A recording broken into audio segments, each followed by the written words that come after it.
Hello, internet world. How is everybody doing? My name is Vince. I'm a commercial truck driver. Welcome in. I'm glad you guys are here. Who do we have in the house? Let us see. Let us see. We have Janet. Welcome in, Janet, the realtor. Welcome in, Janet. There might be a lot of truck drivers in here very soon that might want to buy a house. I see Lee and Lisa coming in. Welcome in, Lee and Lisa. How's everybody doing today? On YouTube, welcome in. My name is Vince. I'm an American truck driver, commercial professional truck driver. On X, welcome in, everybody. I am an American commercial truck driver. I am here to not only entertain you, but to educate you and to also get other people involved. I'm glad you guys are here. Thank you, everybody, for coming in and stopping by. I really appreciate your time and your energy. Juan, welcome in, brother. How are you? Just so everybody knows, we are streaming on 3 different social media platforms. We are most popular on TikTok, though. So wherever you want to go and stream, that's fine with me. You are a free person in America, so go ahead and enjoy all that freedom. It comes at a huge price. We have brave men and women that are constantly serving our country, that are keeping us safe, keeping us protected. So go ahead and enjoy your freedom. Go where you want, where you don't want. And I just appreciate you being here. Thank you for all of those giving me likes and shares. If you're here, please share the live. It helps support the live and get us out into the algorithm, get us out into the TikTok world or the X world or the YouTube world. It helps us to get out there. Again, thanks for everybody for being here. Thank you for the share, for sharing the live. I saw you. Thank you very much. Today's kind of a bummer for me. Connected Cargo, welcome in, brother. How are you doing? I'm glad you're here, man. Thanks for coming in. Steel Horse Hustle is here. He says, did you see the rule getting paused? I did. I'm going to read that from Overdrive here in a minute. Steel Hustle, thanks for being here, by the way, also. Zach, welcome in. Zach, how are you doing, man? I'm glad you're here. Again, everybody, thank you for tapping that screen. You guys are already at 1.3. Man, thank you for the love. I appreciate it, okay? And also on X and on YouTube, welcome in. I'm glad you guys are all here. We got some fun stuff to talk tonight. The topic for tonight is going to be about fire, the fire medallion. I'm going to give a little bit of a speech about it here in a minute. For those 9 of you that don't know who I am, my name is Vince. I drove from Nevada to Washington, D.C. to attempt to try to talk to Trump, our president, our commander-in-chief, to try to help American truck drivers and their families. I'm sick and tired of being sick and tired myself. I'm in my truck right now, and I'm tired of truck drivers being taken advantage of. Okay? Is a little bit their fault? Yes. Is a lot their fault? No. So what I would like to see, what Truckers Unite Now would like to see, is truck drivers being back on top like they were before regulation. Okay? So, and Amanda Spring, welcome in. Bid, welcome in. Thank you for joining. I really appreciate you guys being here. If you haven't shared the live yet, please share the live. I want to get some new truckers in here today, or American citizens that want to talk about the trucking industry. I would love to get some new voices in here today. So if I don't pick you and you've been here before, don't feel insulted, please. It's just because I want to get new people in here. Sean Duffy, if you're in here on X right now, I hope you can stick around for the entire live. We really appreciate everything you're doing, right? Sean Duffy, see what happens. The power of the people. We the people, the power of the people getting involved and telling the government what to do, and they do it because that's their job. Okay? So if we want change, we have to be the change. If we want the change, we have to tell the government, hey, this is what we want. This is what we need. This is what we want. This is what we want to see. Let's get her done. McCown, welcome in. McCown. Is it McCown or is it McCown? You're going to give me some shit, aren't you, brother? Aren't you? I hope my internet is better today. Oh, Kate is in the house. Welcome in, Kate. I'm glad you're here. I see a lot of familiar faces. I see 3J Truckin'. Just so you guys all know, go follow 3J Truckin'. She is a commercial truck driver trying to also unite all American truck drivers and get us all in one area to where we can all fight, bicker, argue, have solutions, and things of that nature. Tonight, we are going back old school to when I started We're going to go back to in the box. We're going to go one at a time. So again, don't feel offended if I mute you or if you have to wait your turn. Everybody gets a voice. Everybody has a voice. Everybody's important here. You might be the actual one. You might be the one right now. One of you 11 might be the one that has the answers, okay? None of us have all the answers, but, you know, Kate says, hey, brother, I will not be requesting to come in, to leave it to the new people. Well, you can request to come in. I might not have anybody, Kate, so I might need, you know, you can always request and I either accept or I don't accept. If there's new, all I'm saying is if there's new people, I'm going to take them first because we want to hear what new people have to say, right? We want to inspire new people also. We want to keep encouraging people that have been here before, and we want to inspire new people that have not been here before. So as you can see, I'm very Italian today. My Vince is proving very Italian today. Don't know why. I think it's because my my tripod here is a little high. Hold on, let me lower it a little. Oh, I can't lower it. It's already high. Okay, anyways, we have the generator running right now for our lights.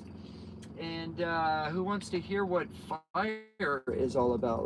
Let's talk about the fire. Give me one sec here, guys. Let's see, who else do we have in the live? Thank you for sharing the live. I appreciate it. Thank you so much.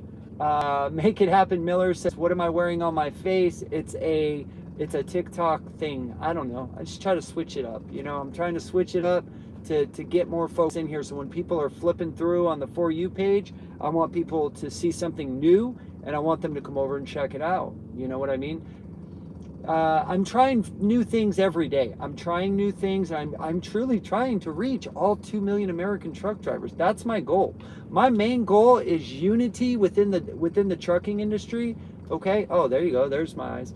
My first goal is unity within the trucking industry, all in one place, so that we have the power to dominate the trucking industry once again. I saw you, whoever you were that just shared. Thank you so much for sharing the live. I really appreciate it. See how fast numbers go up when y'all share. Sorry. So I really appreciate it. But anyway, Make It Happen, Miller. That's what's on my face. Miki Gondar says, are you an operator or a company driver? I am a lease owner operator. I am leased to a company. I use their authority. I have their insurance and they get me the work. But I do own my truck. They own the trailer. So I'm an owner operator. But I'm not a full owner operator. I'm like in the middle. You know what I mean? I'm not a lease purchase.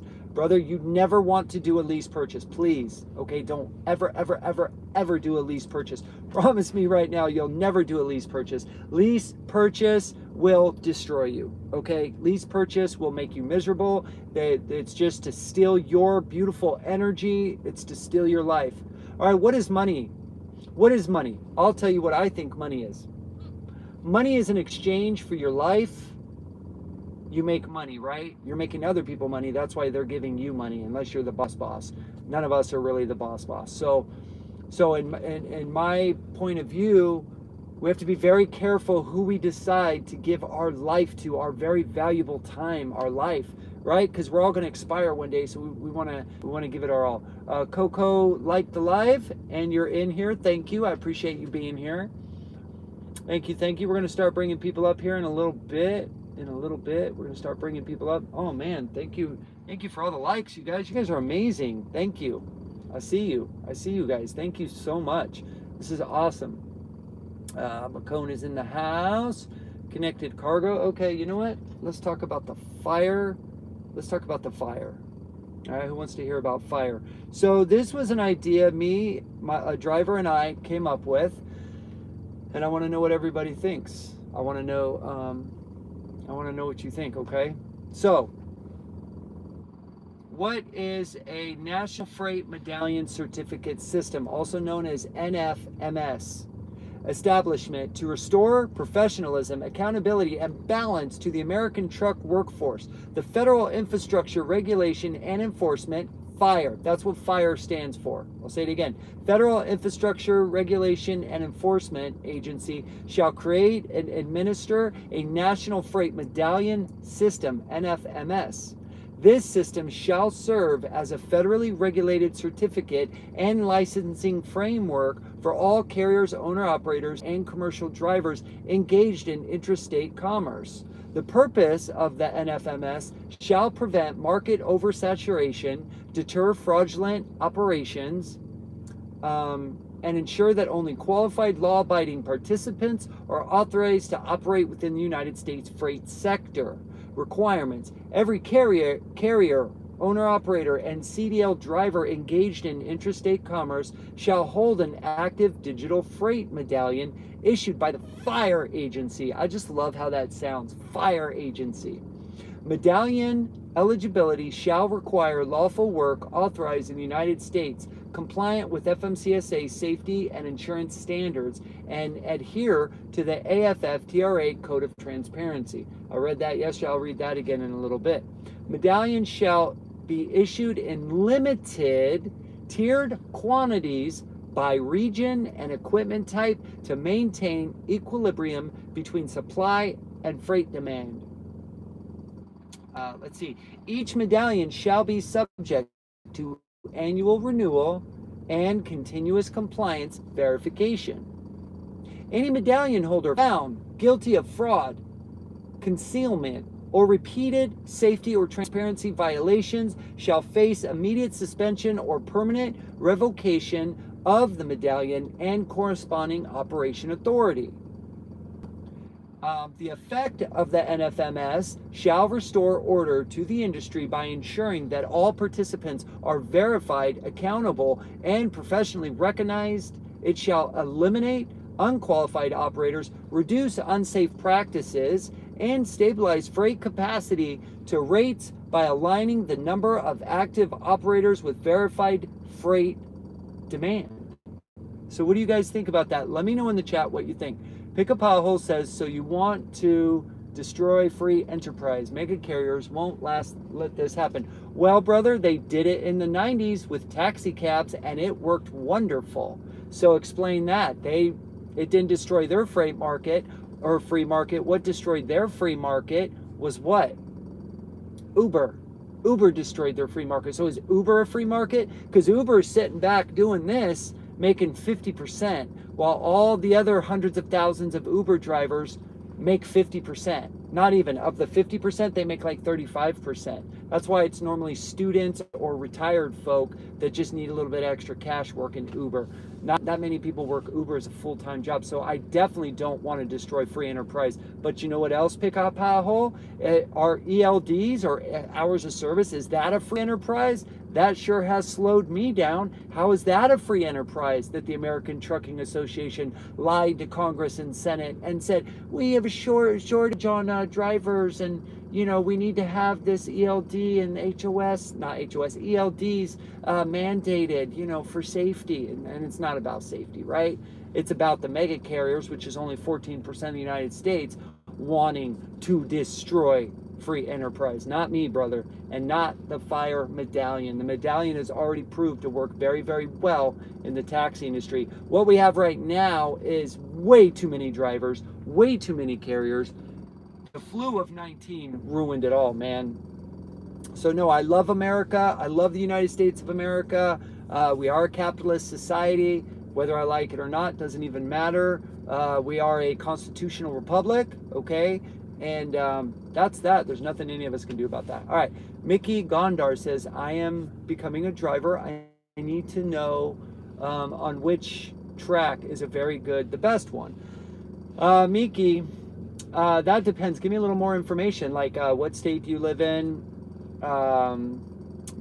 So do you have your CDL yet? I would advise you, just right off my top of my head, and some other people drop in the chat, give him some advice too if we can, or her. I don't know which one you are, but I would say go work with like a mega carrier for a year and get your feet wet, you know, and start to know the industry really well underneath somebody that has a lot of experience. I mean, a mega carrier, you know, or a mom and pop shop that only has like under 20 trucks. That would also be good.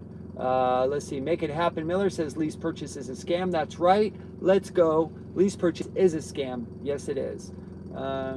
All right, so what do you guys think about the fire agency? What do you think about that idea? It's just off the top of me and another driver's head. Like, that's just something we're thinking about to try to help with everything that's going on. Remember, before deregulation, being a truck driver was awesome, man. You made really good money. Like in today's day, you were making $175,000 a year. Could you imagine making $175,000 a year right now for your labor? And it was only 60 hours a week. They didn't run 70, 80, 90 hours a week. Let's see, Coco says, make it happen, Miller. I really appreciate it, brother. I was aiming to people who are not clicking. Gotcha. Kate says, sounds good to her. Yes, let's go, Kate. I love it. Choo Choo says, I think it's an excellent idea. All right, let's go, Choo Choo. McCone says, what's it, brother? What are you talking about, man? Need input. Does anybody remember Johnny 5? Need input. Man, I really love all you guys. I'm so happy you're here. Oh, Act 76 is in the house. What's up, Act 76? I'm glad you're here, brother. Thanks for coming in, man. Let's see, American truck driver. Well, I just got the number 2. Gifter bad, right on. McCone, why are you laughing, man? What's so funny? Is it my energy I'm bringing tonight or what, man? I'm just happy, you guys. I love what we're doing here on YouTube. Welcome in. Thank you for coming in. I really appreciate you. If you could drop a comment and a like on this, I'd really appreciate it, man. At Truckers Unite Now, we would really appreciate it, all right? We are also running on X, and we are running on TikTok, where we're most popular. But I'm so happy you're here. Thank you for coming up. Let's see. Yeah, okay, I'll read some more comments. Let's see. Doodle0319 says, wow, look how you have your truck set up. Speak loud and proud. Right on. That's right. I am proud, bro. I love this industry. I love this country. You know what? I want to help people, including myself and my family. That's why we started this at Truckers Unite Now. We're not going anywhere. I figure I have about 15 good years of energy in me. I'm not giving up. Gen X, it's our turn to make a difference. It's our turn.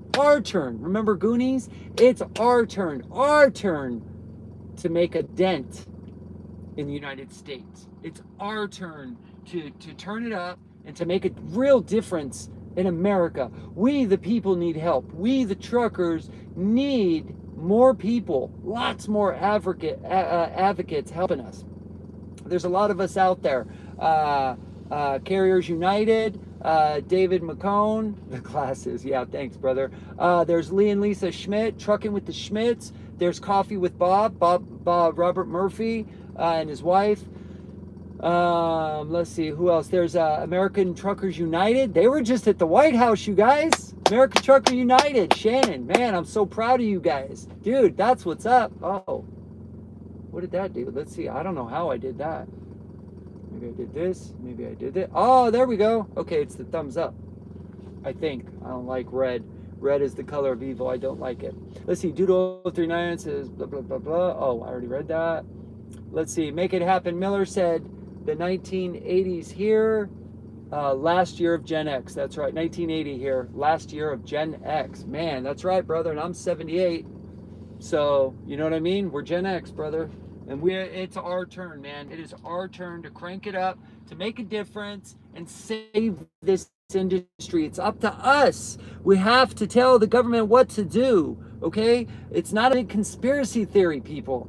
The government is not some almighty God that is taking over and controlling everybody. It's not. We, the people, are the government. Y'all realize we are 99% the population in the United States. The government, military, and law enforcement is 1% of this nation. So out of 350 million Americans, that's what, 3.5 is 3.5% is government, law enforcement, and the military. All right, so we the people, we make the laws, we create the bills through Congress and Senate. We either get them passed or we don't get them passed based off how much money we give through lobbyists or based off the amount of supporters that we have, correct? Amen? So here in trucking, we don't have any money right now. I don't have any money anyway. But what we do have is the numbers. We have 2 million strong American truck drivers.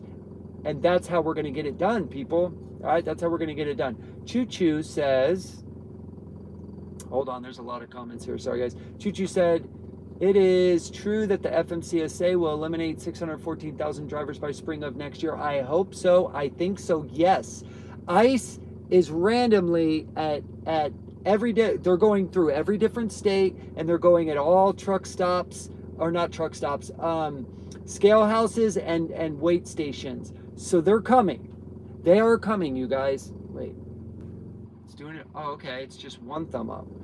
Anyways, they are coming, guys. All right. They're not messing around. They're coming. If you don't know English, you're gone. And I believe that that's a good thing. I'm sorry for those people, because those folks are just trying, those non-domicile CDL drivers, they're just trying to support their family. That's why we need to create tough laws where we never put people in this position. We shouldn't put human beings in this positions. It's not cool. Not cool. 3J Truckin', I like your laughing. Haha. I see you. I see you. 3J Truckin' says definitely the blue color. Yeah, I like the blue color too. I do. Let's see. Kate says overturned citizens united. I don't know what that means, Kate, but I like you commenting. Let's see what else we got. We got Rachel, Trucking Dispatch, says, hey twin. Hey, how are you, Rachel? Welcome in. I'm glad you're here. If you are, let me see. Oh, yeah. Okay. Let me follow you real quick, because I was just, yep. You followed me. I followed you, Rachel. Oh, I did not want to change that. Let's get the color gone. I like the blue. All right, we'll stay with green for a minute. So what's up, twin? How are you? Mish says trucking is not fun anymore. You're not fun anymore. You're absolutely right, MSN. And you know what? Or MSH, we're going to make it fun. Okay? There's a lot of advocates out here that are going to make it fun, that do love trucking. We love this industry, and we are not going to let it be destroyed by a lot of cheap labor from overseas. We're not going to let the mega carriers lie anymore and pay lobbyists to pass laws that don't benefit the truck driver. They only benefit one person's bottom line, right? Or shareholders. So if you're a shareholder and you're watching, you know what? I'm sorry, but you're going to have to get out there and do a little bit of real work like we do. We work very hard to run this country. We're the tip of the economy, the American economy, the American truck driver. We make it happen, Captain. We don't get sleep at times. Sometimes we only get 2 to 5 hours sleep. It goes on and on. Hold on. Let's see. Wild Child 2053 says, wow, we're 1 year old when I started learning how to drive truck. Yeah, no kidding. Let's see. Rachel says facts to Earl Guetta 1227. MSH says, I hope so. I would love to do my part to come back to normal. Yeah, no kidding, right? Hey, who here, let me know in the chats if you would love to make $175,000 a year for 60 hours of work of labor. Don't you think that's about right, considering your profession is 7 times more dangerous than law enforcement? 7 times more dangerous, people.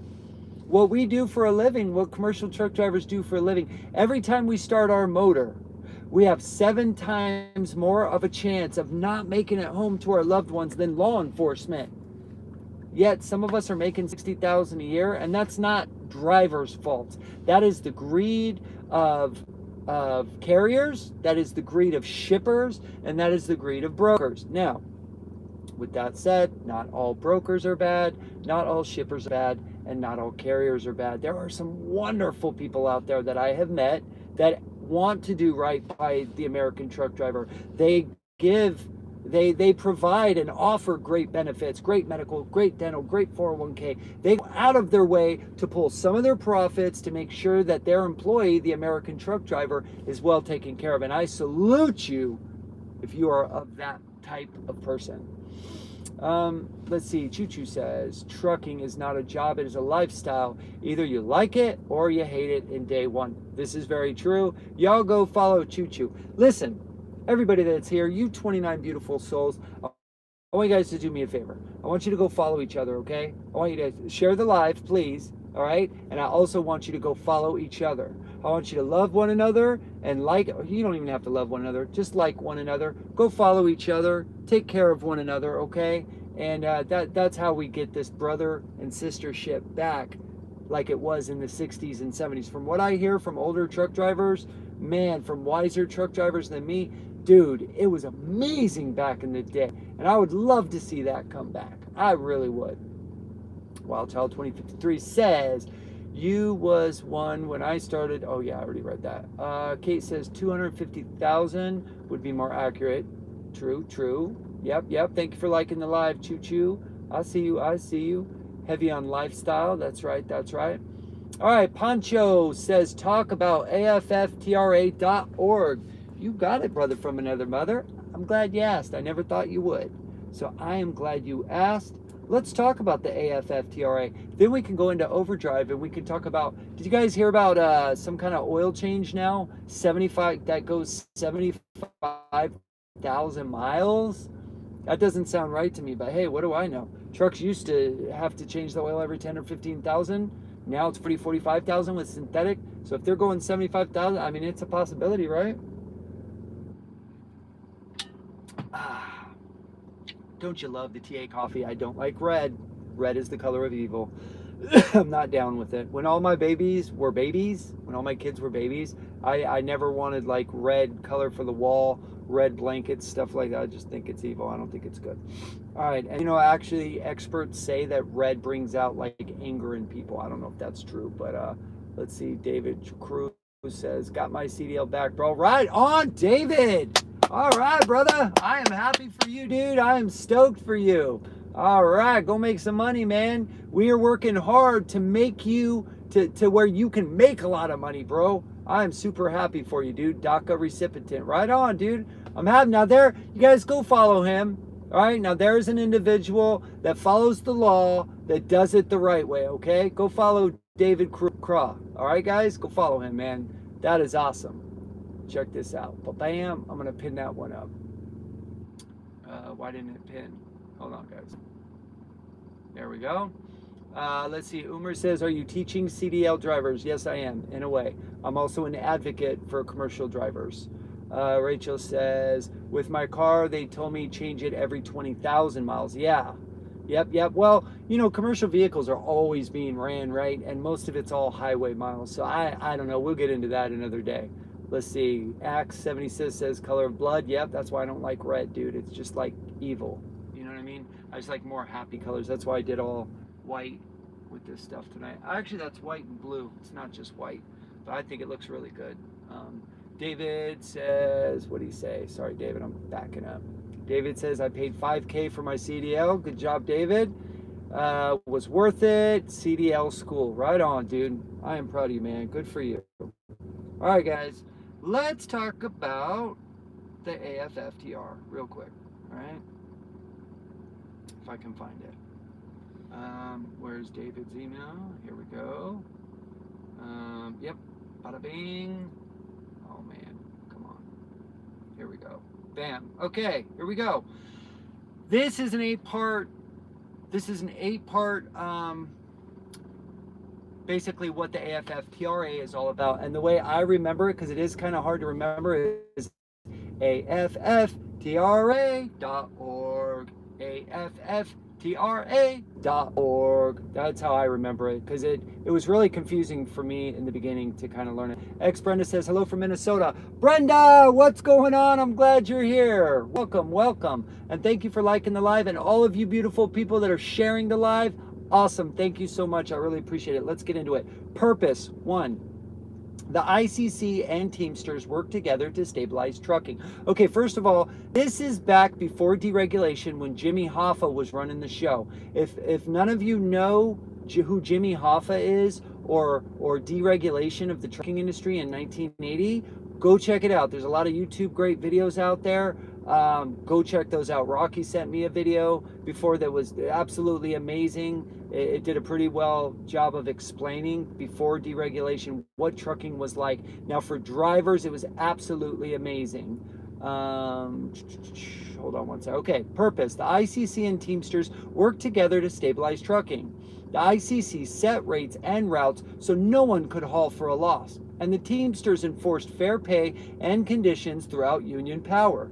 AFFTRA brings that same structure back through legislation, using modern oversight and transparency instead of union contracts to stop below-cost hauling and exploitation. 2. Core principles.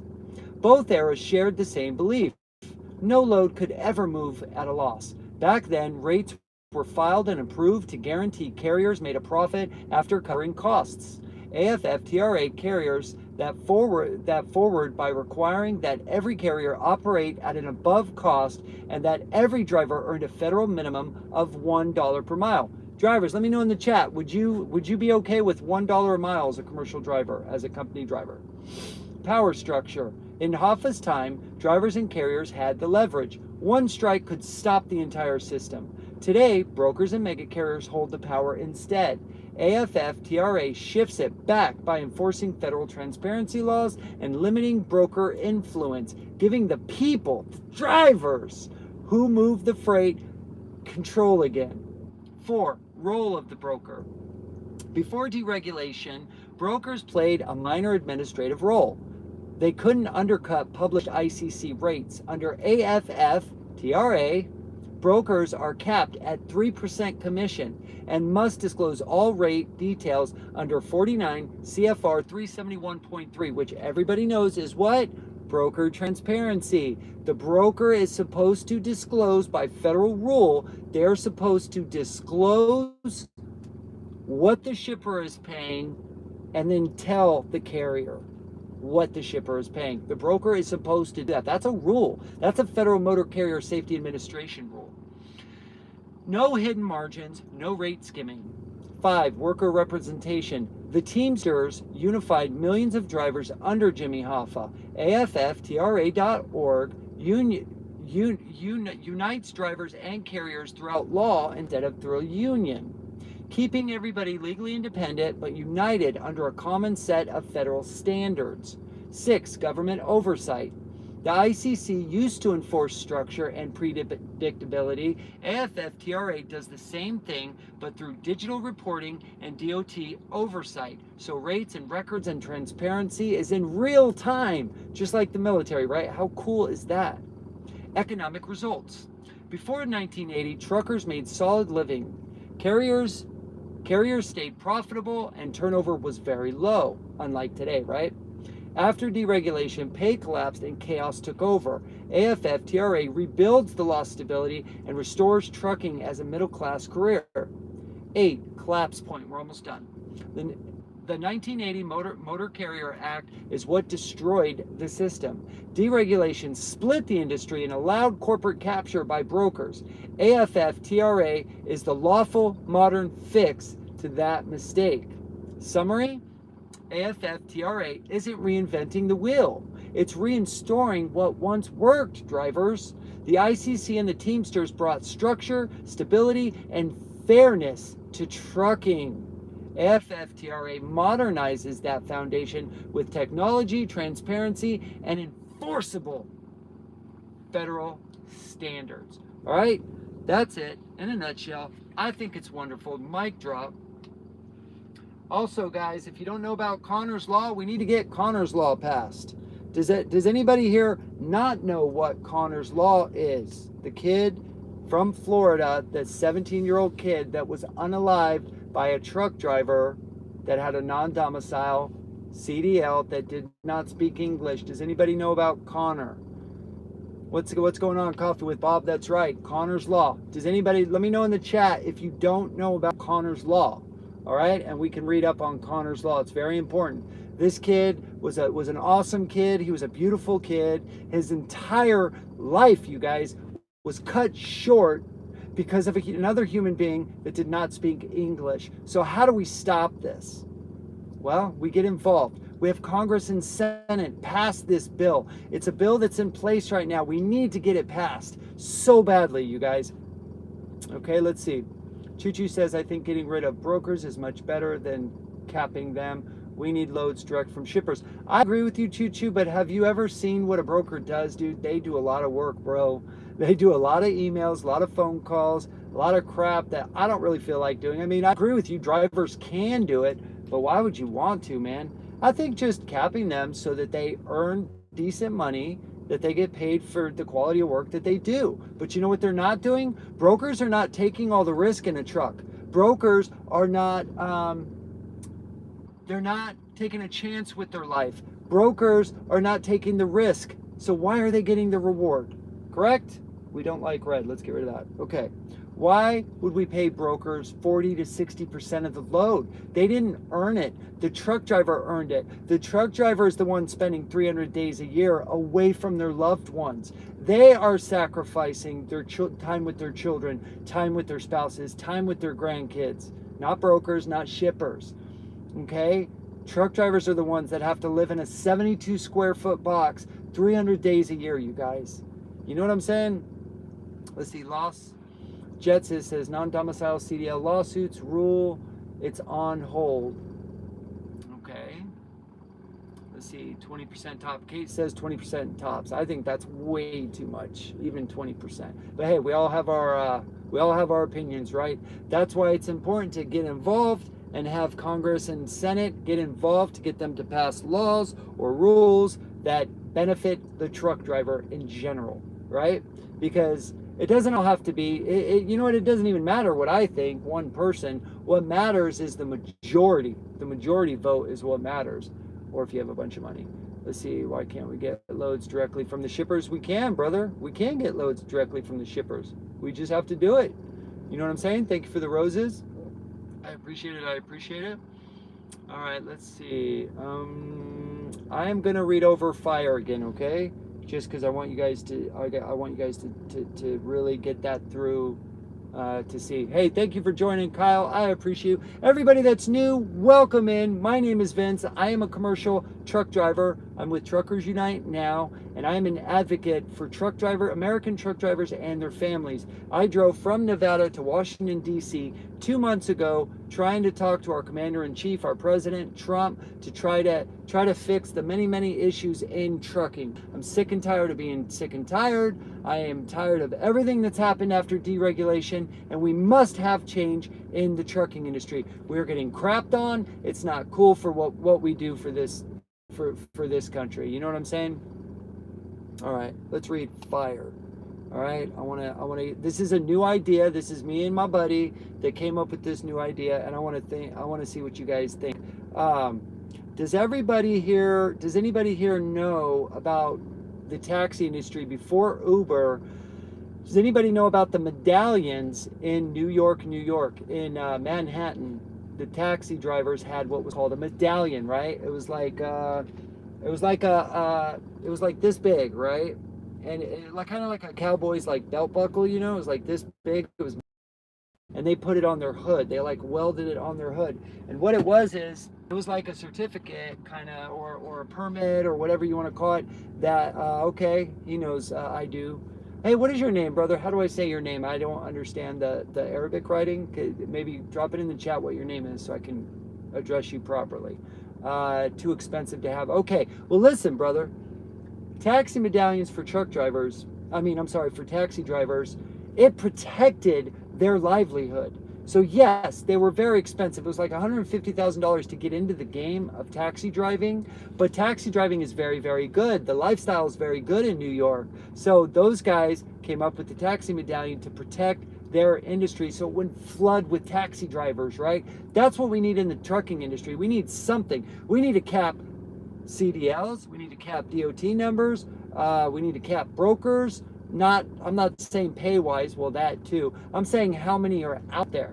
There's too many people in the trucking industry. It's flooded. We don't need the amount of people that are here. We need safe, reliable professionals in the industry. That's what we need. We need people who actually care about the industry, and it's not about money, it's about lifestyle, because that's what trucking is. Trucking is a lifestyle. If you're just here for the money, you'll last about 4 or 5 years and you'll be gone. This will be you. Gone. Okay? So, thank you, Jaime. Is it Jaime? Yeah, Jaime. Thank you for the roses, sir. I appreciate it. All right, check this out. National Freight Medallion Certificate System, also known as NFMS. I'll say it again. National Freight Medallion Certification system. I want to know what you guys think about this. This is a real question. I need your help, and I want to know what you guys think about this. Establishment to restore professionalism, accountability, and balance to the American trucking workforce. The Federal Infrastructure Regulation and Enforcement, FIRE. That's what FIRE is. It's Federal Infrastructure Regulation and Enforcement Agency shall create and administer a National Freight Medallion System, NFMS. This system shall serve as a federally regulated certification and licensing framework for all carriers, owner-operators, and commercial drivers engaged in interstate commerce. What is the purpose? I'm glad you asked. The purpose of the NFMS shall prevent market oversaturation, deter fraudulent operations, and ensure that only qualified, law-abiding participants are authorized to operate within the United States freight sector.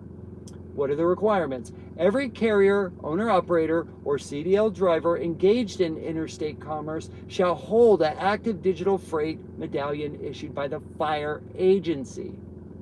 Medallion eligibility shall require lawful work authorized in the United States compliant with FMCSA safety and insurance standards and adhere to the AFF-TRA Code of Transparency. And just for those of you that don't know what FMCSA is, it's the Federal Motor Carrier Safety Administration. They are underneath DOT, Sean Duffy in the DOT sector, Department of Transportation. Medallions shall be issued in limited, I will say that again, they will be issued in limited tiered quantities by region and equipment type and maintain equilibrium between supply and freight demand. Let's see. Each medallion shall be subject to annual renewal and continuous compliance verification. Any medallion holder found guilty of fraud, concealment, or repeated safety or transparency violations shall face immediate suspension or permanent revocation of the medallion and corresponding operating authority. In other words, if you're doing illegal activities or you're not safe, you're gone, and give it to somebody else that's waiting in line. The effect. The NFMS shall restore order to the industry by ensuring that all participants are verified, accountable, and professionally recognized. It shall eliminate unqualified operators, reduce unsafe practices, and stabilize freight capacity and rates by aligning the number of active operators with verified freight demand. So that's it. I want to know what you guys all think. What does everybody think about that? Let's see. Yep, McCone says taking back the industry. I love it, brother.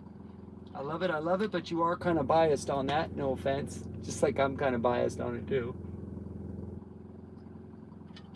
Oh yeah. What do you guys think?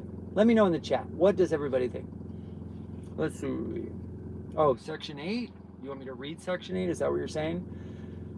Six Rye says, yeah, the lifestyle. Very good, very good. Guys, if you haven't shared the live yet, please share the live. I would really appreciate it, man. It warms my heart. When I see y'all, when I see that little blue arrow, man, you just warm my heart. You make my day. You make it worth it. The energy that I put forth trying to help the American truck driver, it really makes it worth it for me. That's all I ask. I never ask for money. I don't want your money. I just need your support. That's it. Let's see. W. Bob says, how does it stop shippers from using cheap labor? That's a good question. Vince for FFTRA president says, McCone. McCone, what do you think? Let's answer that. Let's see. I'm going to pin that comment. That's a good question. That's a great question. How does it stop shippers from using cheap labor? Well, if you have to have a verified medallion and be a professional, right? Wouldn't that in and of itself, if there's a limited amount of truck drivers out there, it would only be pretty much American drivers that have these medallions. Verified sources that are safe and compliant. So cheap labor is not safe and compliant. Cheap labor is, you went to trucking school for a week, you're in an automatic, and look, you're a truck driver, right? I mean, off the top of my head. But that's a great question. Let me look into that, Bob.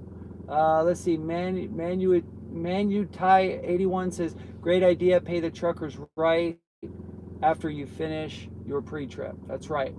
Of course, after you finish your pre-trip. I love it. I love it. Let's see. Nina says, hi. How come the market for flatbeds in Las Vegas to California are so scarce? Well, there's either a lot of dedicated lanes with flatbedders in that area, or those shippers are just not producing anything at this today. Maybe that's why. I mean, there's so many things that play into that, Nina. My suggestion would be to talk to more shippers if that's the lane that you're trying to dominate or get. You're trying to obtain more business for yourself. That's what I would do. Go in person, right? That's how it sales. It's just sales. Let's see, mandatory minimum freight rates, says McCone. Let's see. All right, if anybody would like to come up, we'll start taking people now. I'm pretty much done with my little rant.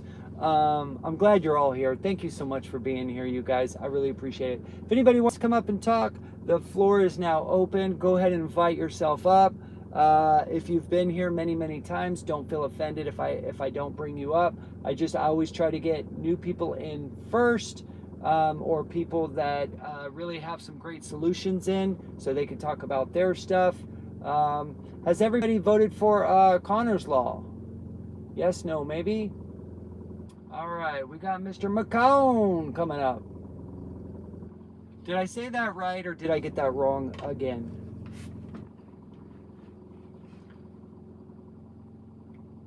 McCone! 3J Trucking says yes. What's going on, brother? How are ya?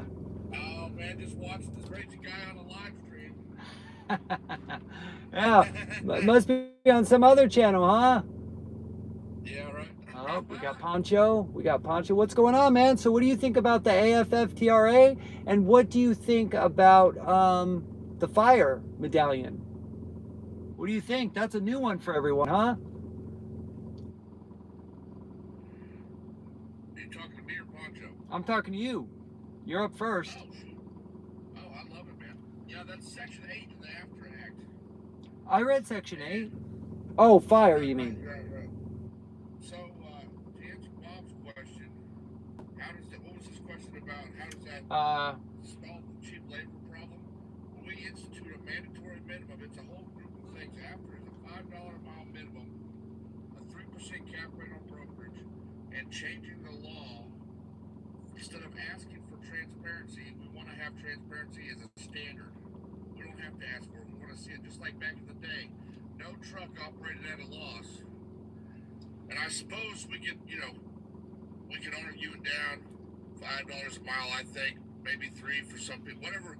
That's not for me to decide, but a mandatory minimum rate needs to be set to keep it where no matter what, no load moves at a loss. None of this shit we've been sold and took advantage of and brainwashed to believe that, oh, you're in a dead area and you got to operate at a loss, and you'll get it on the back end and all this crap. It was never a thing from 1935 to 1980. Everybody ran at a profit, and that's what we got to get back to. So David, Bob says, how does it stop shippers from using cheap labor? From using cheap labor? Yeah. Well, that would do it, right? $1 minimum. Go ahead. If we're an industry and we set a standard we have an umbrella over like a co-op, and everybody in the industry says no, we're not hauling anything cheaper than a set amount that we agree on as an industry, then nobody can use cheap labor. Nobody's going to put a $5 a mile load on a truck that's got their numbers taped on and nobody can speak English. This is not just one thing is going to fix. It's going to be an accumulation of several things that incentivize So right now there's no incentive for a broker to try and get more money from the shipper when they can just steal it from the carrier. When we get a cap rate on a broker, all of a sudden, in order for them to make the money that they're wanting to be making, they've got to solicit better rates from the shipper, because they aren't going to be able to take it from the carrier anymore. So that's going to drive the rates up for the carrier, for the shipper. Everybody's going to be making money. The brokers are going to make money. Everybody's going to make money. And it's going to drive out all of these illegals, because there's not going to be the bread and butter of the broker anymore to get somebody that's going to haul for 90 cents a mile. Right. It's not going to be. Right. Well, there should never be, no load should ever be pulled that is under your CPM, right? That's just madness, in my opinion.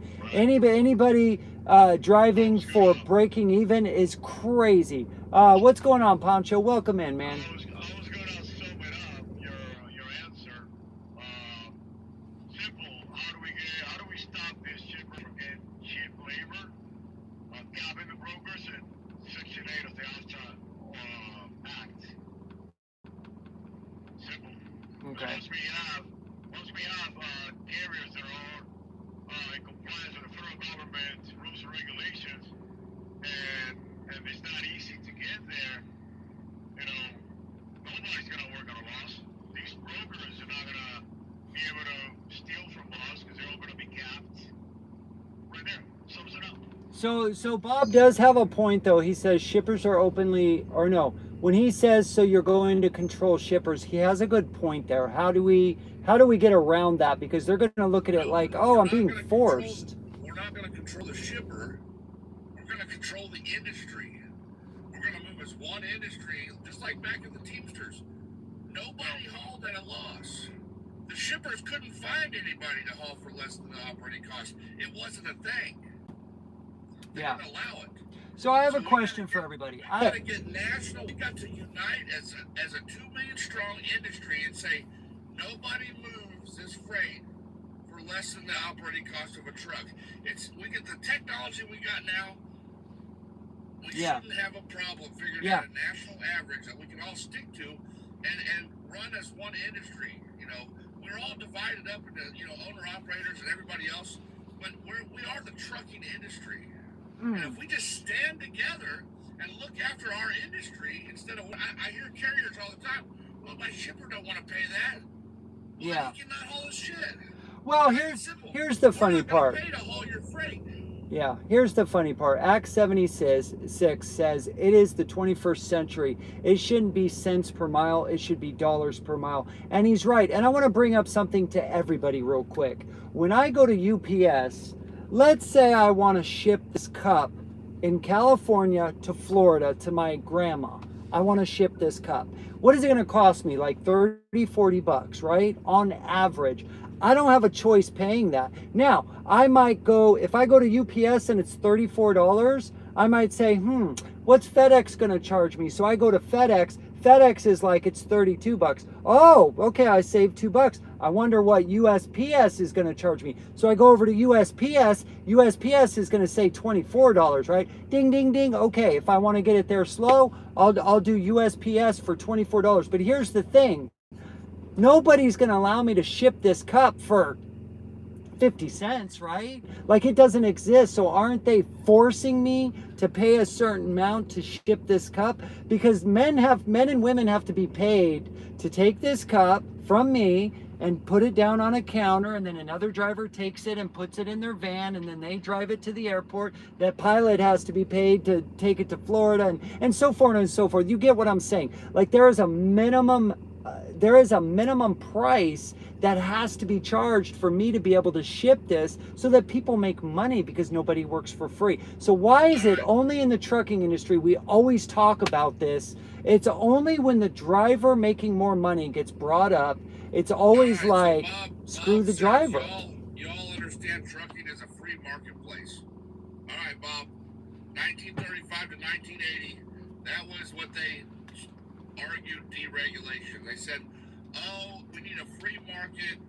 It's going to be better for everybody. Well, then, now we don't have a free market. Now, the corporations and the brokers have dismantled the industry, and they've diluted it. Thank you for the fellow turning it into what we got now. So we had 50 years of the trucking industry, the carriers being hugely profitable.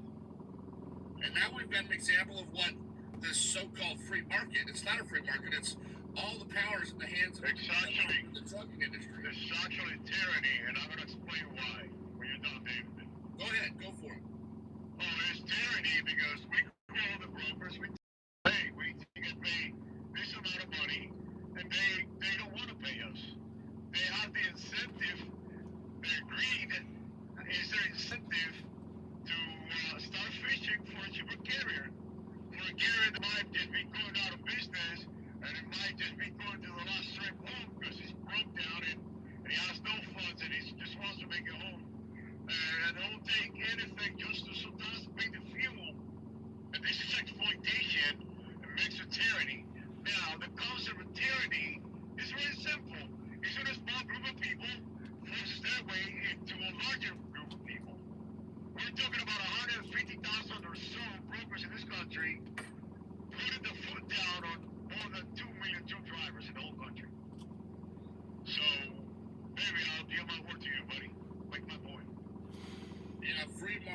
So this Yeah, that ain't no free I market. just want to say we're standing on has a turnover rate of 100 carriers a month.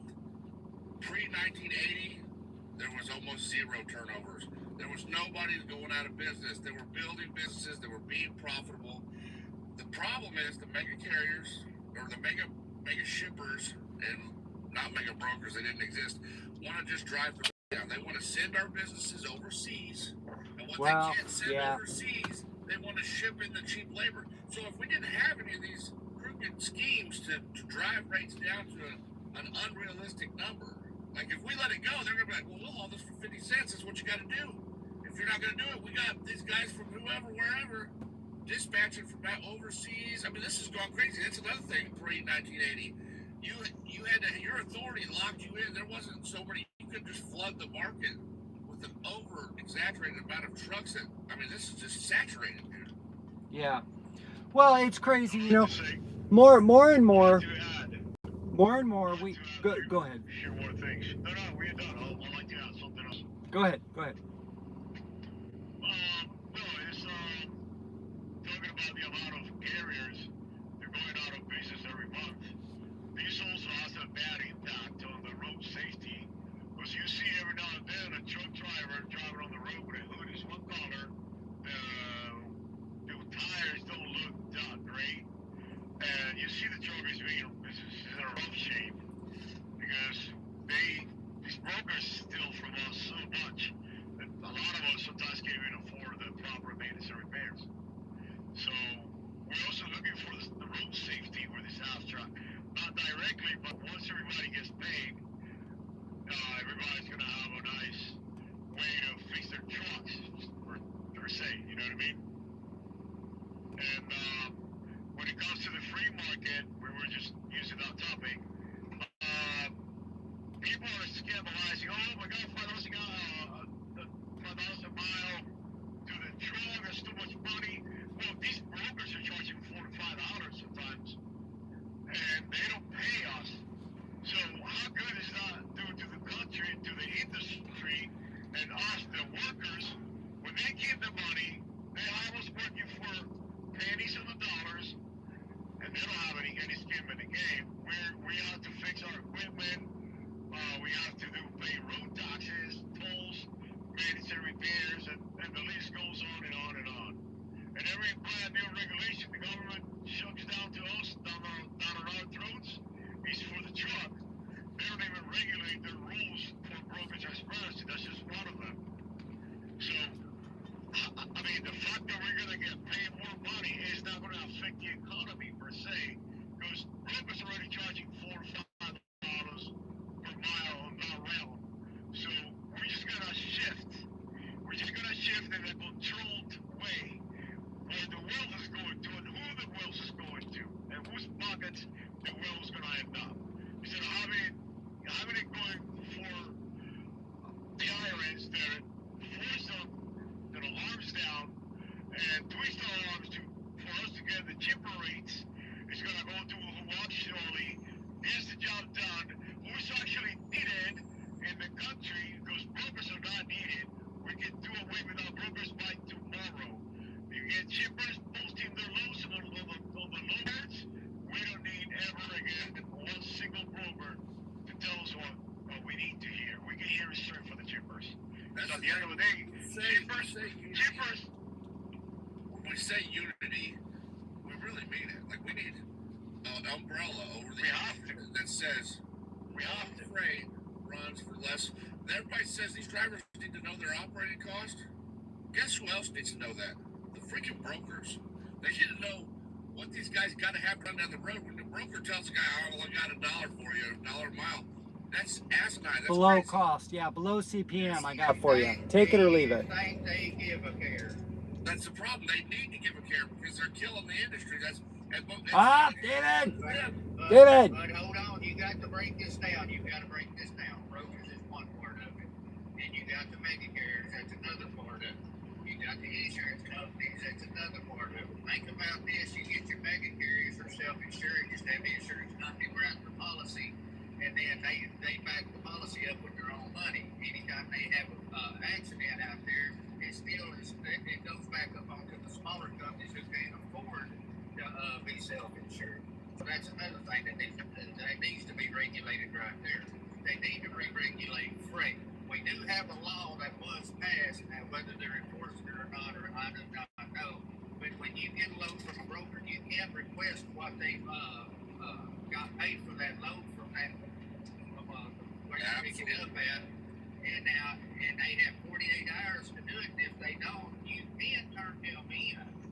And the transportation department, and they're supposed to go investigate it. They're supposed to get in trouble. Now, whether that happened or not, that's to be seen. But there is that law there. Now, and then you got to think about this. Think of all the different genres that we've got. We've got tankers. We've got hazmat. We've got flatbed. I do excellent right now. My boss man stays on top. We've got 7 or 8 of his own trucks and about 7 or 8 owner operators, and we do great. I can't fix. My average takes are between $1,700 and $2,200 we can bring home. I'm home every weekend sometimes during the week.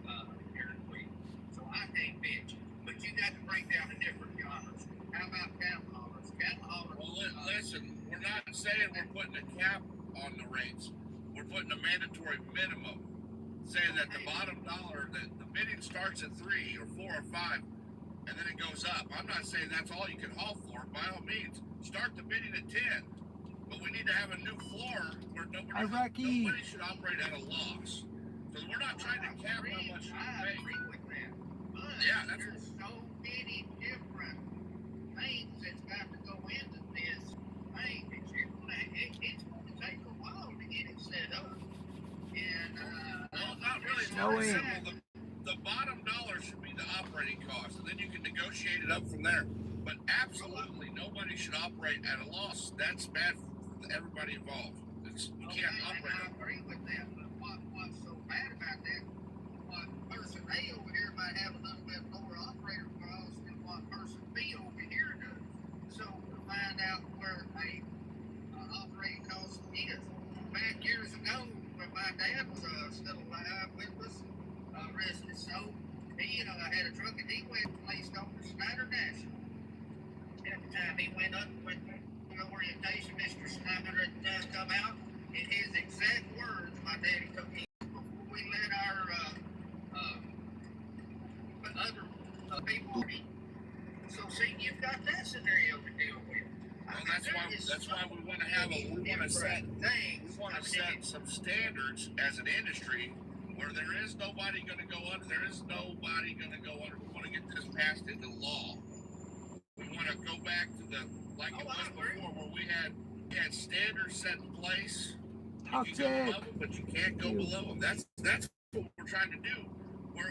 We got to put some safeties in place. It doesn't got to be complicated. Yep. Things that will help our trucking industry more than anything. There's 2. Thank you for sharing the live. Get rid of all the EPA regulations put on these roads. Take all this EPA crap off of them. Hey guys. Guys. $100,000. $19.95 I have on a brand new. Go ahead, Lee. I'm sorry. I interrupted. Go ahead.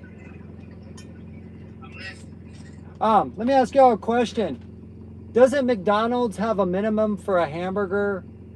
Doesn't Windex have a minimum for a bottle of Windex? Don't mechanics charge a minimum hourly wage?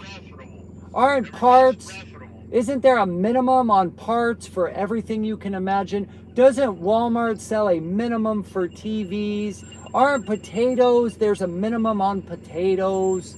There's a minimum on everything except trucking. Go ahead, Lee. But this is where I'm getting at.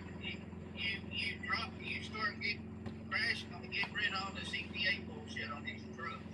Yeah. It's not needed. It really and truly is not needed. You drop the cost right then, it helps lower our operating cost of getting all that crap off of it. Then a $200,000 truck will run us about $130,000. It's a lot more manageable. Then you get away from this e-log bull crap, which if you go back and look at the 90s compared to today, Hey. more actually drive in, and it frees up truck stops. It gives us parking for parking, and plus it gets a lot of these other drivers on the road. Right. Right. Oh. So let me ask you guys a question. Damn it, it won't let me. Let me ask you all a question. Do we, a carpenter, right? A man or woman that, frames houses or buildings. Could you imagine telling that framer, you need to get a cheaper drill? Don't buy the DeWalt drill. That's too expensive. Go get yourself a used one. It's your fault you're not making $30 an hour because you're not getting a cheaper drill. You need to choose your cheap drill. Go to a pawn shop and buy a drill. Don't buy a new one from Home Depot, right? Could you imagine that being told to you every day? It's your fault. Cut back more, cut back more, cut back more. There's no more to cut back. I mean, how much more do you want people to cut back?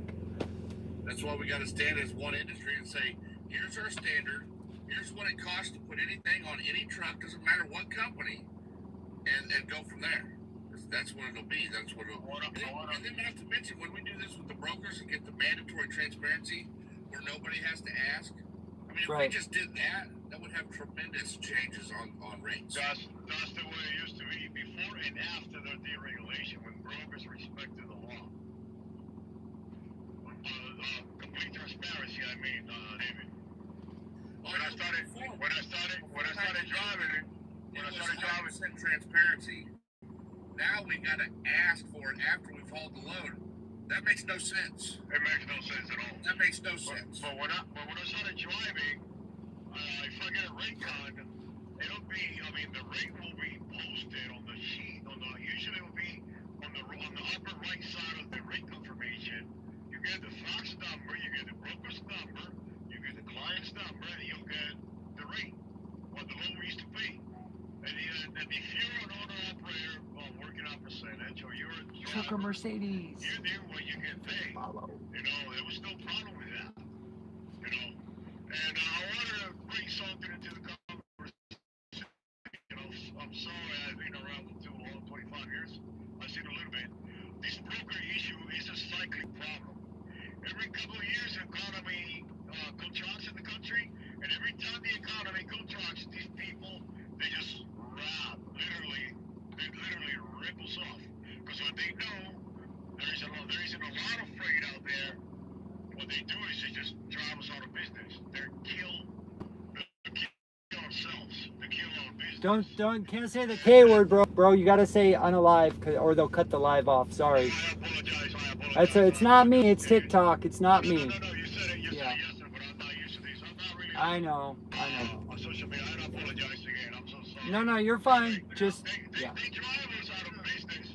They drive us out of business, so they know, and their system is so rigged that when they know there's more trucks, there's more loads than trucks. Macro The point. rates are driven so low.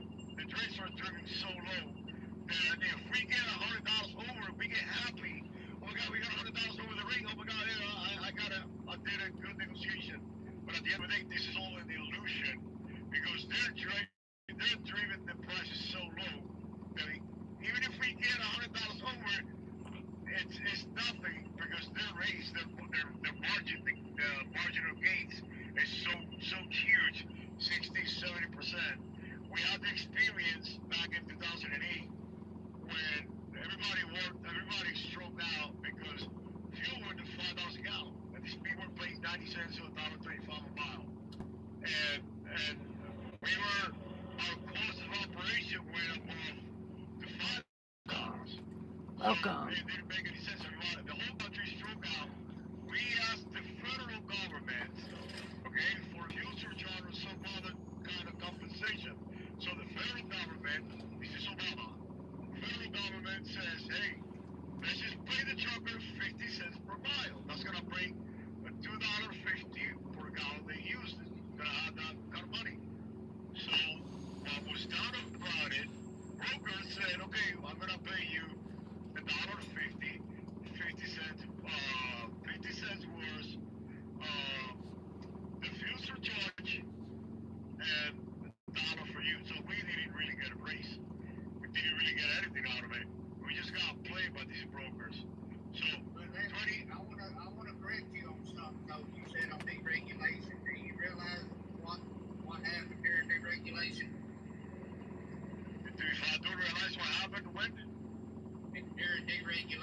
No, You said please you got tell us. 25 years. I've got 37 years. Oh, wow. There you go. So tell us, brother. Tell us. Deregulation was you had to apply for your authority in each individual state. So when you now say you had your authority from Texas, okay, but hold on. But when you loaded in Texas, you can load out of Texas on any other state in the country, and so you got enough money coming out of Texas. So when you went up, you could come back.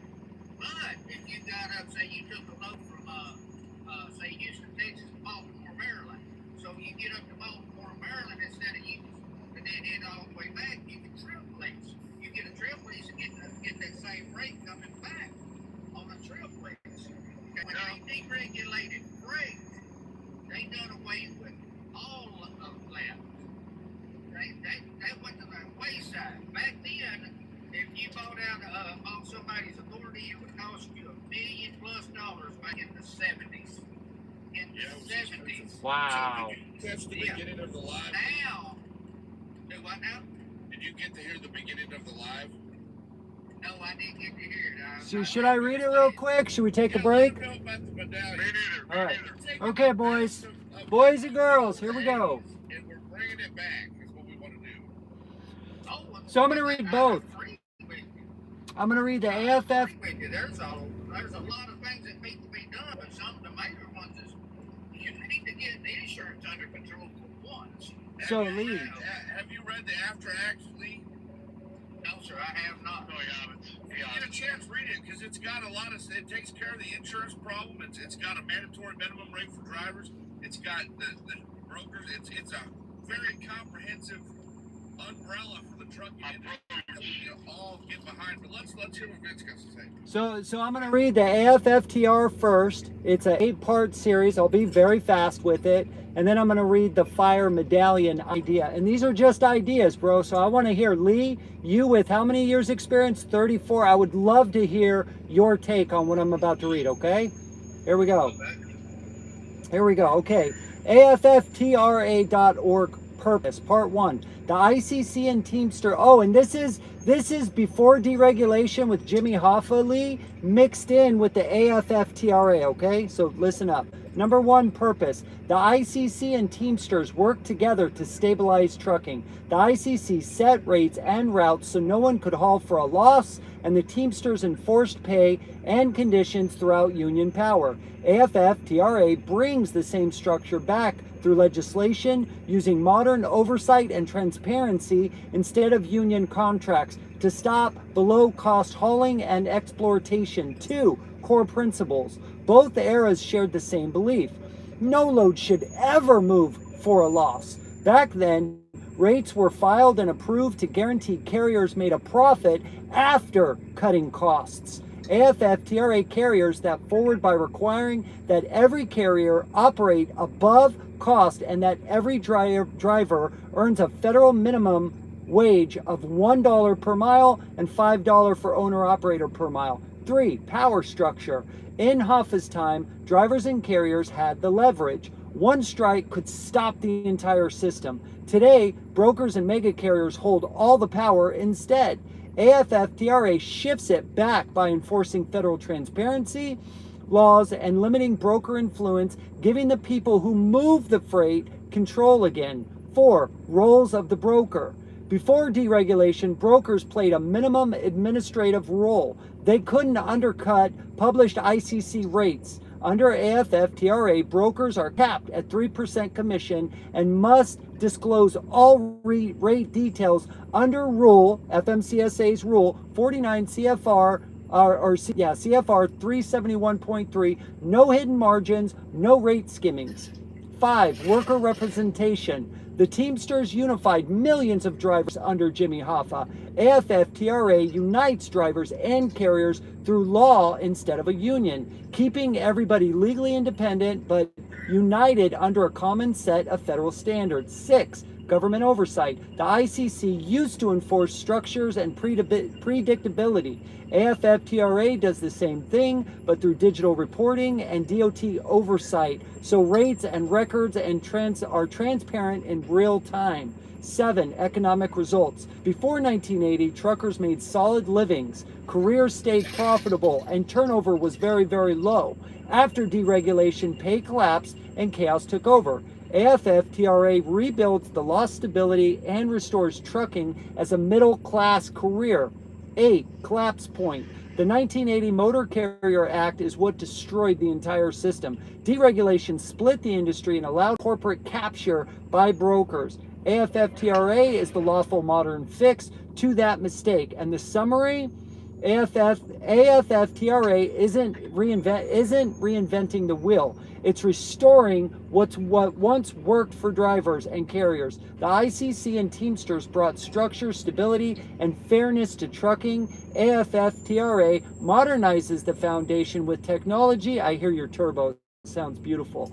Transparency and enforceable federal standards. What do you think about that, Lee? We'll read FIRE in a minute. What do you think? Or shall we read it now, real quick? I agree. I think there's a couple of things that I would kind of redo. Like once on the Teamsters, I'm not a Teamsters fan. I don't think the Teamsters need to be nowhere near it, in my opinion, because you've got too many people above up there that have their pockets like the brokers are. Here's the problem. If we can't negotiate ourselves, why don't we need somebody else to negotiate for us?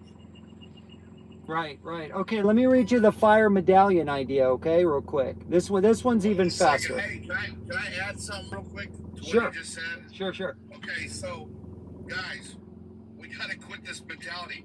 Brokers lace the pockets of the TIA to the tune of millions of dollars a year to make sure that we stay down and don't have this conversation. And the ATA. And we sit here and we're worried about fleecing the pockets of somebody. And this doesn't even have anything to do with the Teamsters.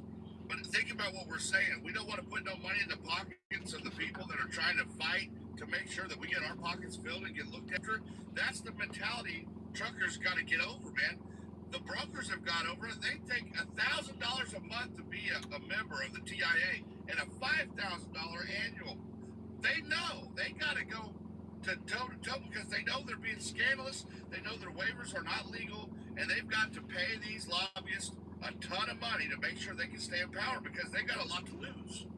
We got to get over this mentality that we don't want somebody to make a little money, then we get what we got. Get the lobbyists out of Washington, get the ATA. I don't like the ATA. Hell, I don't like none of them, but then listen, they got it together because they're getting money going against us, and they're paying, dude. These brokers. Yeah, I wish I could afford to pay. If I could afford to pay Vince $1,000 a month to make sure he goes to Washington and has a voice, I'd do it in a second. As long as he kept me paid and my wage is high, that would be the greatest thing ever. But see, that's what the brokers do. They are paying out the ass to make sure that they got people in high places, making sure us don't have a voice. Well, they did it over the last 2-3 decades. Well, we're out here driving our butts off, driving 3,500 miles a week. That's what they've been doing behind our backs, little by little, while we're out here running the country, running freight to and from. That's what they've done. Why'd you leave, Poncho? You shouldn't have left, brother, but all right, that's cool. Old school, let me bring you in, and then just hang on, boys. I'm going to talk about the FIRE medallion. Old school, just mute your mic. We're going to talk about FIRE, and then you can talk. All right. Just give me 1 second. Give me like 2 minutes, old school, and then we'll get into it. Okay. All right. Here we go. So those of you, this is the medallion idea that a couple drivers came up with, and we want to know your thoughts, especially you, Lee, and especially you, old school. We'd love to hear your guys' thoughts. Those of you that have the most experience, you are the wisest, and we listen. We follow and we listen. Okay, check it out. National Freight Medallion Certificate System, also known as the NFMS. Establishment to restore professionalism, accountability, and balance to the American trucking workforce. The Federal Infrastructure Regulation and Enforcement, FIRE, that's what FIRE stands for, Federal Infrastructure Regulation and Enforcement Agency, shall create an administration and a National Freight Medallion System, NFMS. This system shall serve as a federally regulated certification and licensing framework for all carriers, owner-operators, and commercial drivers engaged in interstate commerce. The purpose of the NFMS shall prevent market oversaturation, deter fraudulent operations, and ensure that only qualified, law-abiding participants are authorized to operate within the United States freight sector. Requirements: 1.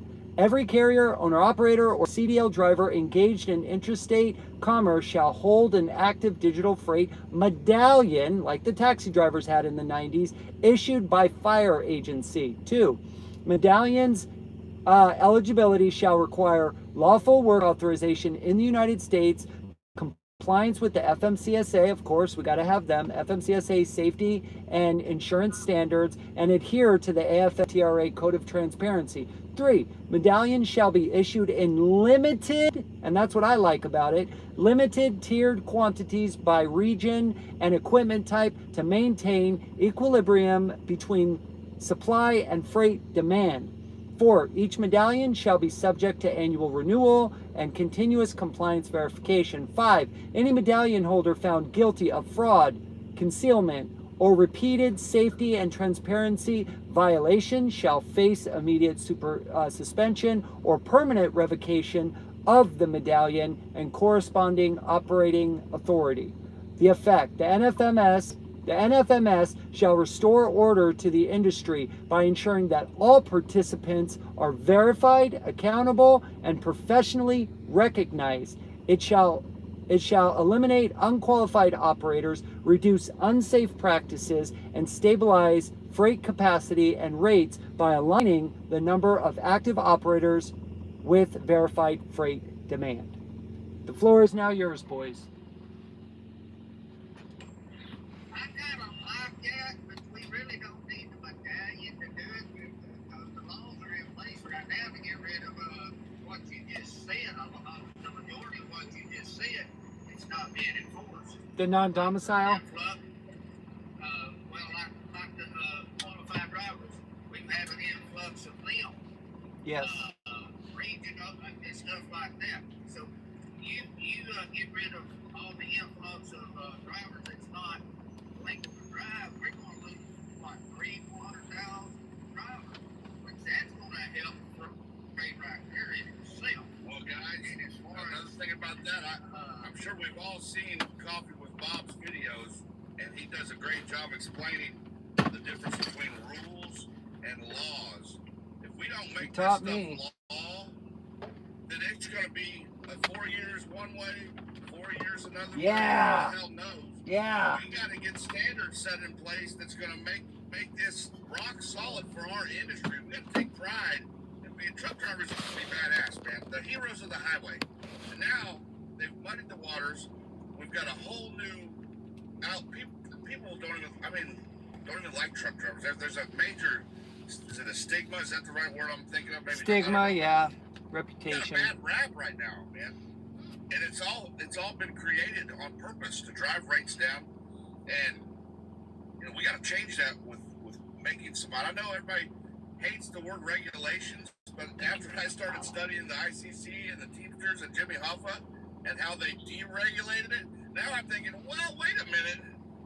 Maybe regulations ain't so bad for the drivers and the carriers because, they were killing it before. God dang it. David? I'm sorry, bro. Do I need to leave the live now? Yeah, come right back, bro. Sorry. Womp, womp, womp. Sorry, brother. Come right back. Now he is correct on the thing about when the Teamsters started. Now he is 100% correct. But as the Teamsters grew, their influence grew, then the top tier grew in their pocket. Now I'm not saying you shouldn't get paid. That ain't what I'm saying. But when we need to make everybody power makes you get more money hungry, and it should be limited. That's the reason I'm not fond of Teamsters. My aunt was a Teamster. They offered 3 ways out: retire, move, get fired. Just luckily enough, she had enough time to retire. Look what happened to Yellow. Merchants, Consolidated Freightways, all Teamsters related. And, you know, Andrew 23. Teamsters, when they Thank you for the started, follow. they were great. They have outgrown it. Now, if we were back under old law, the ICC regulations, if we were regulated again, I could see where they could serve a purpose. But under deregulation, they don't. Well, what we got now is the AFTRA. It's a hybrid, and it's got it all. It's got the fire agency, and I kind of wrote that in there because you know we all love Trump. If you don't, I don't know what to say, but you know he's got ICE right now, and I thought, you know what Trump would love to have? Fire and ICE. You know what I mean? So it would be a great agency to have for truckers by truckers. And if you go in there and read, I think it's section 4 and 5 in the AFTRA Act, the fire agency takes care of doing stings on brokerages where they can call, try and book loads, make sure they're operating at their 3% cap, make sure the rates are where they're at, that it'll be enforced. 'Cause right now there's no enforcement. I mean, we got a law in the books, 371.3 compliance, and everybody's like, well, they don't have to follow that law, but I can't not do a pre-trip in the morning without, you know, getting violated, or can't not take a 30-minute break and without getting a violation, or, you know what I mean? So all these things, it's, you know, it's all double standards. We need to have enforcement that's matter of fact, that's for the truckers, for we are an industry. I can't say that enough. As truck drivers, we got to bring back the camaraderie, and I didn't even get to be around for none of this. I've only been over the road for 2 years. Been driving since 2014, but man, listening to the stories, learning about old school trucking, watching these old school trucker videos, all this goings on, it's like, man, it was better back then when we had, it may have been regulated, but it was regulated by the truckers and the carriers for the truckers and the In carriers. favor of the driver. It was, yeah, and the drivers. It was like we was one company, but many companies. Everybody knew that as long as we don't operate underneath these standards, we're all going to be. Well, everybody keeps saying, well, what about the shipper? What about the broker? What about this person? What about that person? Well, who's looking out for us? Who's looking out for the driver? It's just okay to crap on the driver? Come on, man. Let's let them look out for themselves. And with this, everybody's going to be profitable. I don't want brokers. There's too much volume to try and get rid of brokers. I'm not one of these guys that think we should get rid of brokers. I've got a lot of brokers. I'm just trying to get rid of predatory brokering. I don't know how any of these guys can say it's okay to take 70, 60, 80% of a guy's load and send him down the road. I don't care if he's not from this country. It's greed, not. bro. It's that's human greed. Not, you know. That's not how we treat humans. I mean, you don't True. put guys in trucks and think, oh man, I'm doing so great. I just ran these guys across the country for $1 a mile and made $4 a mile on them. That's disgusting to me. We've lost track of the love and compassion for our fellow man. That's where all these problems are stemming from. Everybody's just... Go follow McCone, everybody, okay? Follow McCone, follow Old School, follow Bob. Coffee with Bob's here. Go follow him. If you don't know Coffee with Bob, go follow him. He's got some funny videos, some educational videos. McCone's awesome. Old School's awesome. I just met Lee Robert today. Follows Bob, dude. Hey, there might be some people that don't know him. Huh?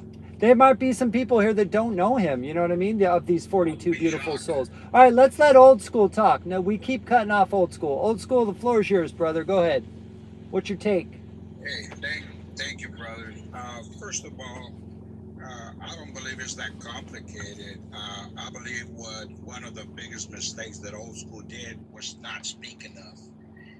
Old School worked hard and mind their own business. Unfortunately, that caught up to us. One of the things that I don't trust government is because for the past 40 years, government and our organizations have been selling out. Everybody has put their hands inside our pockets. I believe that it's unfortunate that a national event in Florida had to raise awareness on the safety issues that the government itself contributed on. They have allowed the schools to run out of control. They have allowed the DMVs to run out of control, and they haven't enforced the national laws and regulations. They allowed the world to come and compete with national business. I believe if we take our industry back and remember the government works for us, we don't work for the government. We gotta change the mindset. We gotta demand what's right. We gotta demand what is our rights and what is fair for us as truck drivers. They claim in times for us to be essential, but when it comes to our lifestyle at home, we're the last ones to have one. We need them to show us that respect. We need them to show us they mean what they say. And they have done tremendous job for the past 4 years dividing us. I don't believe a party is the answer, because in 40 years, this is the only administration that has actually been trying to do something. But I give you a very, very, very good example. Yes, they've been enforcing the English standard, right? The English law that's been close to 100 years. Finally, somebody is trying to do something because of that event in Florida. But what about the broker transparency? When are they going to take care of that? We must demand those things. Where is the surcharge? Why have we been allowed this industry to keep us hostage on the docks? We're no storage units. We're allowing we it. Demand this activities to stop now. I believe now that there's so many organizations or independent individuals like yourself, like Macau, and so many others in good faith trying to make a change in the industry. To my opinion, I don't care what religion beliefs you have. I don't care what your color of your skin looks like. I was a member of the Teamsters for 12 years, and you know what I love about Teamsters? It was not about color, race, or religion. It was the true brotherhood. And you hate or love Hoffa, that was the only man that was able to keep Truckers United. So to me, it's time for us to get together, regardless of our ideology, theology, political views, personal interests. We need to do something together, because they know once we unite, they're in trouble. And we need to eliminate this division amongst us, because I know from my experience running the Trucks from Past, Present, and Future group, we divide ourselves for the trucks we drive, whether we're driving a manual or automatic. We're dividing ourselves upon genders. We're dividing ourselves upon color of skin. We got to stop that nonsense. Let's look at what we have in common and demand the government to work for us. Let's stop working for the government tireless, because we've been doing it for 4 years and nothing has changed. The only thing that has changed is we got the worst end of the stick. That's the only thing I want to mention about the medallion thing. The only thing that I don't agree with it, it's a great idea. The only thing I don't agree with is because I believe in capitalism, and I believe in free enterprise and competition. And if you start allowing the government to regulate how many units are in power, that can be a monopoly as well. That's the only thing that I see with the medallion, but it's a good idea. Thank you guys for listening. God bless you. Thanks for coming up, old school. Coffee with Bob, what's on your mind? I want to talk about what Old School said. He had some really valid points. Can you hear me okay? You're great. Okay. We are the biggest problem, in my opinion. We have caused our problems, and we can only fix what we can control. This is $1 trillion industry, and changing free market and all that isn't even possible. There's $1 trillion, and they are watching it closely. They have us right where they want. So the only thing we can fix is what we control. They gave us ELDs. And we used to stop. 3 hours a day. We used to stop for breakfast, lunch, and dinner. Now they have 3 million people racing to sit on a dock for free. Every driver I know sits their butt in a truck to save time to sit on a dock for absolutely free. You can control that. You can take your 3 hours. Yes, it's going to cut into your 11 hours. It's going to cut into everyone's, but they're going to lose money. They're going to lose revenue. They're going to lose productivity, and that's when you're going to get their attention. You want to start making a difference, take your time. Take your time to stop and eat. Take your time, two hours a day at least. I do. I stop every day for 2 hours. I am not giving some dock or some shipper or some receiver my time for free. When they want my time, they'll pay for it. I don't care about an electronic logbook says I got 11 hours. Guess what? I'm only going to drive 8. And if we all start driving 8 hours a day and they start losing revenue, every company is going to start screaming, why aren't you being productive? Why aren't you being productive? That's what we can control. That's what we can fix. But most guys are going, I need to make money. I need to make money. You know, if you want to make money, you got to make some changes and do a little sacrifice, and you get people's attention, and then you have them. Then you're controlling them. But nobody's, you know, everybody wants to change all these things that we can't, that are in federal motor carrier acts, that are in transportation, surface transportation bills. And they want to say, we need to do this, we need to do that. You don't have the control, the power, or the money. Most drivers couldn't name their congressman or senator to vote for them that are on the transportation committee to fix the problem. 90% of guys I talk to don't know who's on the are. But you can control your hours. And if you start giving your time away for free every single day and go, I don't make enough money, but you sit on a dock for free every day and I need to make more miles, I need to make more miles, so you can hurry up, not eat, and sit on a dock for free and then complain about not making money. Well, you're giving them your time, and your time, my time's valuable. Maybe nobody else in the whole industry is. I don't think it is, because I keep seeing guys sitting around for free. You have a great point. So everybody heard that, right? You know, we brought this up, Bob, like a month ago, and that's a great idea. Just drive 8 hours a day or call in sick. They can't force you to drive, right? Maybe we can't strike, and we shouldn't strike, right? We don't want to hurt Americans. Obviously, we love our fellow people. We don't want to stop, medicine and food and gasoline and stuff like that.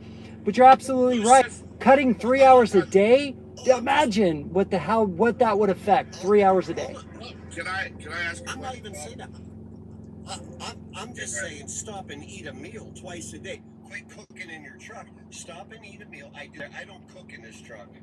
I refuse to cook in this truck because I don't want to do my dishes. I don't want to drag shit in and out of this truck. I want to pay somebody to bring my food and take the dishes away and wash them for me. And if everybody would just simply eat 2 meals a day, that feel the sting. That's right. You're breaking up a tiny bit, brother.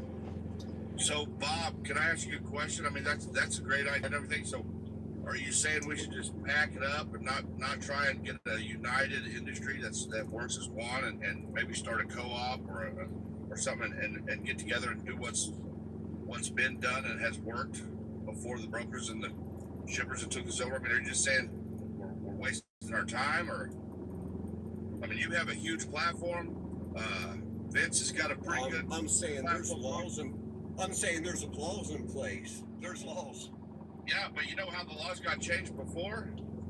That's a great idea. The phone made one phone call, the industry shut down, and within hours, they got what they wanted. There's power in numbers. To sit here, do you know what? And I love. Hey, by the way, I love your show. I love the morning thing. You're one of my. I love watching you on there, but I can't agree with you trying to say, hey, no, nothing's going to happen. We're united. Dude, if we all united, if we took a day, it would take 6 hours for the industry to move as one industry and say, we don't need the government to do anything for us. If we moved as one and say, we're not going to haul for less than this, we're not going to do this, we're not going to let you, we're going to have transparency, we're not going to move nothing, within hours, it would change because they're under contract. These brokers have to move that freight And if nobody hauls it for these shitty rates, they're going to come up because they'll be in breach of contract. So why not? You know, you ever seen that hot girl at the end of the bar that you're like, there's not going to be no chance? Oh, here we go. You send her drinks anyway. You know there's no way in hell. Why don't we treat this like this? Let's send her some drinks. Let's take a chance. And what's the worst that could happen? It can't be any worse than what we got going on now. I could tell you the reason why. They already put the fix in place. Do you want to know why? Yeah, love to. Because there's 1 million people here, 1 million people driving trucks that don't even know how to say the words Jimmy Hoffa, nor do they care about it. They came from a third world country and are used to third world money. And that's why they're here on purpose. So the second you try to do that, they're going to get a lot of work. What do you think, Dave? I don't know. I think if we get that medallion, that digital medallion, and get rid of these guys, they're on the way out the door. If we set some rates, nobody's going to. You can't control the shipper in a free market. You can't control it. Like, they have laws for that. Like saying you're going to, I'm on board with you. I'm just telling you, saying I'm going to do this in unity, you got to have a real plan. And then if you have a list of demands, I'm okay. I want to know what you're willing to do when they don't answer your list of demands. I'm okay with a plan if you have a plan. Unity isn't a plan. Tell me what you're going to do, how you're going to do it, your demands, and what are you going to do if they don't do it. That's a plan. Well, if we get 1 million drivers, say we do a month-long marathon of getting everybody passing the word along, saying, listen, guys, let's try this out. I mean, you got a voice to what, like 500,000 people on a daily basis? Something like that, Yeah. right? Yeah. Mm-hmm. I mean, just you alone, we can all work together, 4 or 5 of us, and just do a freaking campaign and say, guys, on this day, let's not haul not one thing. Because here's the thing, I don't care if you're from overseas or anything. I think you should be getting $1 a mile. I think you should be getting, I don't care who gets, everybody should get the standard rate. You know, See, I think they're getting 50 cents a mile now, and they start getting, who's going to turn down good rates? Why should we have to work? Go ahead. That's a really dangerous thing, in my opinion. The second you allow our government to be able to put a price fix on anything in our industry, they're going to smoke us. I mean, absolutely. The second you say there's a minimum or a maximum, you just gave them a hold on this industry that they do not have yet. But if you invite that here, in a couple years, I can guarantee, promise you, the trucking industry will change forever. For the worst. For the worst. Oh, absolutely. Well, we had it for 50 do not years want to with get the ICC and the Teamsters. They had it locked down. There was no one operating at a loss. So how did? No. So I can explain to you why. First of all, the Teamsters' only job, they only had 3 jobs, and they made sure that they did it. It's for a safe work environment, a good wage, and benefits. If a Teamster union was doing more than that, then that means the company got in bed with them, and the company's just as fault as they are. That's the only 3 things any Teamster union could ever do. A decent wage. I would love that. Benefits. That would be an awesome. I would love that. That's a great list. And that is the job still to this day of any Teamster union. That's the 3 jobs. If a Teamster union is doing more than that, they have gotten into bed with the company, and that's a bad thing. That's what happened to Yellow. Yellow got in bed with the Teamsters got in bed with Yellow, and it destroyed everything. If a union would stick to their 3 roles, their 3 jobs, a union is a fantastic thing. But people get greedy and things happen, and that's business. Well, they passed laws about the owner operators where now they can't unionize. That's why we got to find a workaround with standards. The Interstate Commerce Commission was deregulated because it was so corrupt. The ICC was corrupted beyond belief. Shippers and carriers were going to the ICC, giving them gifts and prizes and presents to get the better freight. Favoritism was there. That's the real reason it got deregulated, because it was beyond corrupt. And then they got rid of Hoffa because he had that much control. Unions are great as long as they don't go beyond their 3 rules rules of a union. And I agree with you 100%. But they have put what they call fences. There's laws. I was born and raised a Teamster, Local 249 in Pittsburgh, PA.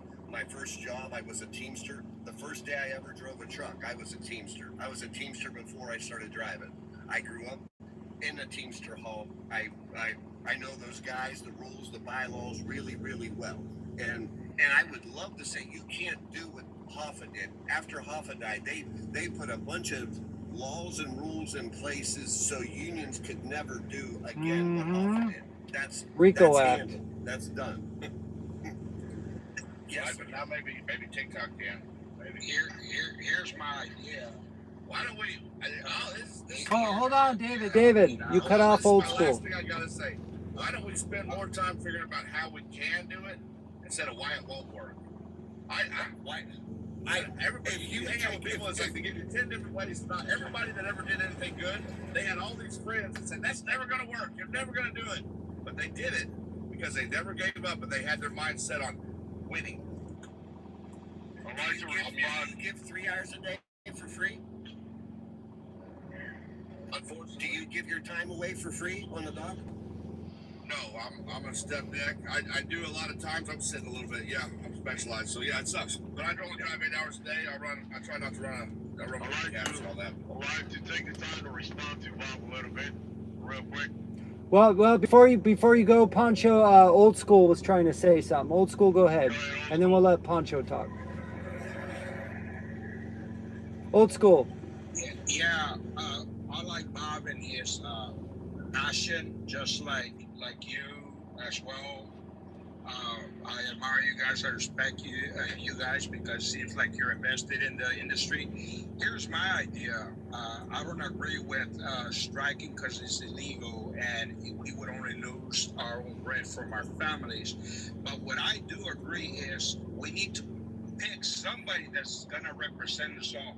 We all have platforms with a few thousand followers with us, and if we all pitch in $50, $100, and pick one representative, and we all sign a petition demanding, for example, broker transparency, that it's been written already. Why it hasn't been enforced? And we all invest $50, $100, and we pick that one individual to present it and represent us with the mentality as a Teamster system, and we're gonna be behind that one individual. And if that doesn't come through, we're gonna make some smoke happen, and we're gonna be acting. That's what Bob is saying. What are we doing? We're tired of talking. We've been talking at the diners for 40 years. Right. What Talk is cheap. To me, that is the good idea. Let's pick Talk somebody. is cheap. Let's donate $50 or $100 per person, and let the one individual represent us with legal documents, with petitions. And if that doesn't happen in a certain amount of time, then we have Plan B after that. All right, Old School, I got something for you right now, buddy. Go ahead, Poncho. Hey, Old School, What you got? don't we have owner-operator, independent driver association? We already have that in place, and what is it for us? They do nothing but selling chip insurance and a little smoke they throw at us sometimes to make believe they're fighting for us and they're fighting our fights. So I'm not really pro another association, another entity, because we already have one. I mean, if you look at TIA, Transportation Intermediary Association, they lobby hard for these brokers. They do get it done, but then we got OIDA that won't even meet with TIA to discuss the issue with the driver pay and the choice of a driver pay. Think about that. I'm not Old School. Go ahead, buddy. One person ain't gonna We haven't had anybody in 40 years, like I said.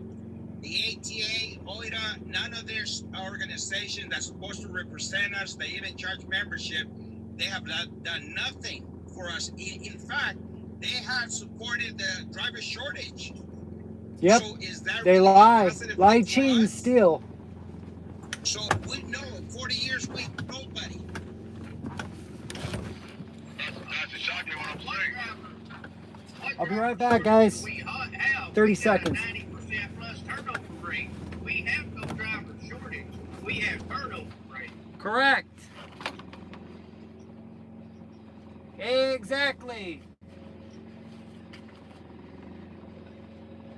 I wanted to respond to Bob before. Bob, when you said if we allow the government to regulate what's the max and the minimum, we're not talking about the max. We're only talking about a minimum mandatory rate that is comprehensive, so we don't lose money when we hold our loans. I'll give you an example. When you go to Colorado, there's no loans coming out of Colorado.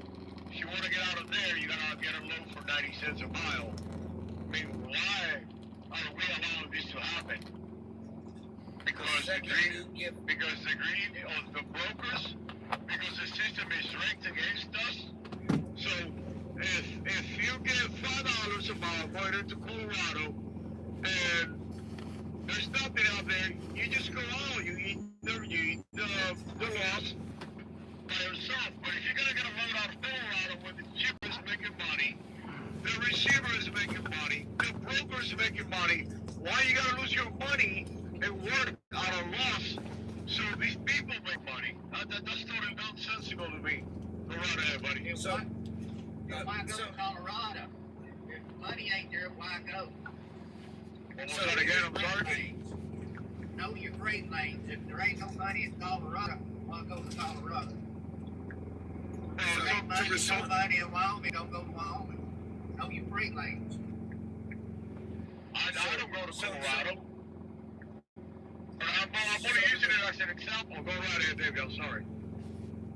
So to respond to your question, our government doesn't work that way. You can't say to our government, I'm going to allow you to control the minimum.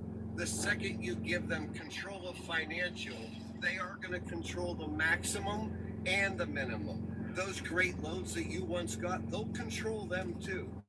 Giving the government control of any of our money, the free market, is not going to turn out good. If they can control the minimum, they can control the maximum. So Let's not wait on the government. Let me answer the Bob real quick. Bob, I'm sorry. Go right ahead. Finish it. I'm sorry. If you're going to ask the government to do that, you are going to get both maximums and minimums is what will happen. Okay. Let's not wait on the government. Okay. Let me say this. The government already has control of our finances. They didn't just pass a law that they're going to bring the insurance on $2 million per truck. They don't care about us. They don't think about our bottom line. They don't care if we all go out of business. Yet they need all of us to work our asses out here and live in a truck 7 days a week so they have stuff to buy at the stores. You see the disparity, you see the incongruences that I'm talking about? So they already have control because they pass any laws at any given time without our consent, without our opinion. So it's not like we're gonna change the system. The system is totally rigged against us. The best we can do is use it to our advantage. That's the way I see it, Bob. How do you think about what I just said? I agree with everything you're saying. That's all true. I have no disagreement. I'm just saying the government, if you give them control of a minimum of anything, you also gave them control of a maximum. And sometime in the near future, that is going to be really, really, really, really bad for the trucking industry. And let's not wait on the government. Exactly. We fix it. Let me ask you, Bob, let me ask you a technical question then. So, the government right now does not have any controls about what the minimum or the maximum is. So we're just getting ripped off by these brokers. So I have a question. Would you rather have a government that will send a living wage for us over a supposed freedom that we might have?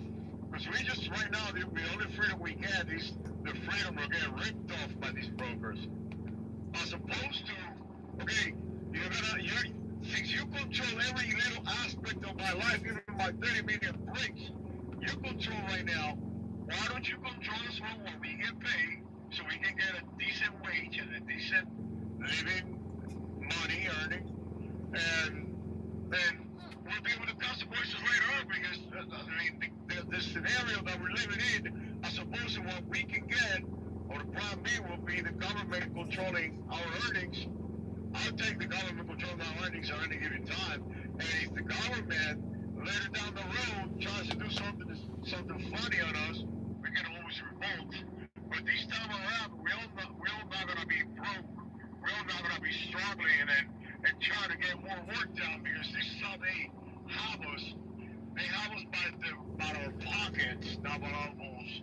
Because everybody's broke in this industry. And since everybody's broke, they know, meaning brokers know, the more they pay us, the more independent we are, and the more bargain power we have. Because if we have money, we're not gonna work for cents in Marlow. But if you don't have any money, then we gotta get those 20 cents and gotta make a 40. You know what I mean, Bob? So, You know, what do you think about that? with the people in this group right now on this live, there's enough content creators here. We probably have 1 million people we can reach. If we did a massive campaign where we said every other day, everybody said, do not halt cheap freight. Join us in this. Let's stand up and let's do this. We don't need to wait on the government. We can literally Bingo! change these rates Bingo! Let me ask you, hours. let me ask you now, Bob. We'll say nobody likes to hold cheap freight. Nobody likes to get those cheap rates. But I have a question. Why are the rates this way they are if nobody likes them? Because nobody's happy with those cheap rates. Yes. I don't know one person that wants to say, hey, I want to do the road for 10 cents a mile. Explain that Can to I me. tell you why? Go right ahead. Wait, I'll tell you. So saying that doesn't make sense to me. I can make money at $1.50. I can make money. I can sustain my life at $1.50 a mile. I can pay for my truck, my maintenance, my fuel, my insurance. Because that's the way I run my business. Now, the biggest problem with that is people have different. If you have a truck payment, that's a different number for you. At $1.50, I'm making money though. So if you're going to throw this number out there and you're going to say everybody's broke, and I'm not broke. I'm doing good. I've put myself in a position, and I'm not bragging. I'm just saying you can't say, hey, everybody's broke. There's Troy Massey out there. Troy builds a new truck every year. And if you go ahead and put a cap on the bottom and the top, there'll never be another guy like There's no Troy. cap on the top. Troy, I get There's it. no cap on the top. There's no top cap. There's no. We're not. Nobody's saying anything. Bob, If you give them a bottom, so, hey, if you give them a bottom, you gave them a top. Trust no, me. it's still free market, Bob. It's still free market. No. Look, The I'll second tell you you, gave them Bob, money, I'll tell you, the market's over. I'll tell you what's going to Oh, happen. hold on, Pancho, hold on. Go ahead, Bob. I'll tell you what's going to happen. When the economy's bad, and these brokers try to rip us off, they're all going to be regulated. It's going to be a minimum mandatory, and they're not going to be able to rip us off. When the economy's good, like 2022, there's 100 loads per truck. Here's what's going to happen. We're gonna be get called. We're gonna be like, hey, if you give me $6, I'll do it. And the shipper is gonna get this, so I'm gonna pay the guy, and the rates naturally are gonna start going up because this trucking thing is a cyclic issue. It happens on and off every couple of years. It goes along with the economy. But what we're securing is when in the downtime, we're not gonna get robbed. We're not gonna get drive out of this like these brokers do to us, Bob. This is nobody's ever saying, oh, we wanna put a cap on how much we can charge. That's not our objective. Go right ahead. I want to know how you're going to stop this. If you're going to allow the government to give you a minimum, they are going to be able to give you a maximum. And I want to know how you're going to stop. But once you give the government that power to have a minimum, they already have a power for a maximum. And I want to know how you think you can stop the government from giving you a maximum. Because if you give them a minimum, They absolutely have the power to give you a maximum pay. Why don't we have the conversation right now in this thing that we just start our own industry standards of an industry and have a huge campaign that puts something in place like AFTRA that says we got to reach right now. We can say, guys, let's make our own fire engine. Let's do our own thing. It doesn't have to be the government. We can have in this conversation. We can say, guys, Bob, Vince, whoever else is here, let's get together. Let's educate drivers. Let's put this act as a standard for our industry and try to do that. Try to get some standards set. We don't need to wait on the government. The government takes forever anyway. Everybody knows that. We're lower. We've got platforms right now. There's nothing. I think we. And Bob is right. You cannot do a minimum, because if you do a minimum, you're going to have to break it down in so many different genres. Because why a minimum? You put a minimum rate like $3. Everybody can run. I'm going to tell you why. Because if you're going to have different costs occurring with lumber than what you will with steel, than what you will with prefab buildings. Sir, do you understand what we're talking about? Listen. Dave, don't interrupt, brother. My buddy didn't understand what I'm saying. It's a minimum. A bottom dollar, instead of starting the bid. Go ahead, Lee. What were you saying? But that's what I'm saying. I understand what you're saying, but like you said, you had $1.50. You can make money at it. Well, it might cost. You might get a haul lumber at a cheaper rate and everything. The minimum be at a certain area. Hold on, hold on. I got to interrupt. If we have a standard, hold on, let me talk. If we have a standard. I agree with you, though. Back in the day, guys could have hauled for $1.50, but they would have had their radiator shot out of their tires flattened because you didn't go outside the standard for the industry. That way, everybody stayed profitable. Well, if you could run for $1.50 and you're in a group that says, hey, let's run at $3, and you undercut that, you're ruining it for everybody. That's why we have to get united and say nobody hauls for less. Even if you can, don't, because it screws the whole industry. Well, I agree with that. I asked that question before. Hold on, Patrick. Guys, listen, we cannot interrupt each other, please. We're never going to get any. I know everybody wants to speak. What everybody thinks is very important to them, but we cannot interrupt each other. I know we're excited and we're passionate, and we all love this industry, and that's great. But please, no interrupting. All right, who was just talking? Lee? Go ahead and finish, Lee. Poncho, I'll unmute you. And Go I ahead. agree with you on the minimum standard, but that gives a lot of power to the shippers, because I'm going to take this one genre, for instance, cattle haulers. They're getting like $5 or $6 a loaded mile. They go out, load it, come back in, where they average $2.50 a mile. Okay, well, let's say they got a minimum standard there, and they say, okay, we're just going to pay you $3 a mile. That's the minimum standard. I'm not going to pay you no more. Okay, say the same thing with the heavy haul. They're getting a great big amount, but out here now say, well, the minimum standard is $3 a mile. I'm not paying you no more than $3 a mile. If you want to haul it, fine. If not, fine too. It'll sit here. Now, granted, it does have side effects to it. I agree with all of that, but it also sets up a scenario that can backfire at the same time.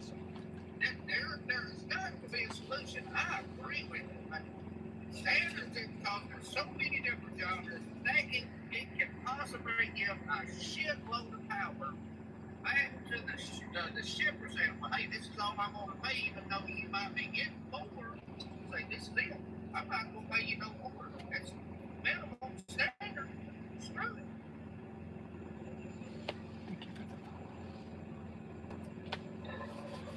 Yeah, okay, McCone, what you got?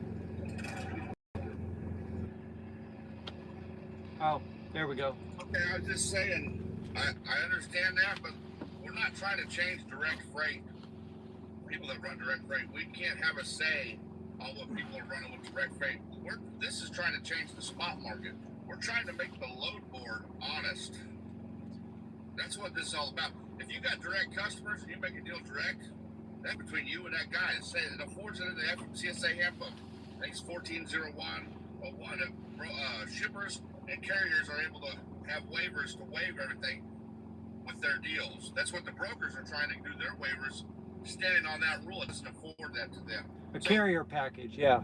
Yeah, we're not trying to change anything for the cow haulers or anybody hauling direct freight. Like I'm hauling robotic shit, $7 a mile, $5 a mile. You know, for my company, I'm a company driver.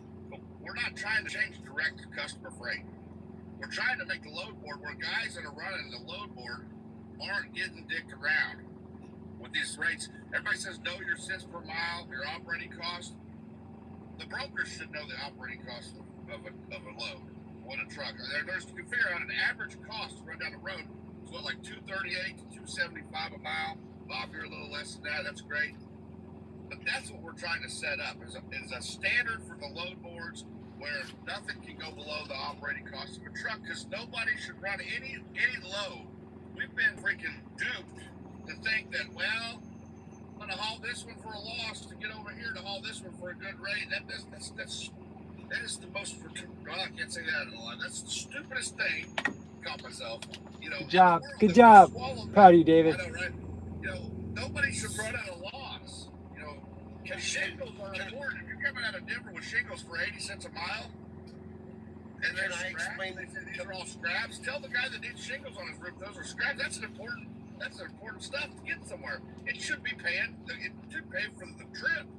At least we should run as one industry and have standards and not minimum. Yeah, go ahead.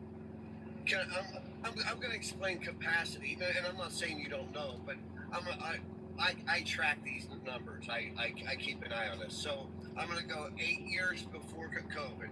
8 years before COVID, there were 2 million truck drivers and 500,000 carriers for 8 years in a row before COVID. And then when COVID hit, they hit the DOT handed out 50,000 MC numbers a month for about 3 years, a total of 1.8 million. So we went from 500,000 to 2 million carriers. We also went from 2 million truck drivers in 3 years.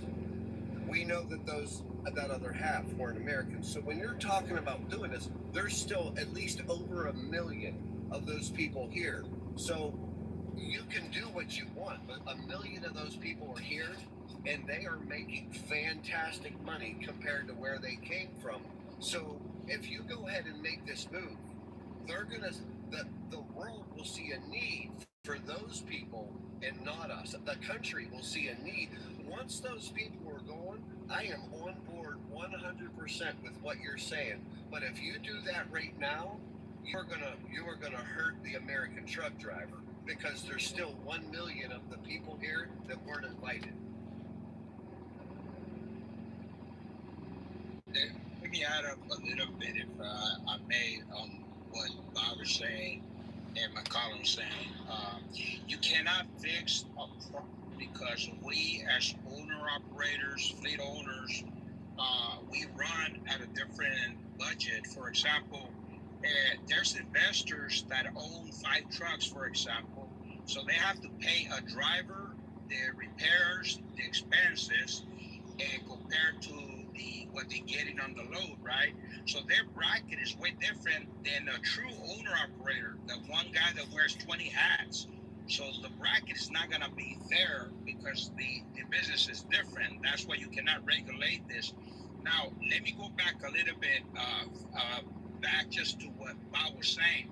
Remember, the demand, supply and demand is king. It has always been, and Bob said exactly. We're going through capacity adjustment right now. And you guys not gonna like this, but why we were not complaining when we were getting $5-6 per mile?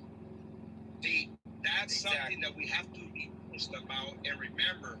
Now that we're going through what Bob is saying, what the neighbor told the neighbor, the cousin told the cousin, now everybody got a truck, and now the demand is down. Now we're in survival mode. So the one, like Bob's saying, he managed to run his truck at 150 for a profit. Well, Are most of us budgeting? Are most of us watching our fuel expenses? Are some of us willing to replace the light, a mud flap? Well, this is where the experience comes in order to survive this capacity adjustment. What I was saying earlier is while we're going through this capacity adjustment, and what Bob was saying is, let's play fair. Let's eliminate the non-domicile licenses. Let's regulate a little bit better the DMVs where people cannot purchase a license for $5,000. Let's enforce the national trade agreement with the cabotage that's still going on, and it's been going on for 40 years, since the 80s. And let's enforce some of the unqualified drivers that are still deciding to drive under the influence. And there's hundreds and thousands still pending. And I believe what the system of the Teamster works. Why? Because the Federal Motor Carrier Safety Administration wants safety, and we give them that. But in return, we demand for them to enforce the laws that are already written. Capacity adjustment will cut drastically, because Bob just gave us the numbers. That's the biggest enemy, the out of the nation competition. Look at the brokers now. Hey, old school. We didn't see this 10, 15 years before. You know, old school, the last 9 Yes, years I've been an owner operator, I have not one time taken a load from a broker that's working outside of the United States, and 3 times it has hurt me. I have driven empty for over 500 miles because I went and did another truck driver take it? Probably, but I didn't betray my country. That's how I look at it. Every man is free to do what he wants to do, but I will not betray my country. If I'm going to take a load, it's going to be from a broker inside the United States, and I'm going to work for a carrier inside of the United States. Everything outside of the U.S., I don't care anymore. My family and I have been hurt so bad by all this crap, money, taxes going outside of the USA. I'm tired of it. We need to take care of ourselves before we take care of other people, period. Maybe we should revisit. Did he hear about the medallion, the digital medallion? Who's that? Was he in here? Who? In here when you talked about that? I think I went over it. Yeah, I think I went over it. Yeah. I thought you didn't like us anymore, Bob. Do you think? Sorry, battery died. My battery died. Vince, Yo. Vince, do you think it's fair for us wearing 10, 15 hats? Do you think it is our business to regulate the fairness in the competition on the supply chain?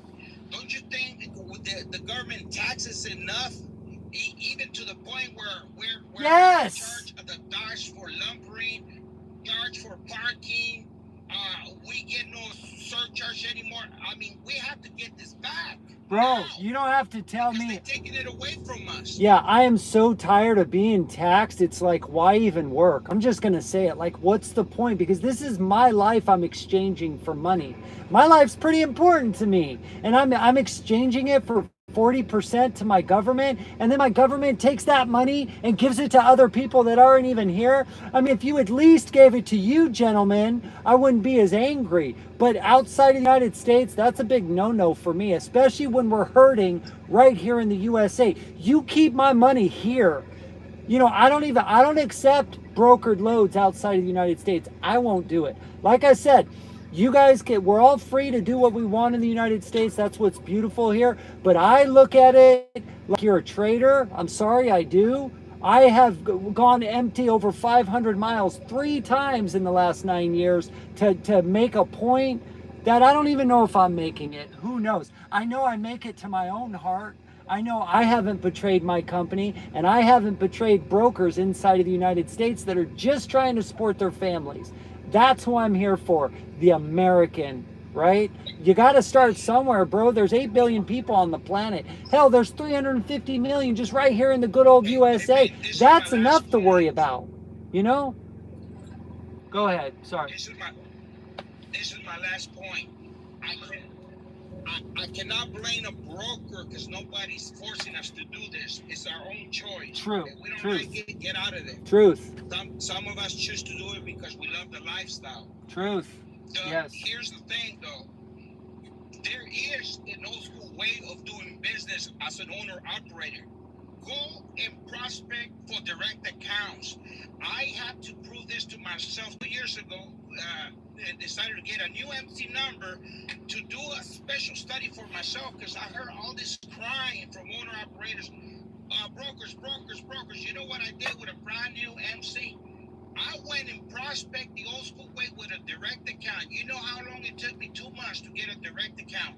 Why are we crying about brokers and don't go and prospect ourselves with a direct account like the old school ways? Why do we give them the power for us? Well, okay. So first of all, old school, I'm a lease owner operator, so I don't think with my binded contract I'm allowed to, what is it called, back soliciting, I think. But I'll tell you this, if I went and just became an actual owner operator and I got my own authority, and this is all that I've heard and researched. I don't know if this is true. Maybe one of you guys can tell me. But from what I understand, if I go out today and I get my DOT number, $5,000, no big deal. I have my own truck. I go get my insurance. That's $10,000 down, right? Okay, so for 6 months, I'm sitting pretty. From what I hear, the first 2 years of being an owner operator, you have to build a safety score, right? With Department of Transportation, and no shippers will take you for the first 2 years. You're gonna make shit. You're just gonna eat dog shit for 2 years. Well, how many people do you know can eat dog shit for 2 years? I can't. Even if I was a bachelor, I wouldn't want to eat dog shit for 2 years. What do you want to make? $50,000 a year? Then what are you doing? Why are you a business owner? Don't you go into business to make money, or do you go into business to say I'm a business owner? You know what I mean? What are we doing here? We're here for money first, right? Second is lifestyle. We love it, right? We live, breathe, and eat diesel. It gets into your veins. That's all you know. Thank you for the gifts. But from what I understand, that's why people don't do it, because the first 2 years is shit. Correct me if I'm wrong, because I don't know. I'm a lease owner operator. I don't have my own authority. I don't have my own insurance. I pay for insurance at a discounted rate because we have 10,000 people signed on where I'm at. Does that make sense? So I get a great deal. And I do well. Sense, but your authority nowadays only costs $300. Authority ain't shit. You're right. That's what I'm saying. But then where do you get your work? That's your bread and butter. I tell you what helps you out when you get your own authority, though. Before you get your own authority, you go to a couple of companies and you work out a deal straight with the company before you get your own authority.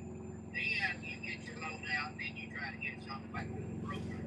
That's where it's not. My dad done the same thing. He got tired of being leased to people and all of that. And we were in the flatbed industry, and he got on the board with lumber brokers. This was before CSA. CSA screwed up everything too.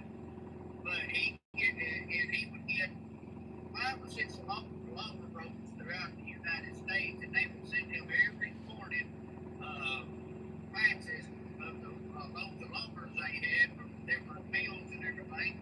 And he would pick from them, and he went with the brokers like that, the lumber brokers instead of the freight brokers. That's how my dad done it. But we stayed regional because he didn't want to get out of the one state area, and we had our certain little customers we hauled on, and that's what you do. Yes, sir. Well, like I said, from what I understand, the first 2 years I wouldn't be able to survive, because I've thought of it many times going out on myself. So what do you gentlemen think? Am I wrong or am I right on that today? Like, would I survive if I tried it, or would I not survive the first 2 years? Would I make $50,000 a year? You know? It depends on your genre. When I got my own authority, I had a hopper bottom. I went to a commodities broker, one commodities broker, and all I dealt with over in Stuttgart, Arkansas, and he loaded me everywhere I went. It all depends in the genre of the trucking industry. Well, that's a small industry, right? Hopper bottom and like farms. That's like ag and bull, right? No, That's not small? No. Oh. Shit, no. How do you think you get your dog food, your cattle feed, chicken feed, rice? Okay. We used to haul stuff out of Stuttgart, Arkansas, to the city of Industry, California for dog food. I've taken apples out of Ohio into Michigan. I mean,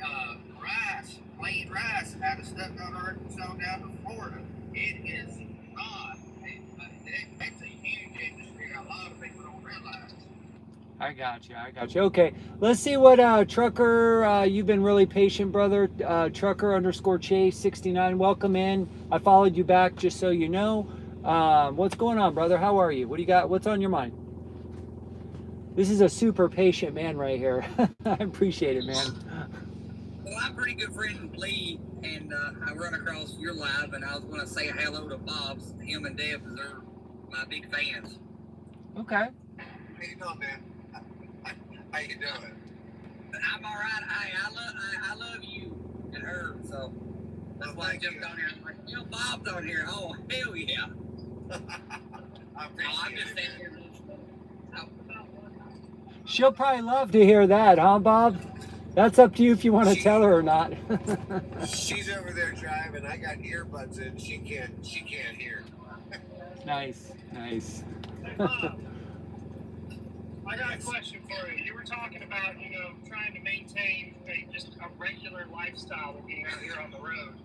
And I was thinking about, our company, they want us to go to sleeper berth when we're getting loaded and unloaded. But I'm not free to leave that truck. I've got to stay with it. Shouldn't I be on duty not driving right there and take those hours back while I'm sitting at the shipper? Yeah, that's what so the ELD created so much revenue for trucking companies, and they're getting greedy.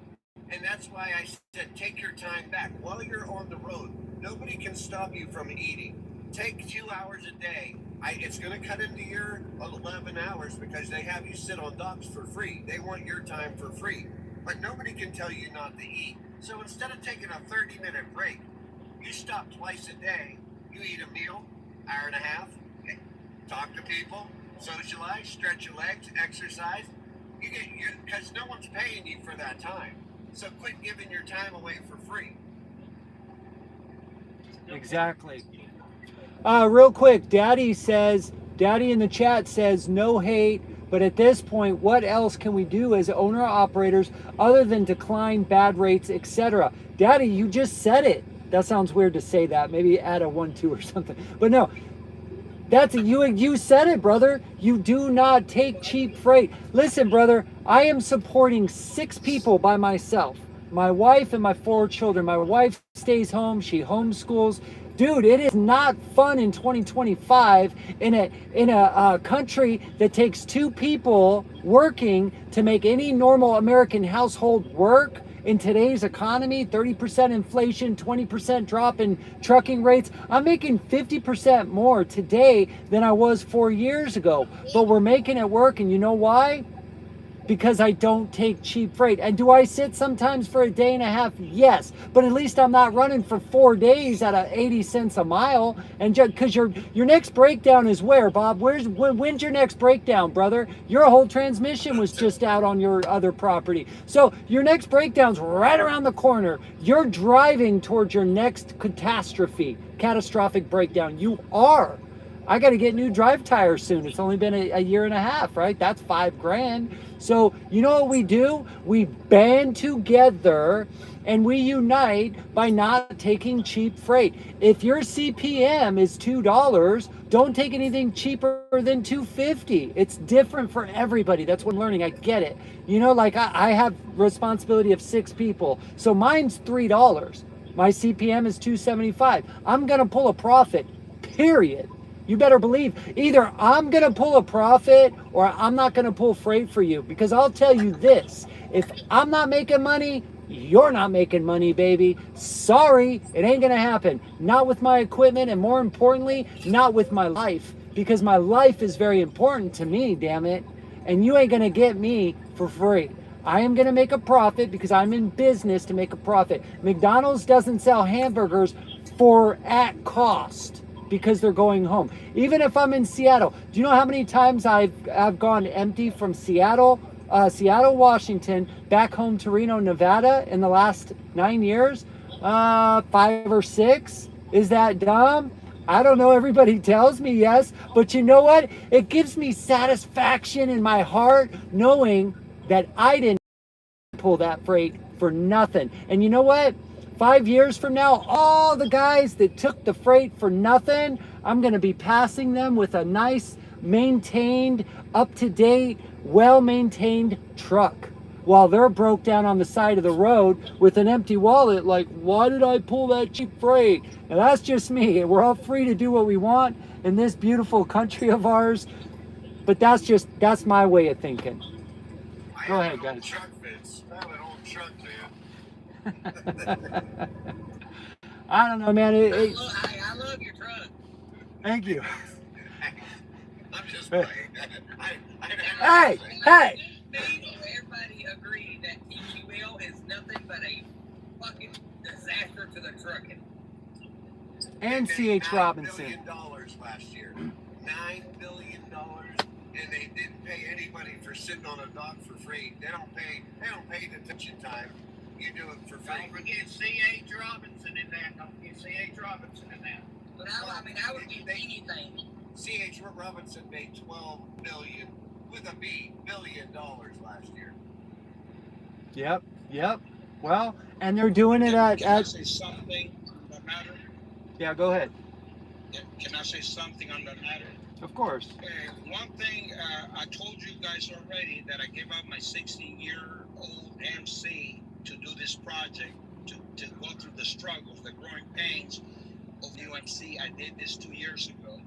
And there was probably a list of 8 to 10 brokers that was able to give me work. TQL was one of them. One thing that I learned about TQL, they have different representatives, different agents within their organization. And yes, most of them will fight you for a nickel. But believe it or not, I have a regular shipment doing $3.50 per mile from them. Complete disclosure. That's okay, great. guys? So I cannot generalize a company disclosure. I'm telling you the truth. I will not speak lie. I'm a man of faith. I'm doing $3.20, $3.50 per mile with a 10,000 pound load. Okay, that's my half of my lane. The other lane, I have a direct shipment. You know, when I deliver this shipment to a Home Depot in Arizona, you know what I did? Instead of complaining my truck sitting 2 hours to get unloaded, I walked around the streets, and you know what? I was knocking on doors and says, "Sir, do you have a load for me?" There we I'm go. going back to Cali. You know what? In less than 2 months, I found myself my direct shipment to come back. You know what? I'm doing it 2-3 times a week, and I'm averaging around 3 some per mile with 10,000 pounds on a dry van. I'm being in complete disclosure to let you guys know it's possible. But you know what? If you're waiting for brokers to determine your success, you should have never bought a truck. Bingo. You should have never gotten to this business. And then also, old school will tell you, if you're gonna buy a truck, you better have at least savings to do an overhaul on your engine or your transmission, because you're not gonna go and stay in debt and start over again. That was the old school way to plan ahead, right? So right now, I understand, Vince, we all struggling, right? We all going through the capacity adjustment. But I'm telling you facts. Get out of your truck, exercise, and go knock on doors. You know what? This is what the shippers tell me. This is what I do. I go and investigate. When I knock on neighbors doing business, I go out there and do some time talking to the shippers. You know what the shippers tell me? I wish I could get the same driver that is a professional, that has a timely manner, and that has decent attire to represent me well. I'm tired of getting a different driver every single time. Sometimes they're early, sometimes they're late, sometimes they wear sandals, sometimes they wear sweats, sometimes they're rude. The shippers are also tired of getting different drivers, different equipment. So they are thirsty to get somebody that is knocking on the door, that is a professional, willing to deliver their shipment on time and in a safely manner. I want you guys to understand this. We are in demand, but if we don't go out there and knock on doors, and we depend on brokers to do it for us, why are we complaining? Hey, old school. Old school, Pick a Pothole says brokers put in contract you can't talk to the shipper, and he's right on a lot of loads. How can we get past that? What is it called? A no soliciting clause or something like that? How do we get past that? What he's saying, I understand this. There's, I believe, before it was a 2-year term where you signed that you cannot talk to their customers. What you guys didn't understand is that I went around the block and knocked on other doors. That's what I said. I never said I go and try to steal their customer. When I'm getting unloaded or loaded, I take a walk around the corner to other businesses and I prospect for loads. In fact, I'll be completely honest. If I have 5 more trucks that I can break into the company that I have a direct account, they will take them. Because I've been doing this for 2 years and I only have 2 issues out of my control, but I'm never late. I take care of their equipment. There we go. And I deliver my product with respect and with pride. That's what old school teaches us. Be proud. Be on time. Be a professional. A lot of these drivers, they want to get $3 per mile. They're wearing sandals. They haven't brushed their hair and their shirts unbuttoned. They smell. They smell, BO. Yeah. We're not selling ourselves. You're right. You're right. It's called being a salesman and a professional, you know? Yeah. Amen, brother. Amen. You're right. You're right. That's what Bob was saying. We all deserve different rates. Bob is absolutely right. We cannot put a fixed rate because we all have different ethics. Yes. Absolutely right. You know, that's like me though. I drive for a smaller company. They got about 40 trucks, in which I pull a reefer. I don't see how they make it though, because like the brokers, like TQL, they deadheaded me out of Montgomery, Alabama, over to Greenville, Tennessee today to pick up a load that's going to Tip City, Ohio, and that load right there only pays the company $675 to run over 600 and some miles. I don't see how they're making it. Well, they won't be making it for much longer. I don't know. They're appearing like they're making it, but I don't think they'll be around for much longer. That's what I'm saying about all these guys taking freight for 75 cents, $1. They're going to be on the side of the road in a year or two. You can't make it. Unless you're a master mechanic, you have no kids, you have no grandkids, you don't have a spouse, you live in your truck, you don't have a house payment, you don't have rent. Maybe your cell phone is free from the government. I don't know. You eat top ramen and hot dogs. I don't know how you make it. But it's kind of like what Bob said. That's what a lot of these non-domicile drivers, that's what a lot of them are doing. A lot of them, they live in the truck. They send, thank you for the heart me. They send 90% of their money home. They live on 10%. They have a cell phone for $60, $50 a month. They cook out of their truck. And yes, you can do it cheap. My opinion, though, is, drivers in the 80s were doing amazing, right? 60s, 70s, 80s. They were doing amazing. They were really like the last of the Mohicans, the middle class. Now you have to be super clever, super experienced, or you just have to get out and be super professional. It's difficult. It can be done. But, man, that's what I'm trying to do here, old school, is I'm trying to help drivers, empower drivers to help themselves, because nobody else is going to do it for us. Everybody's just going to keep collecting money off us, right? Do you guys know how cell phones are made? Do you know about the cell phone trade? Have you seen what the mines look like? They're human beings clawing at a mountain, right? Getting the lithium.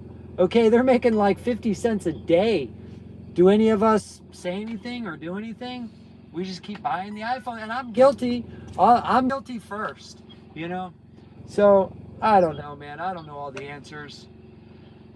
It's a very complex industry, right? Very, very complex industry. And the more I know about this industry, the less I know about this industry. Am I wrong? It gets complicated, man.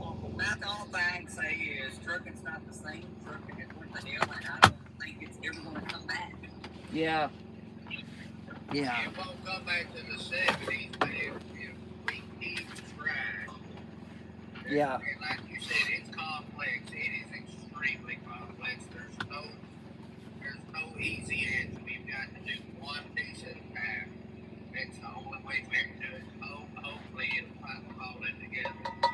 know what? I mean, we've got to cut our costs first. If Right. we can cut our costs and lower our costs, then we can start bringing our rate up.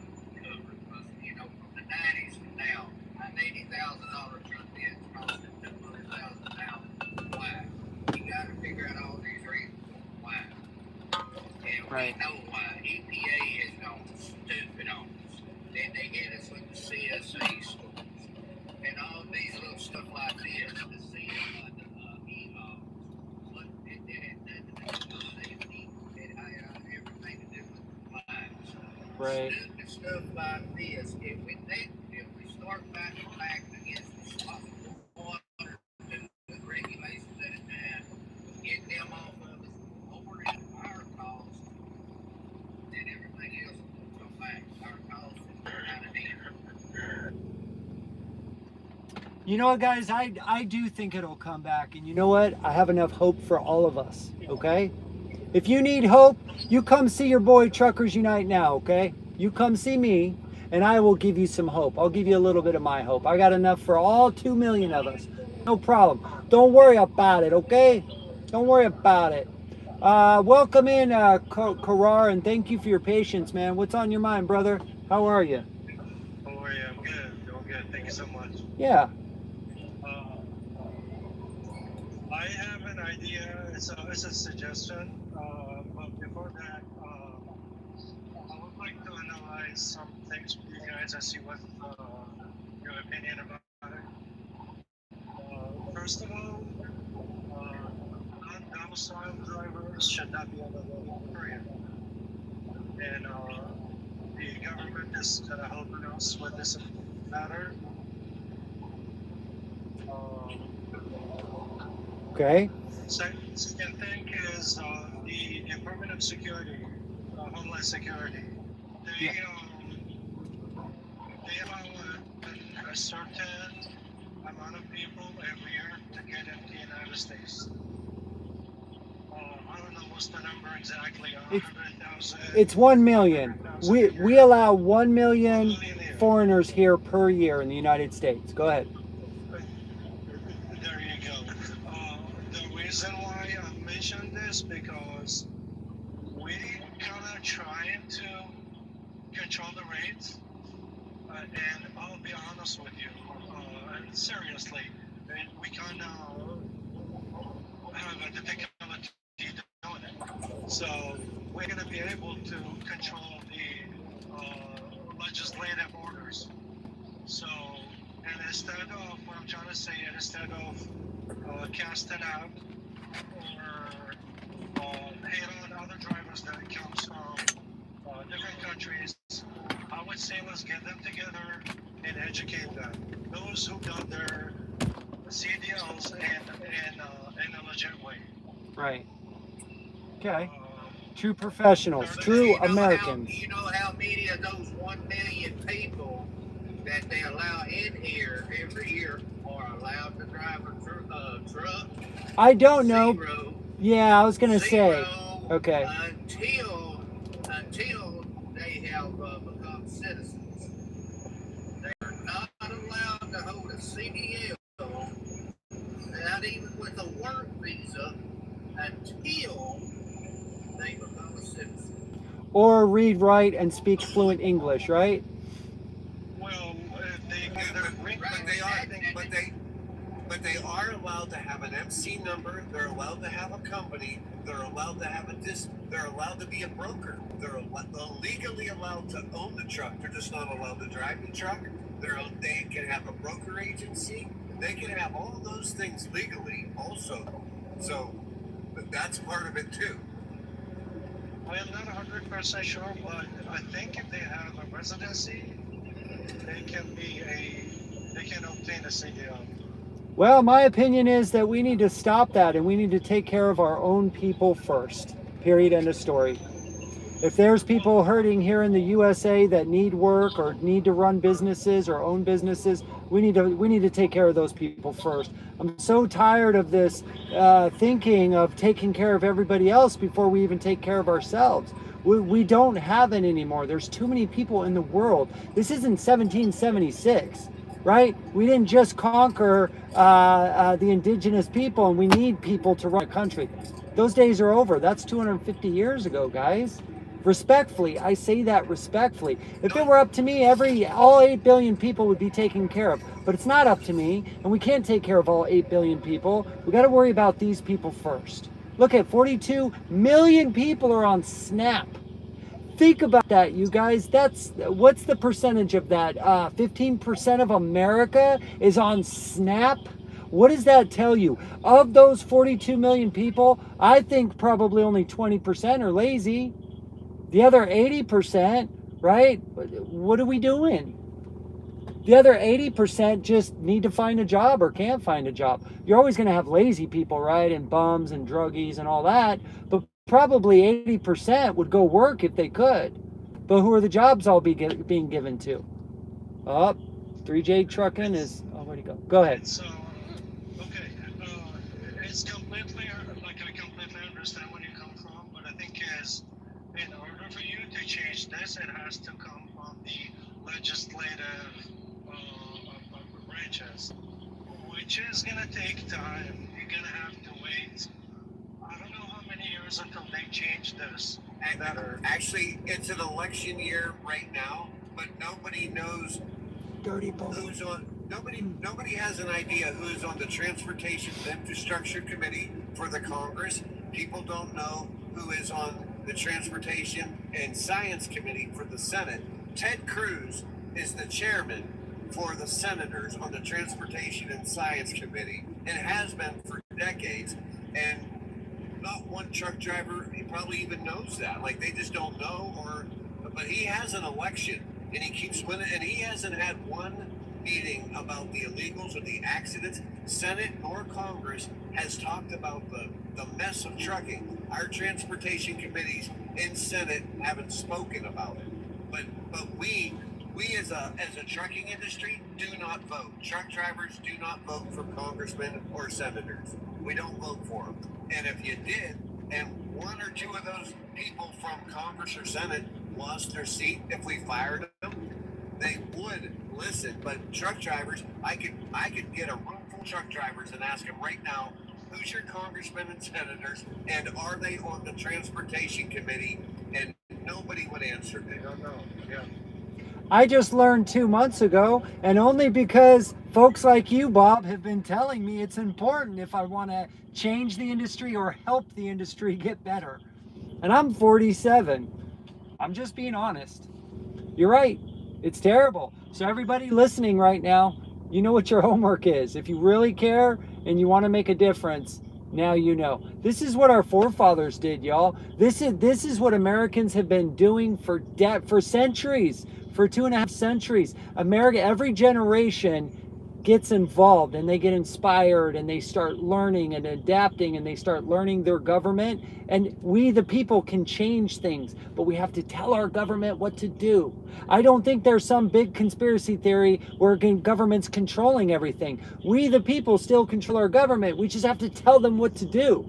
There's a Senate and a Congress, right? We need to get involved and tell them what to do, how to do their job, because that's what they're doing. They work for us, not the other way around. Start looking at your government like they are your employees, because they are. And I say that respectfully. I don't say that disrespectfully, like I'm some big shot. I'm not. I'm just one citizen. I'm just one American citizen. Okay, there's another 350 million of us. Go ahead, Bob. 435 congressmen have an election this year, this coming up year.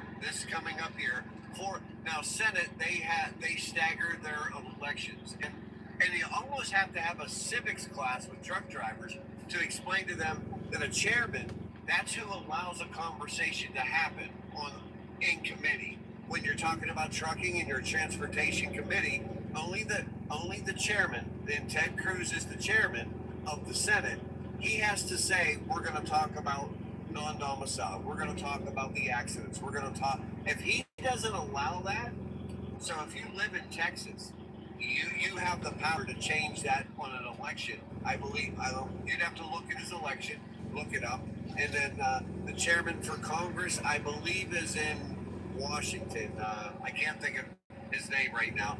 Anyway, start to look at these chairmen of these committees. They are running the show. Everything you do in trucking and you trace back the money, it goes right to them. And those people haven't had a meeting about the trucking industry. Not in all these accidents that happen every month, they haven't had a meeting about it. Yep. So, go ahead, Carl. Go ahead. I was just speaking in general. Those laws, it takes time for them to change it for better. So, and we have a bad market because of the brokers. So, and instead of planning for a long time for a legislative order to change, we can change small things as far as we're treating with brokers and dealing with the brokers. I was gonna say, why don't we build an organization or a platform where we can collect all these truck drivers and even elect I don't know, like 5 or 10 people as a representative in this platform, and also put a membership. Like, let's say each member has to pay $5, $10. That's not amount. It's going to be useful. It's going to be used for advertisement and expanding the platform. So Karar, let me talk on that. So that's what I've been thinking about for months. If we can get everybody united in one place, and we can get something similar to like what our government is, like a constitution, a structure where there's different people on different boards in different regions of the country. We can have like 5 regions. We all get together once or twice a year. And here's the really important part. We put in laws within our own bylaws to protect us from ourselves. What do I mean by that? Well, let's say one of our important top members, so TQL comes in and CH Robinson comes in. They take him to the side. Hey, we'll pay you $5 million. Just walk away or make different changes or something like that. We put into protection, some kind of protection clause where that can never happen. Nobody can sell out. Because I will tell you this, the human heart will always sell out. That's how we're in this mess right now. Greed, lust, they're all human nature, right? We need to protect ourselves from ourselves, which is the Constitution of the United States, right? Like something similar to the Bill of Rights, the Declaration of Independence.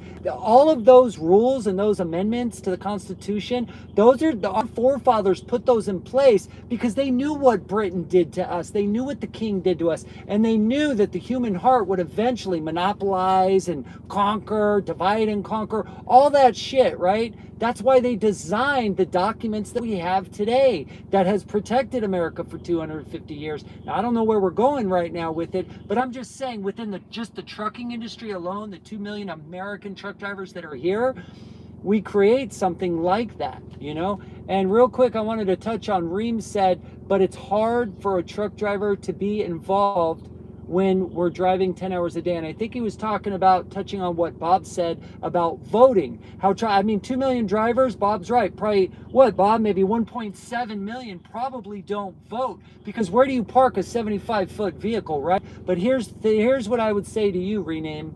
Here's what I would say to you. I'm a father, I'm a husband, I'm a business owner, and I'm a commercial truck driver.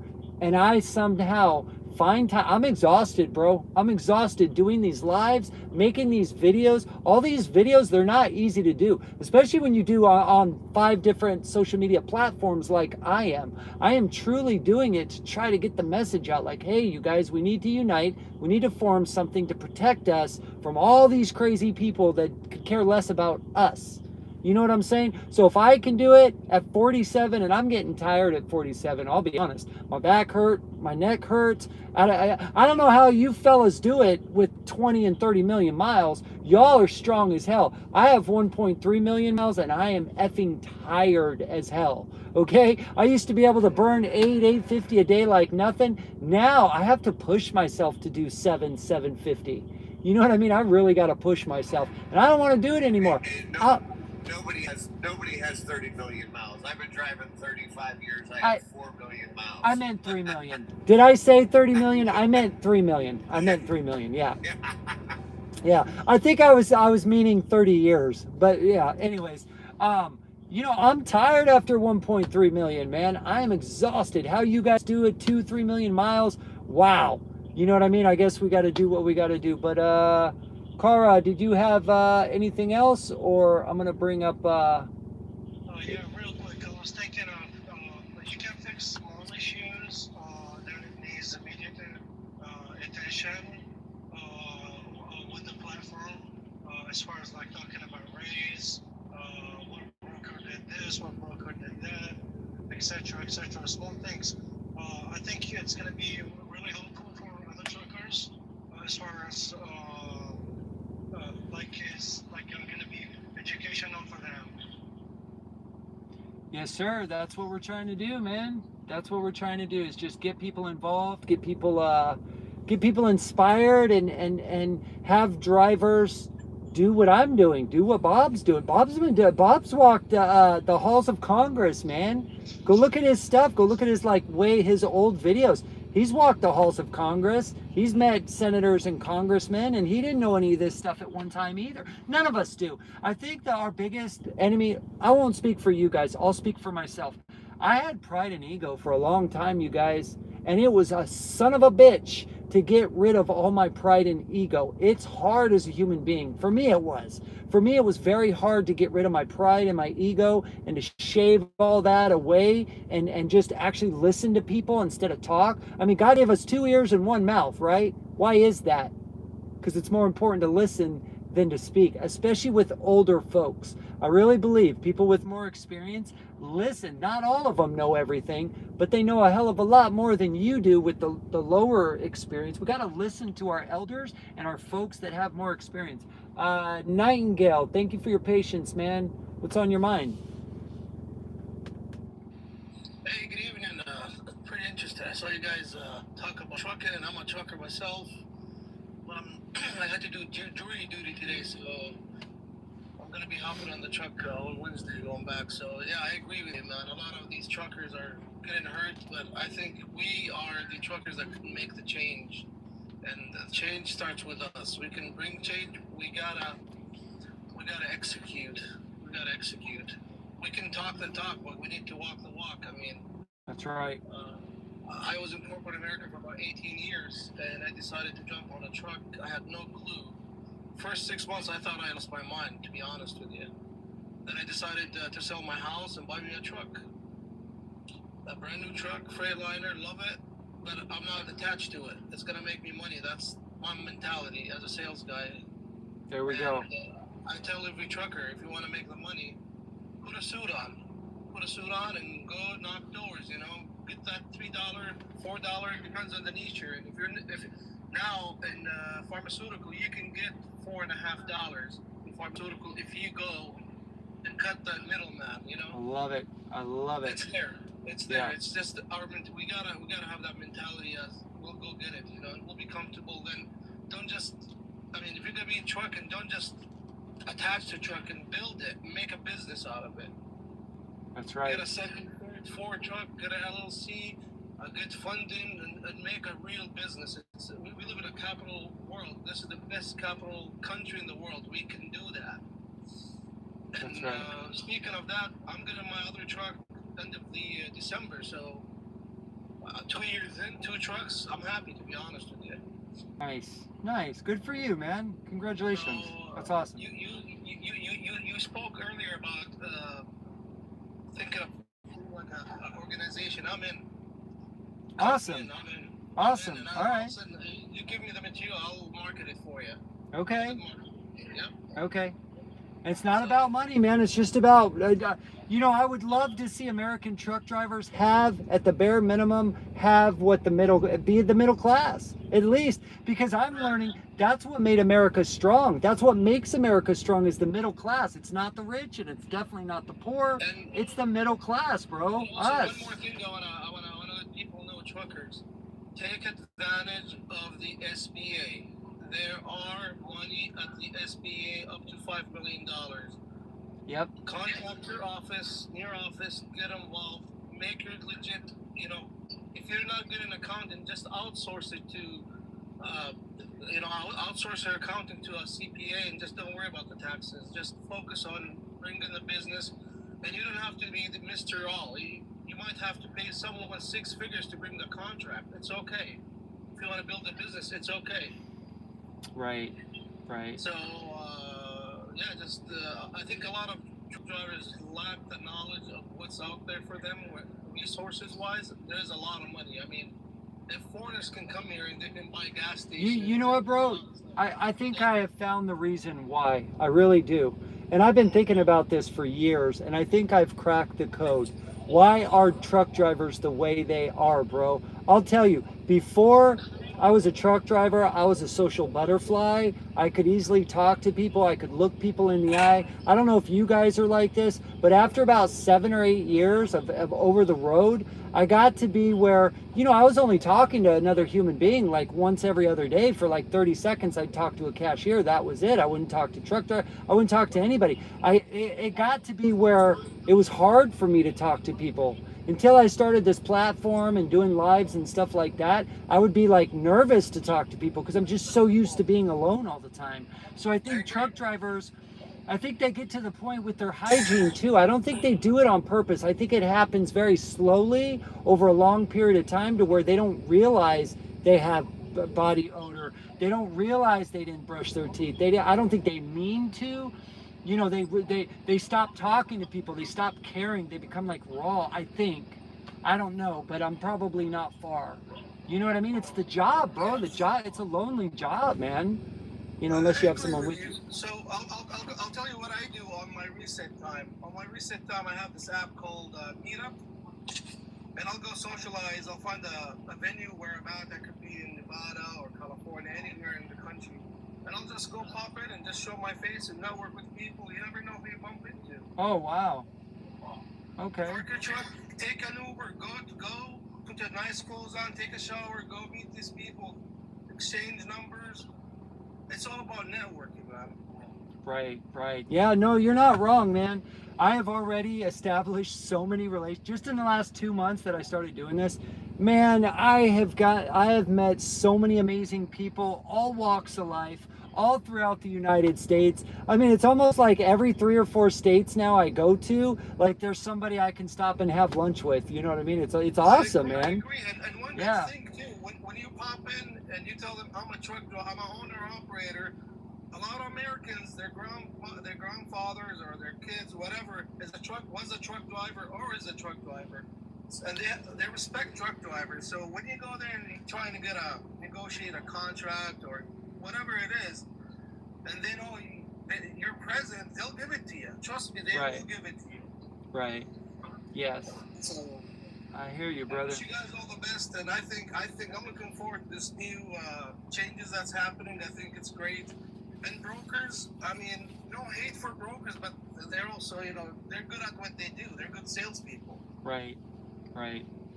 So, They are. They're good salespeople, and they have to feed their families too. But it's our job to go and maybe cut them off and go straight to the manufacturers. There's a lot of manufacturers that will give us jobs. I'm telling you. Right. When someone says, it's really funny because drivers will come up here and they'll say, I took a load for $1 a mile. How dare that broker, right? And there's some validity to what they're saying, but I'll say, wait a minute, let's back up and let's focus on the 2 first words that you used just now. I took a load, so you agreed to a load. Now, I'm not saying it's right, but if we all stop taking these loads, I don't take loads for that cheap. No way. No way. I'll go out of business before I work for They'll drop nothing. their margins, yeah. Rather than taking 30%, they might start taking 15%. Right.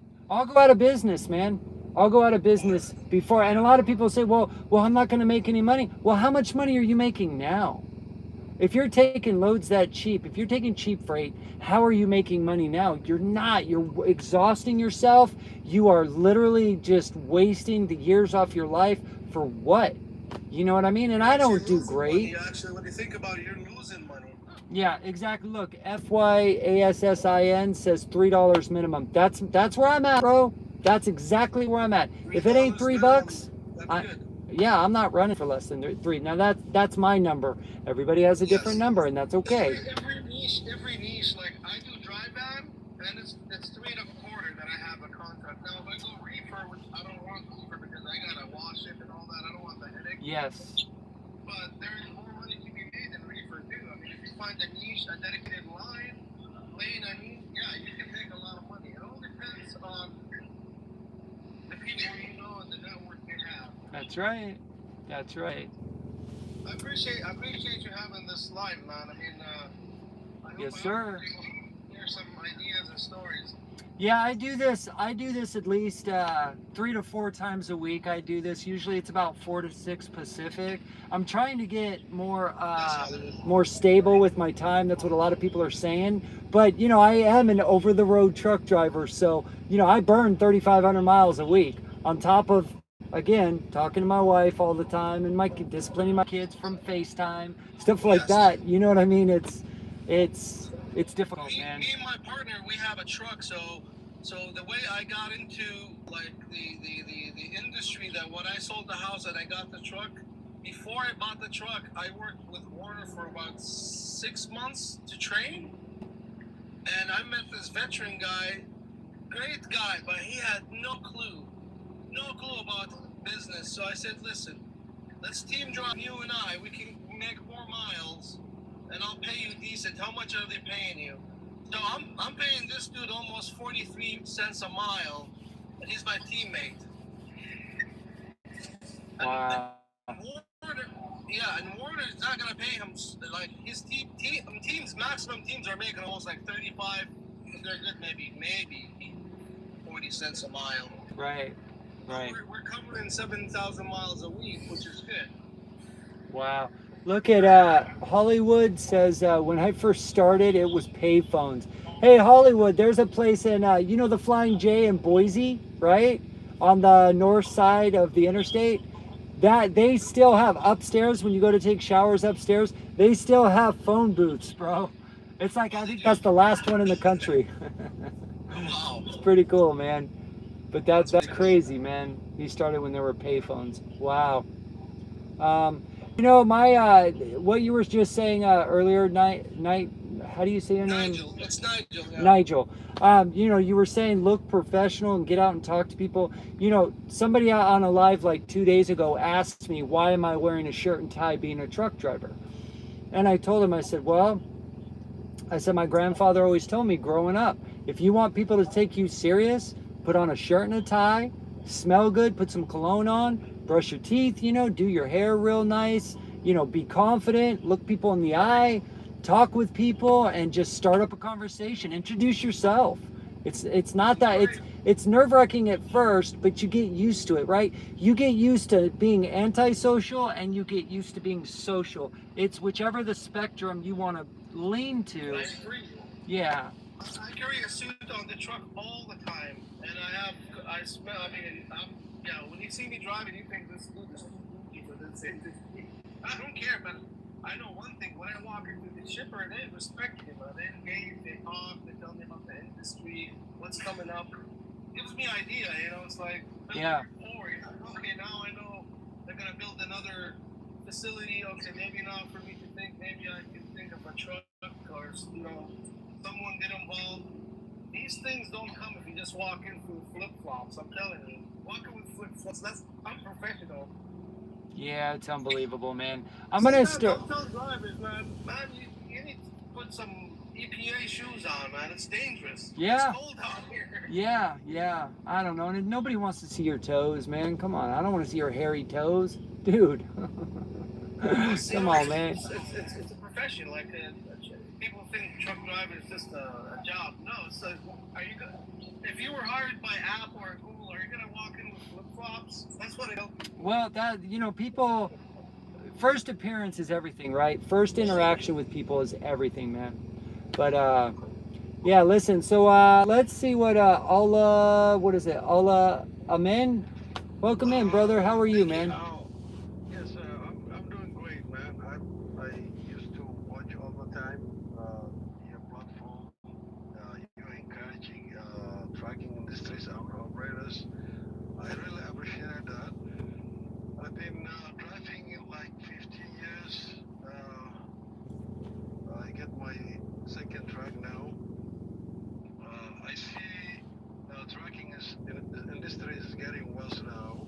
Really, sometimes we complain about the brokers, but I think as owner operators also we have we are a part of the problem because of we are accepting cheap lorries like $1.50.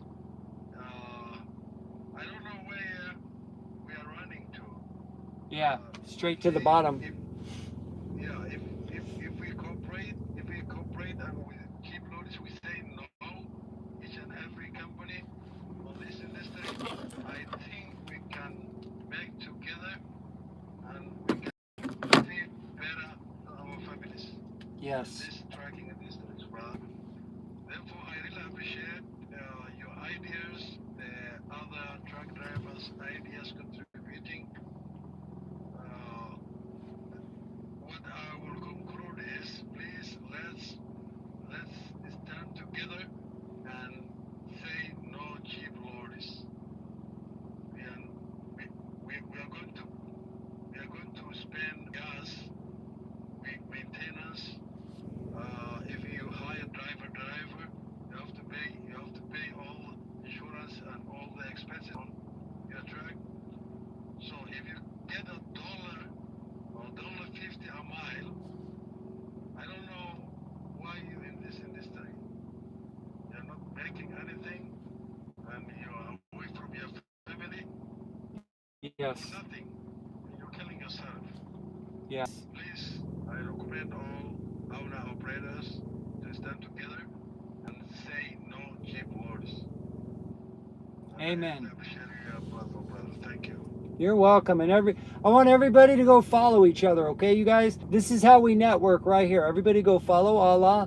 That's great advice. Go follow not how do you say it again? I'm sorry, brother.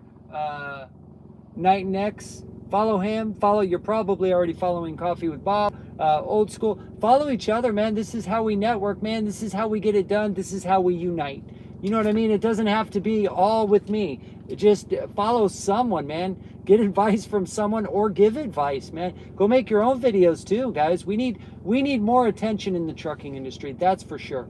National attention. That's why I went to the White House. And by the way, I am going again soon. I can't say when for security reasons, but I am going again, and I hope I inspire everybody to get involved, man. This is how we're going to make real change. I would love to see us all unite and be so strong that nothing like this ever happens to any other truck driver again the rest of time.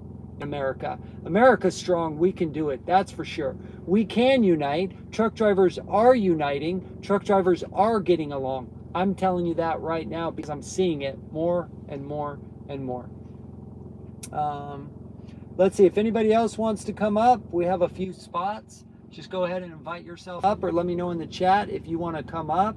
I am going to shut it down here in a little bit. Does anybody else have anything on their mind, or let me know in the chat here. Let's see.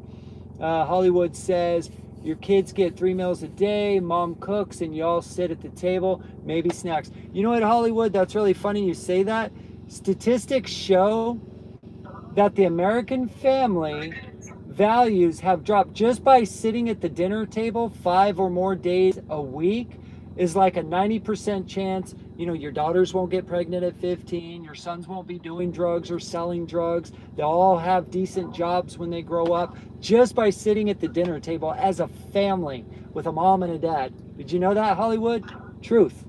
Truth. And we don't do that anymore. Everybody's on these dang phones, man, which I get. But I've been trying to scroll a lot less, guys. You know, scrolling is actually destroying your brain. If you scroll more than 1 hour a day on social media, they say that it's destroying your mind. There was a study put out from Britain recently that said it destroys your brain 1 or more hour a day. So I try not to do that. Let's see, how do I join? Timothy, I can bring you up. Hold on.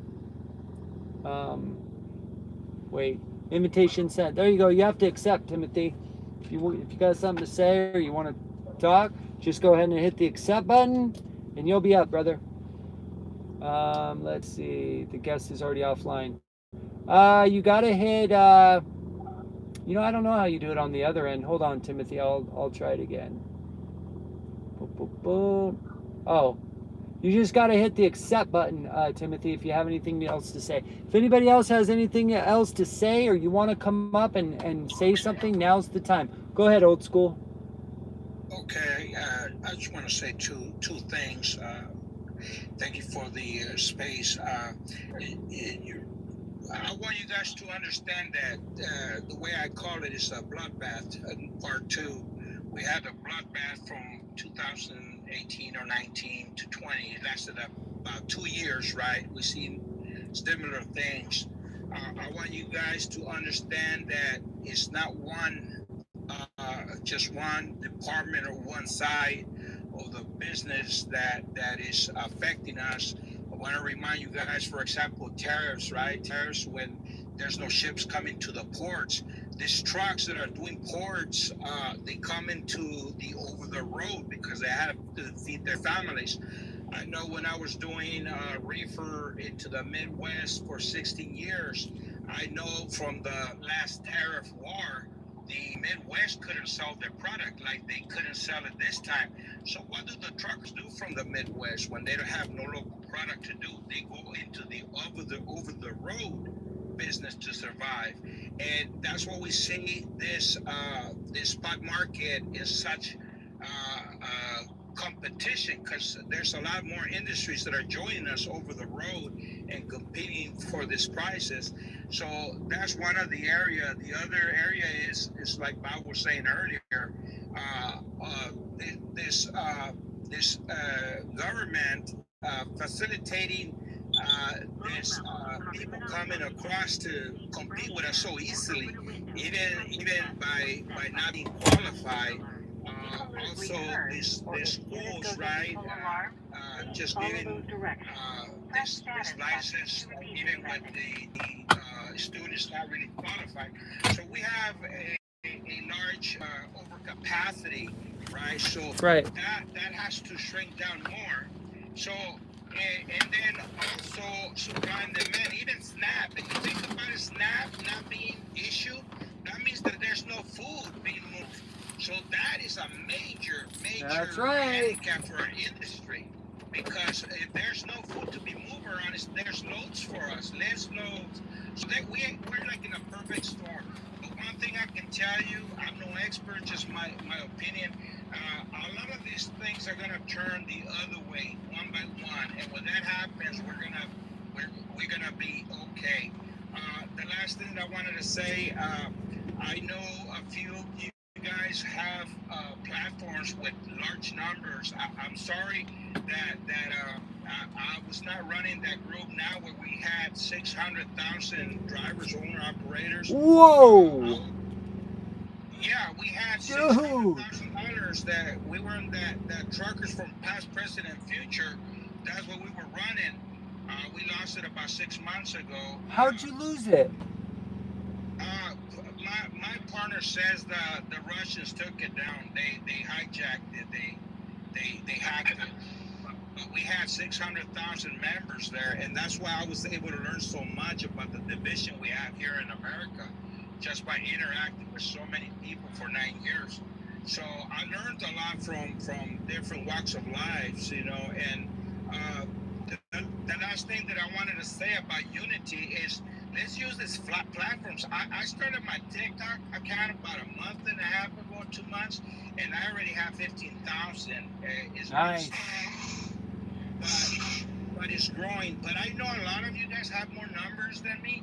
But you know what? Let's put our egos aside. Let's put our pride on the side, and let's put our self-interest on the side, and let's get these numbers to unite. And let's find a representative, and let's donate $50 or $100 to the one individual that's not gonna sell out, and let the one individual represent all these groups as one. And let's make some noise. We need a mass movement, and especially now because, like I said, in my 33 years driving, I never seen an administration do something. And whether you like the administration now or not, it doesn't matter. What matters is that they're doing something for the first time in 40 years. So let's don't lose that. Let's continue to work. Let's take the momentum and act now, because if we don't act now, we will lose it. We have so 3 right years. Now, like I was saying, we act. have 3 years. Yeah. Yes, sir. So to me, I'm one that's willing to, put up $100, $200 for the cause, and whatever I need to support it. And to me, it's like Bob says, hey, we had enough talk for 40 years. Let's do something before we lose the momentum. That's my 2 points. Now that I don't know how to navigate the money part. I know you need money to start and run these things, but I'm afraid of that, honestly, because many before me have came and the money got to their head, and it always does, right? So how do we protect ourselves from the money itself? That's what we have to figure out first before we even ask people. We've got to have some kind of transparency where, hey, you can go into this. Like, I don't know, here's the bank account number. You can look at every transaction. You can look at what's being bought, what's being sold or used or whatever, so that there's no confusion or rumors or any, because I've heard many people have had spin-offs that started good. What are good intentions, right? Everything always starts with great intentions, and the human heart ruins it. I'm telling you, every time. And I'm probably prone to it as well. I'm a man as well, you guys. I'm not perfect. I'm just a man like everybody else, right? So how do we protect ourselves from ourselves, similar to what our forefathers did? You know, hey, it's right here. It's right here, you guys. They tried to figure it out. Yeah. You get a table, and like I said, if every platform, the representative of the platform has to get a seat, we do it the democracy way, by votes. But like I said, we have the one movement, one vision, one agreement. And I like we it. have the majority, we're gonna go by that regardless of how we feel, because we have to put our head on the side, our egos on the side, and we have to be faithful to the cause and to the rest of the drivers that are trusting us. So once we find that one individual, we get a table, and let's bring democracy into it, and with one vision, with one cause, one movement at a time. And I think when we're representing the mass majority of drivers, because we're too busy out here on the road, we just trust in the movement and choosing that one individual. We hold them accountable. We hold them accountable, and transparency is key, right? If we're gonna demand transparency from these brokers, we better practice what we preach. That's right.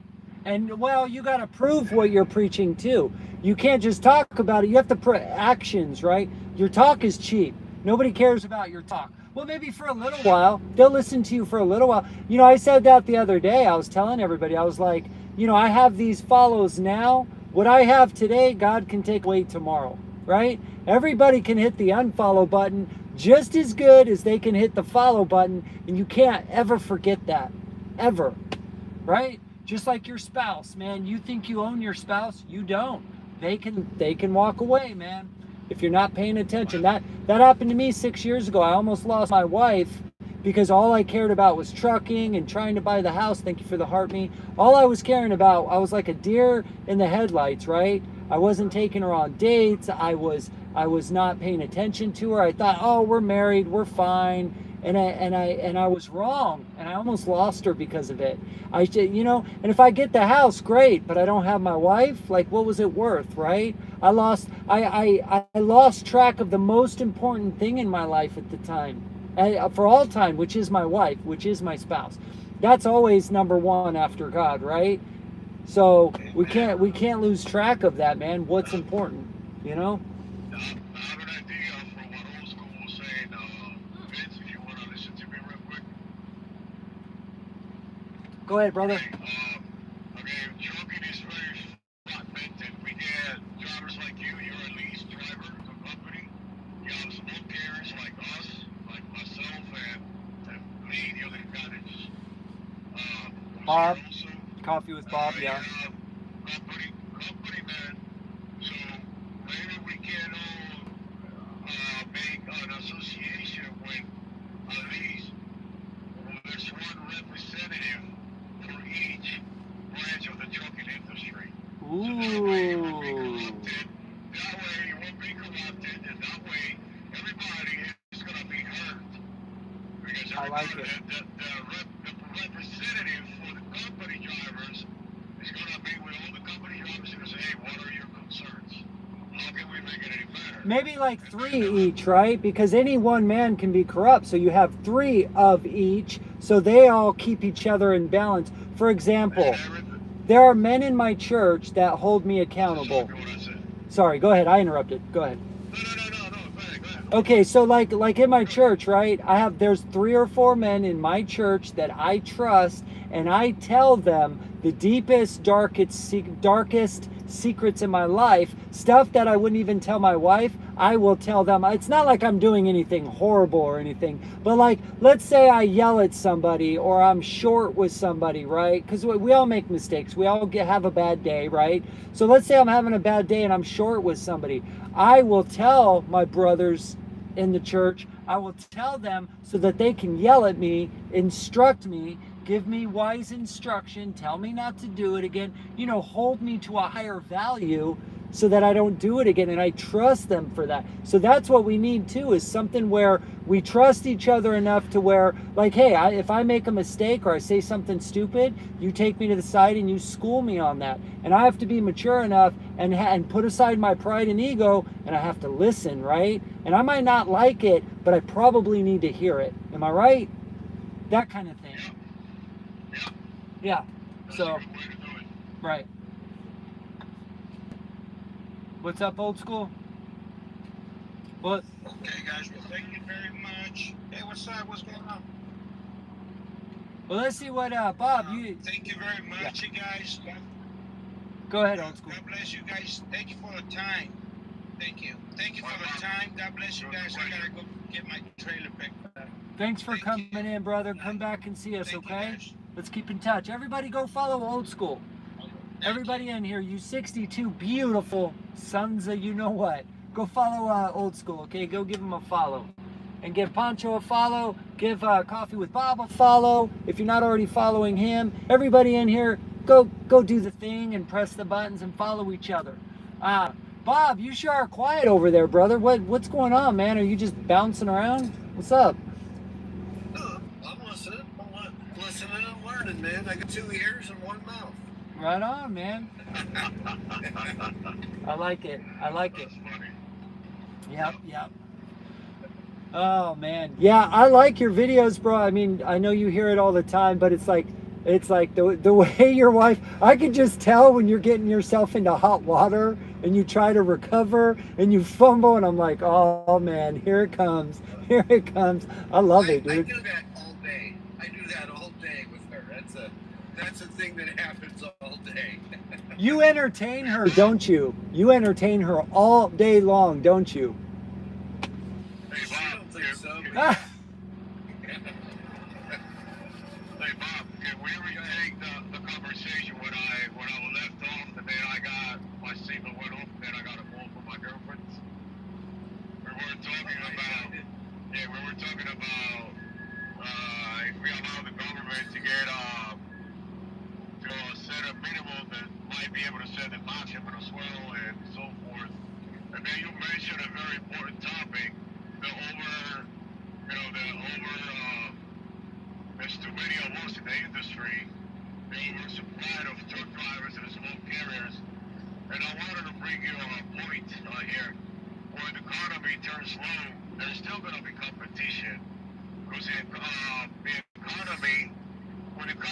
based on the law, we're all gonna have a limit, a minimum mandatory to fall back down to. But then these brokers are gonna start picking carriers based on merits. If the carrier's got the best safety score, the carrier that has the best inspections, and so on and on and on, are the ones that are gonna get the freight. And naturally, the bad actors are already gonna sift through the box because they're not gonna be able to stand. There's not gonna be enough work for everybody. And since these brokers, the way we want to set up is we want to get the greed out of these brokers' line of work duty. Let's just say it this way. If we get the greed factor for these brokers, we're going to have a system based on merit. The best performing trucking company is the ones who's going to get on the work and so on when there's a bad economy. Even though there's a minimum mandatory, and everybody and nobody is going to get one for less than a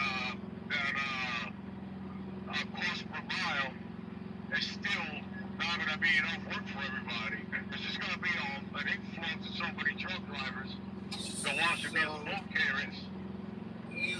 You said something that really isn't true though. So their mega carriers are only 5% of this industry. Small carriers are like 95% of this industry. And I want you to answer this question. Do you think me as a single carrier has a better score than a mega carrier? It depends. Isn't it the same? They always have a way worse score. They have many, many trucks. Their scores are terrible compared to a single truck operator. My score is stellar to any, and that's why we are 95% and they're only 5%, because we carry a way better score. We can adjust on the fly. I can haul a dump trailer today, a hopper bottom tomorrow, a reefer the next day. Mega carriers cannot move that quickly. If they have a bunch of dry vans, they can't decide to one day go, we're going to be a hopper bottom. That's why we have the advantage, because we can move back and forth and we have a way better score than any mega carrier. Right. I didn't know that. So, huh. Yeah, that's how it is. But I was just thinking about the perspective of myself. I got myself in the picture. I didn't see the bigger picture like the way you. If you asked me a question personally to me, I was gonna say, for 4 years I didn't get pulled over. Safety record was 100%. I had nothing on my record. So I've been stopped 3 times in the past 3 years. So now my safety record right now is 66%. I got 2 bad inspections because they don't pull you over unless they see something is wrong with the truck. So I got pulled over twice. No, that's not true. Sometimes they do. They do random level ones all the time, brother. Well, you're right. Because You know. the last time I got pulled over, they couldn't find any violations. So Good for you. Good right, for you. Right. So you're right about that. But anyway. Yeah. I hear what you're saying. Yeah. Mostly they won't pull you over unless they see a real problem. You know what I mean? So anyway, in that given case, these mega carriers are not going to be able to drop the rates the way they do it. And these brokers are not going to take advantage of all of us. You know? So let me explain to you how mega carriers are operated, why they're able to do what they're doing now. So every mega carrier, like a JB360, Prime, they all have these other broker houses. JB360 doesn't have any English, or I'm sorry, any Americans. We'll just say they have a lot of non-citizens at JB360. Prime has one. They all have these. They have this capacity, and they give the really good freight to them because they don't pay them anything. And if we keep doing what we're doing and eliminating people that aren't qualified in this industry, if we keep eliminating them, those broker houses that JB has, JB does, they can't handle the capacity without them. So if they lose the 360 and Prime loses theirs, and Prime don't have any over-the-road drivers. Every driver they have has their own authority. Every one of their over-the-road drivers are not So you start losing all these, and you start getting them. The freight is not going to change. We need to. The capacity needs to change, and once the capacity changes, all the dynamics about what you're talking about. What do you mean the change capacity, also. Bob? What do you mean capacity? How many carriers they are? So that's how they get contracts. You know, a big company like that you're leased to, they have capacity. That means that number of drivers that you have. So they have the capacity, and they go to say Kellogg's and go, our capacity is 10,000 trucks. We can service you. We have the ability. So like JB360 includes that capacity with JB Hunt. So they have all this capacity. When you start eliminating these people that aren't qualified, everything you're talking about is going to change. Gotcha. Okay. Right, but Rob, remember, we're in the low market right now. So when the market revamps and goes back up again, there's more loads again, which indeed reduces the capacity out here for all of us. Because it's not because anything changed. It's just the only thing that changed is not the capacity of many truck drivers. But now there's more demand of truck drivers, which in turn it makes the same effect as reducing the capacity. So the market. I'm sorry. Go ahead. I'll finish my deal later. Go ahead. I'm sorry. I sometimes lose my train of thought, and I don't mean to interrupt, but like just to tap on that point right there. Supply and demand is a real thing. When you start taking away the truck drivers, the demand comes higher, and you get paid more. That's true financially in every industry and every fact of finance. Supply and demand is a thing. You start eliminating people, then the demand of drivers comes higher and you get paid more. That will change. Yeah, indeed. That's exactly how free market works, you know? So So if we keep eliminating non-qualified drivers, everything you're saying is going to change. When you start taking away, we have 4 million people. We only need 2 million people. We ran on this country with 2 million truck drivers all the way to COVID, and then we ended up with 4 million truck drivers, double the amount. Now we're down to about 1 million extra drivers. There's 3 million truck drivers now. If they keep chipping away at this, the rates will come back up. And believe it or not, we've lost 150,000 legacy American carriers. So that's really going to fall back on the owner operator, the small business guy, is going to be able to absorb a ton of that freight that's out there. Like Carol Fuller, is that what you're talking about? Like those type of businesses? I'm talking 150,000 companies just like Carol Fuller in the last 2 years have closed their doors. Damn. That's heartbreaking, man. Those are all Americans, man. Those are all probably third and fourth generation or second and third generation Americans that have been trucking since the beginning. A lot of them. Probably 80% of those 150,000 you're talking about. How many brokers you see are going out of business every year? Right. I mean, they need to keep on going. We have way too many brokers, and they were just jumping on the bandwagon of cheap freight or cheap labor, and then there was this market to hire this cheap labor. 2 million people who didn't really require any money at all. The market was ripe with people that will work for nothing, and these brokers were taking advantage of it. Yeah. My company had to just merge recently because he wasn't able to make it. So it's sad. A ton. There's two. I guess are you talking about the guys down there in Alabama?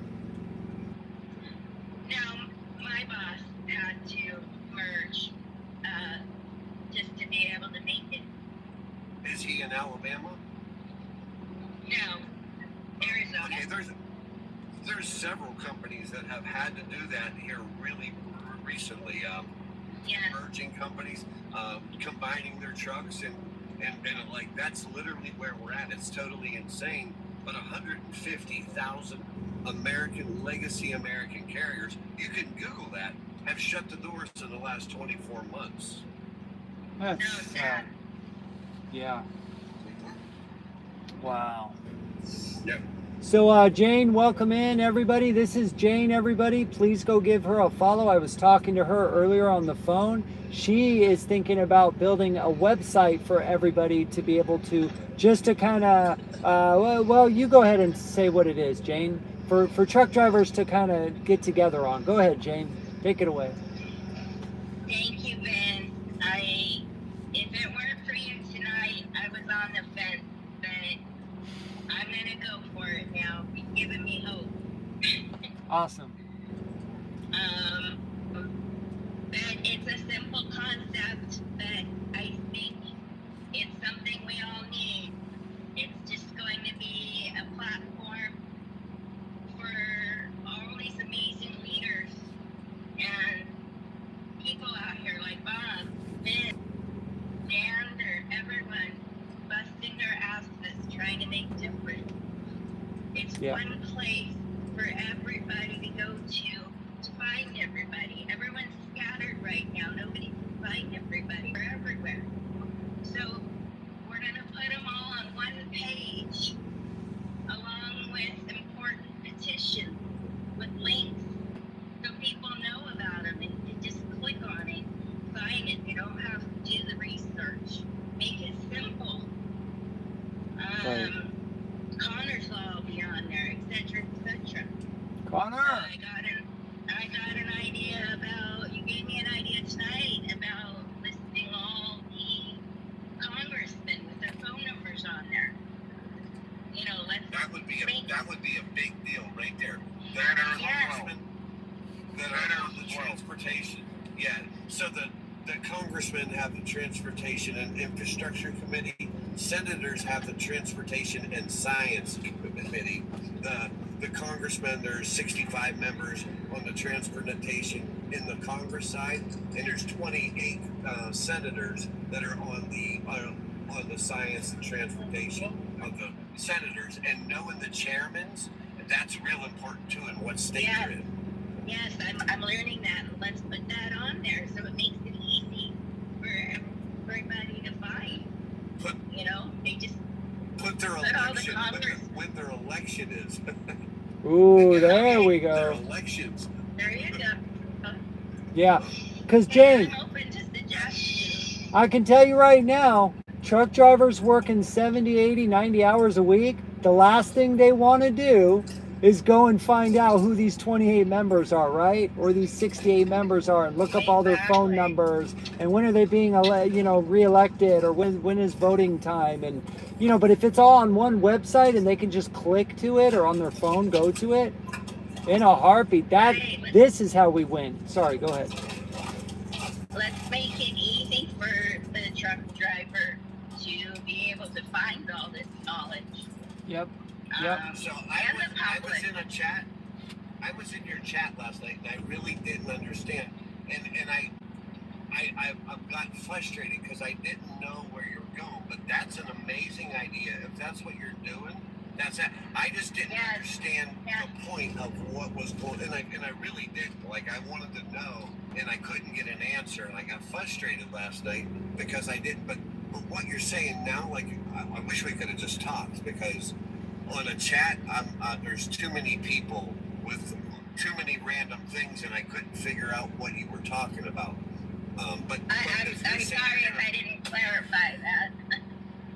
You may have. Maybe I got lost in all the other chaos, but hearing you say that's an amazing idea. And I would direct people to that site and go, hey, go to that site, look who your congressman is, go find out who they are, find out when their election is, because that's the people and the only people in this country that make laws for trucking. Yes, that's why I included you for your wealth of knowledge and support and help in making this happen. I think it can be a platform to help everyone. I mean, I was surely lost in the beginning, where to go,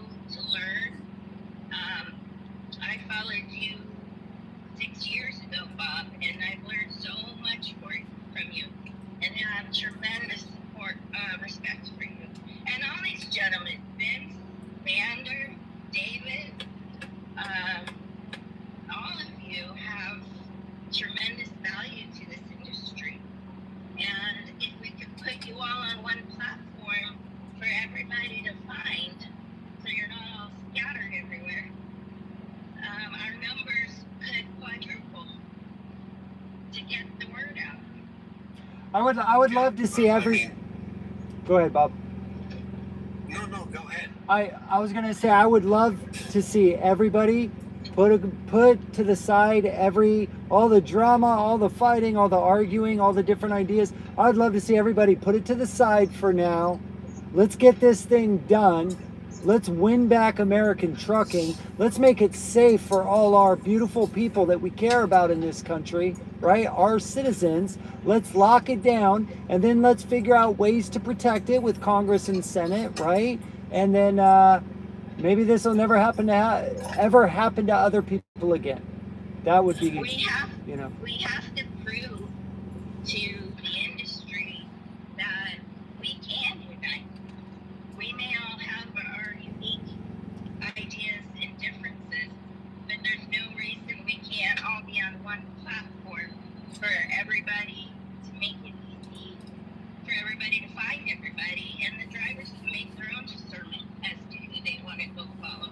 Bam! Who they want to go listen to. But at least it's in one spot.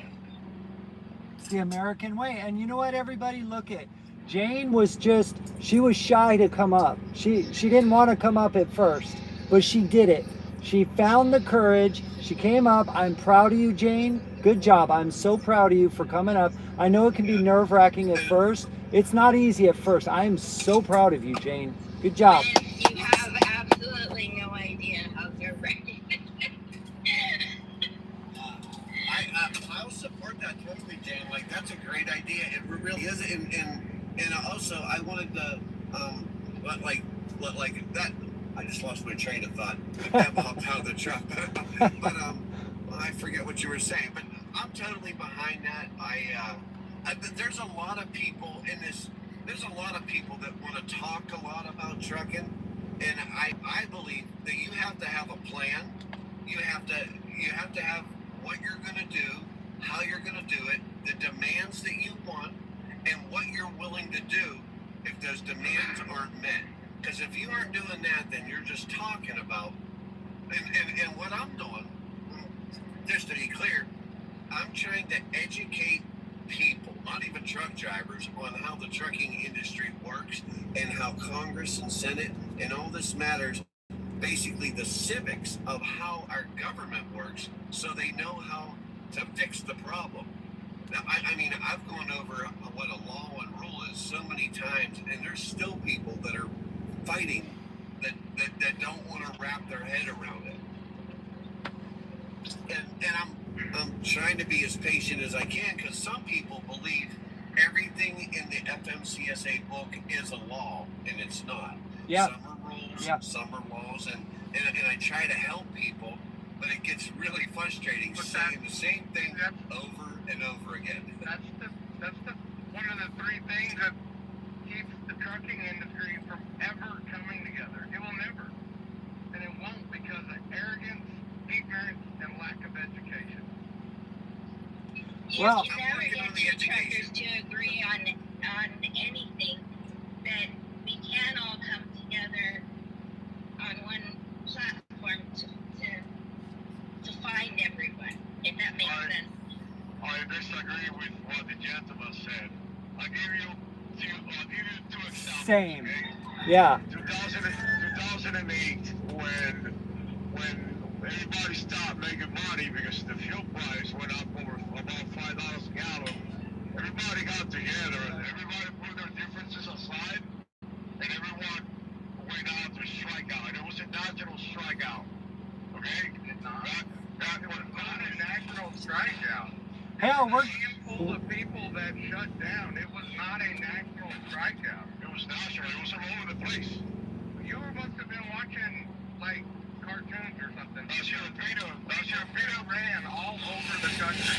The only thing that's ever changed trucking was the 60s and 70s. And the only thing that changed it was violence. The only thing that changed it was throwing bricks through windows. Circling was jerking drivers out of their trucks for trying to fuel during the fuel wars. I was there. I stood on top of a cattle pile and watched an officer get shot at the 76 truck stop in Oklahoma City on Morgan Road. I've seen it. Well, hey. That's what I'm going to tell you guys something right now. For 200 years, everybody in America said, never would a black man be president.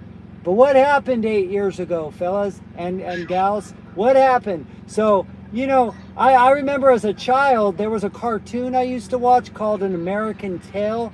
Faithful Goes West. I don't know if you all have ever seen it, but they do this song called Never Say Never Again. So I hear what you're saying. We're so used to saying we'll never unite and it'll never happen. But I believe that it will happen. And here we are right now. Look at, there's 70 people in here. Look at all these people talking about trucking, that love trucking and want to help save, preserve, and protect the American industry. I refuse to think that. We're all entitled. Yeah. Statistics out. Since Bob's in here, Bob's my statistics guy. Bob, how many CDLs are in the United States? Well, that's a really fluid number. Around 200,000 disappear every year. So that's people retiring and quitting. So, but you're looking at around way more than there are drivers. You're looking at like 600,000 CDLs, but there's 200,000 that just, you know, that's a crazy number to try to keep track of. But around, I think 500,000 CDLs, something like that. 500,000 CDLs. I mean, it's a crazy big number. 500,000 people come together. But they're not active. You got to also know that there's like 3 million CDLs, and there's probably like, what was it, like 6 million. I'm sorry, there's like 6 million CDLs. 3 million are active, but 200,000 actually fall off every year, and something like 200,000 or 300,000 get added every year. Go ahead and look at that number. Good luck. It's a tough one. Yeah. Oh, I believe you. And you know, I've been doing this for a while through OIDA, and then of course Bob was over at OIDA with us for a while. Are you still over at OIDA, ain't you, Bob? Well, no, actually, I let my membership. I didn't. You're like me. OIDA just kind of they're not proactive. A lot of people are lifers, aren't they? They used to offer a lifetime. I was over at CDLU. We've been doing this deal for a while. Right. Like Bob and I have. I mean, I don't know about everybody else, but we've been doing this deal for a while. I've sat in on transportation meetings. I was there when Bob was in Washington, D.C. I was there by Zoom. Unfortunately. Wow. That's cool. That's cool though, man. And all these different organizations can't come together because we all have a common goal, but nobody gets along. Right. Right. Yeah. I say pretty often 2 truck drivers could go in. How it is. Right. Two truck drivers could go into a brothel with $1,000. They'll come out of the brothel with $1,000 and screw each other. Well, I'll tell you this. If we don't do anything, 100%, nothing will happen and it will collapse. But if we try trouble, maybe, just maybe with a little bit of luck, we'll get somewhere, right? What do we have to lose anyway? We got nothing to lose.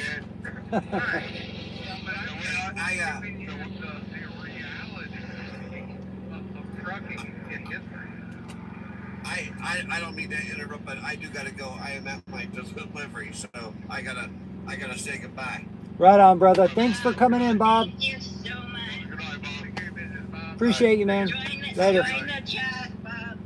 It's just trucking in history. To understand trucking and where it's come from, don't just look at the changes.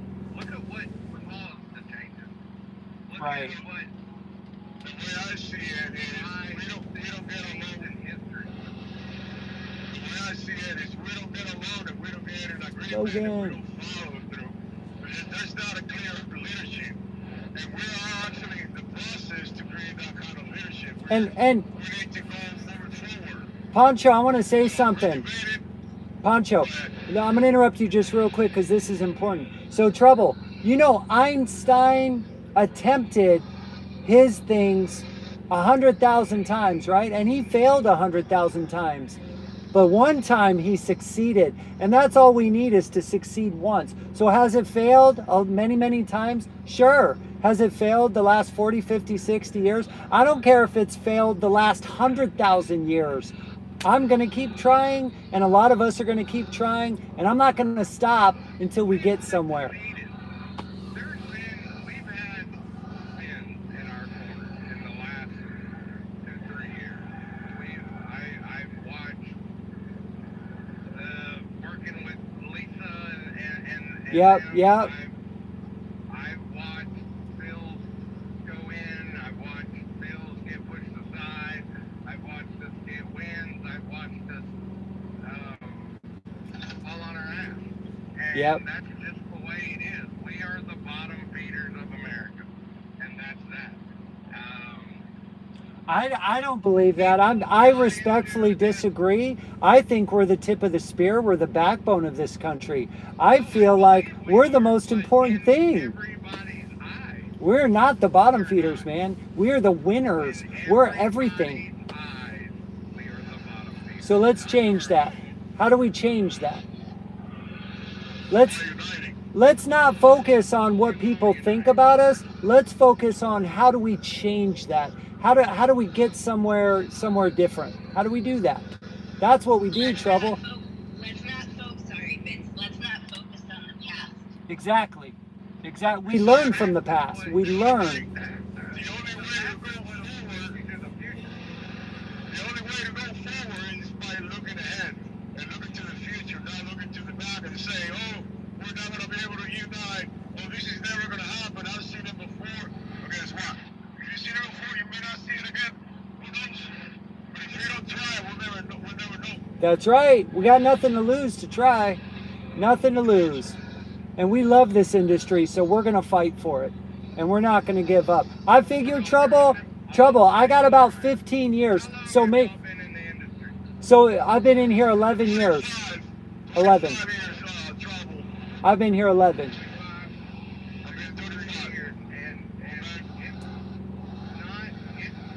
It's always going to go the way it goes. You learn to roll with the punches. You lift and go with the flow. Right. When you got in, it's just like everybody wanting overtime pay and The GOT Act. Yes.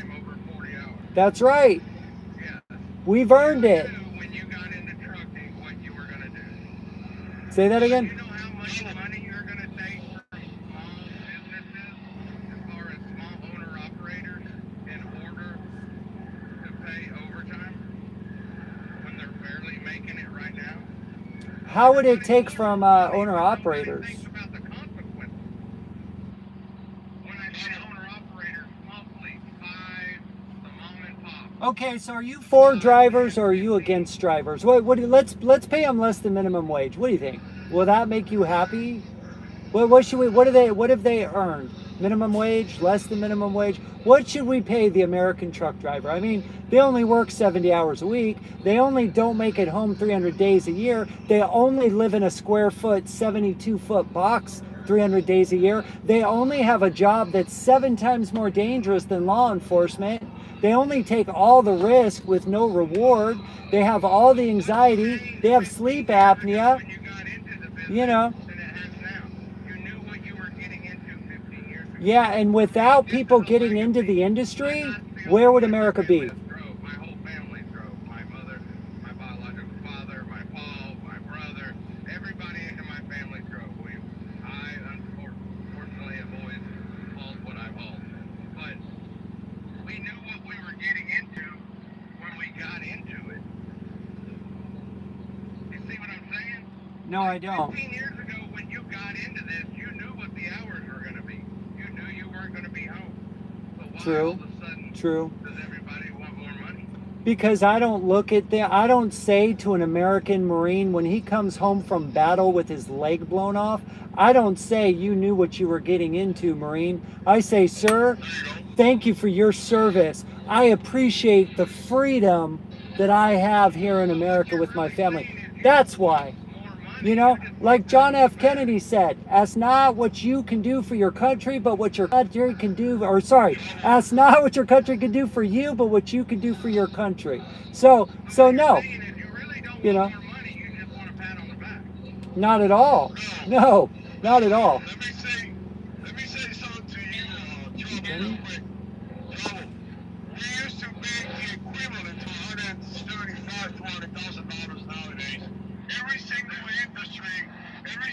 industry, I mean, the medical field, the engineering field, the accounting, everybody has kept the same amount of money throughout all the inflation and all these years.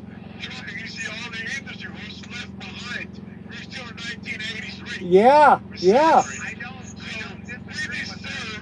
I do, because I'm living through it. I'm living proof of it. Go ahead. I don't disagree with that. You're right. Oh, you don't disagree? We are underpaid. There you go. But that's a good reason right there. What to pay overtime and all that, that's ridiculous. You knew what you were getting into when you got into it. Now, do I believe there should be a pay increase? Do I believe that truck drivers should be making more money? Yes. If you're paid by the mile, you need to be paid more by the mile. If you're paid on percentage, the rates need to either go up or you make more on the percentage side. So how about welders? Should welders get overtime? How about kids at McDonald's? Kids at McDonald's, should they get overtime? We don't work 8 to 5 jobs. You knew what you were getting into when you fucking got into it. Oh, so you know what I need to do? I need to go hire cheap labor myself and become a billionaire, right? And destroy American jobs. I should do what everybody else is doing. If I can find a man that'll work for nothing because he's ignorant, I should go hire him, and he can't even support his family. But you know what? I don't care if he can't come up with his 1-bedroom apartment rent. As long as I can afford my 20th house in the Bahamas, hey, who cares? That kid knew what he was getting into, right? I'm sorry, respectfully, I disagree. I believe in paying a fair wage to people that work their butts off, okay? I don't need a pat on the back. I need to get paid what I've earned. $20 an hour. I mean, you knew what you were getting. I'll tell you. No. You know how many people you're going to break by trying to do that. Trouble, I'll tell you what you get if you pay $20 an hour minimum wage to a truck driver. You can factor that for 40 hours a week, $20, let's say $100 a week now. The next 128 hours are going to be time and a half, which means $30 an hour, my buddy. So do your numbers and tell me what the number will be right away. Do it real quick. So we don't even make that money. We're underpaid to the limit that we're probably here in 2004. You're not listening. You are. I am listening. I said, now let me read my lips. I said we are underpaid. Right. But you're saying no. Inflation's up 30%. Who's getting the 30% inflation, Trouble? Who's getting it? You just take it, and it's never going to change it. And I'll tell you this, Trouble, if we don't try, then it'll never change. And we do need to get more money. That is a fact. You're right. I will agree upon that. There you go. You're right. We need to get more money. By the mile, or on percent, or however you get paid. But as far as compensating for over 40 hours, no. Yeah, just everybody else. Not the truck driver. Not the truck driver. Everybody else in the world can have overtime except the American truck driver. Gotcha. Well, I got about 15 good years in me, Trouble, so I'm the new Trouble.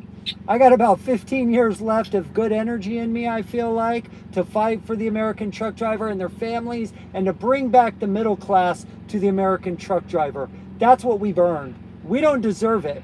We've earned it. Period. We have earned overtime pay, man. Earned it, but we haven't.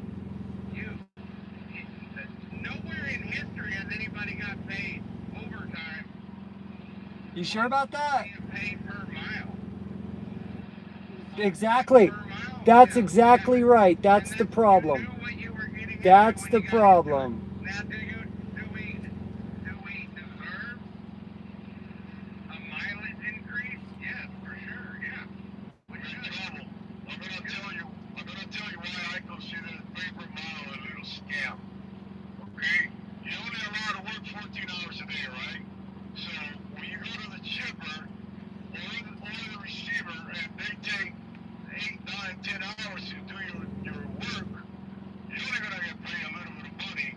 It's not even gonna close your salary for that day. So why are you gonna sit down and of course I am. And then how are you gonna sit down and give your time for free? 2 hours for free. Who in this country works 2 hours fighting for the wrong thing? You're fighting for overtime and shit like that when you should be fighting to change the hours of service.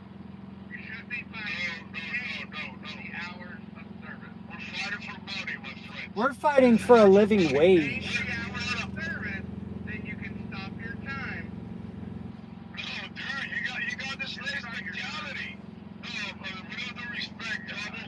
You got this slave mentality. 25 years, I guarantee it. Then how are you not for the driver? How are you not for the American driver? 25 years? Wow. Why would you give 2 hours of your time for free to anybody? Yeah. You're not getting paid. Just like anybody else in this country gets paid for their time. I get it, you're not agreeing, and you don't like it, but hey, that's your own opinion. And at the end of the day, if we go from your opinion, and you go from this opinion I just exposed to you, to 1,000 drivers, they'll decide what's more favorable for them, and they get behind the idea they like the most. That's exactly how debating works. You have your opinion, I have mine, and we're both exposed to people and to see what they like the best. And that's what we gotta go for. That is called leadership, Trouble. That's right. That's what we're going to do. This is why the trucking industry will never come together. I gotta load these cows up. I gotta go. I got cattle to load. I'll talk to you. Thanks for coming up, Trouble. Thank you, sir. Take care. Thank you for your time. Woo, Pancho, is that crazy or what? That's what we're dealing with. Well, you know what? Actually, not sure if you've seen that video where Davis gave me $100 bills. Wait, what? No. Have you seen? Okay, David was, we met in Georgia, and we spent like half a weekend together. Who, Trouble? On a Saturday night. Is that who Trouble is? No. Oh. David. Oh, David. Yeah. Go ahead. Sorry. Yeah. David, I'm You're saying fine. David. Yeah. He gives me these $100 bills. Oh, yeah, you gave me a stack too, bro. I know what you're talking about. It was a stack like that thick, right? Yeah. Right. So, Yeah. what I'm doing is, every time I head to a place where there's a whole bunch of truckers, like fucking fuel, or like today I went to deliver at a warehouse, just a couple hours ago. Yeah. I left there at 8 o'clock. I'm already like almost in Washington, D.C. right now. Oh, nice.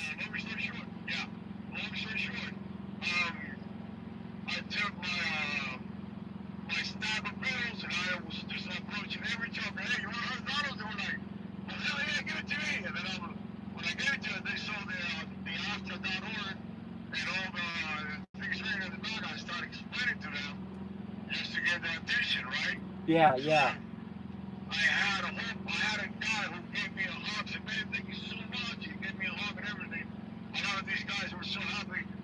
I still get 3 drivers who turned me down and then said, hey, I'm not interested. I don't want it. I don't care. And I'm like, hey, man, I respect you. Yeah. Respect your opinion. Thank you for your time. That's the American way, bro. I'm really proud of you that I thought you were going to go off for a minute. I thought you were going to go off on him, and I'm like, please, Pancho, don't be like, don't be disrespectful, you know? Yeah. No, I'm not. Yeah. You know, when you need to yell, when you need to curse, you're losing the argument already. Well, yeah, everybody's entitled to their opinion, you know? Exactly. Respect that. I'm saying, hey, that's exactly how the difference of opinions work. You expose your opinion, and you're supposed That's it. That's what our country's all about. That's what our country is all about, man. Checks and balances, man. Checks and balances. You know, but here's the thing I want to say, Pancho, I want to say this, all right? To everybody that's watching right now, I know a lot of drivers right now feel the same way that Trouble feels. I know that you feel exhausted. I know that everybody is telling you that you're not worth overtime. You knew what you were signing up for. But I'm here to tell you that that is bullshit. You are the tip of the spear. You have earned overtime pay. You are worth overtime pay. Everybody else in this country gets overtime pay but you. Why is that? That's because your overtime pay is being paid. It's just not going into your pocket. It's going into some pocket of some guy in a suit and tie that's in New York, way up high on the 15th floor, that's just stuffing his face full of snacks while you're out here working your ass off, freezing in a truck like I am right now, okay? So don't let people bring you down. You are worth it. Fight with me, fight with Pancho, because we believe in you, and we have enough energy for all of you. Okay, don't give up. That's it. Right? We have to be positive, man. I had a few disagreements with Bob, and I told Bob I don't see it this way or whatever. Yeah. And we talked about it. A lot of things was left unsaid because every time someone spoke, I was just quiet, and I just the conversation went the other way. Yeah. Continue with the topic. That's part of the conversation. You can always impose your ideas. Yes. Go with the flow. Yes. It'll be said at another time. But I mean, what I just told Trouble is the same thing that it's important. We all gotta get behind whoever is gonna front the fight. Because at the end of the day, whatever we do, whatever we get done for us, it'll be on our behalf, and it's gonna be for our own benefit. Yep. And nobody, not even the federal government who over-regulates the transportation industry, cares about us. But Trucking Appreciation Week is a total yeah. we still gotta work. We might get a cup of coffee, a cup of donuts here and there, and that's the end of it. Yeah. That's what we're worth. Yep. A week in a year and a couple of donuts. I don't agree with that. Well, and I'll tell you this, Pancho. If you go around the truck stop, tomorrow, you go to the truck stop and you tell 15 guys, you tell them truckers will never unite and they don't deserve the overtime pay. If you say that, 14 of them are going to believe it. But if you go to that same truck stop and you tell those same 15 drivers, you say that you are everything and you are worth overtime pay and truck drivers are uniting, and you say that to 15 drivers, 14 are going to believe it and 14 are going to be parrots and they're going to go tell everybody else that. You know why? Because I'm a parrot myself. And what I hear, I say. I'm a parrot too. So whatever I hear, I tell everybody. So start to everybody, all 48 of you watching, please go tell everybody, truck drivers are uniting. We are worth overtime pay, damn it. We earned it, man. You know that we lose our life expectancy is 62 years of age. Hell, I'm 47. I got what, 12, 13, 14, I got 15 years left. Why do you think I tell everybody I got about 15 years of energy left in me to fight for myself, my family, and all of you fine folks? Right, Pancho? It's what we say comes true. The vibration in your mouth, the vibration of your heart, it's a real thing, you guys. This shit is real. This isn't fake. God's not fake. God's real. Like, you speak things into existence, it'll happen. If you say to yourself every day, I'm going to get sick, I'm going to get sick, I'm going to get sick, guess what? You're going to catch a cold in 3 days, maybe a disease.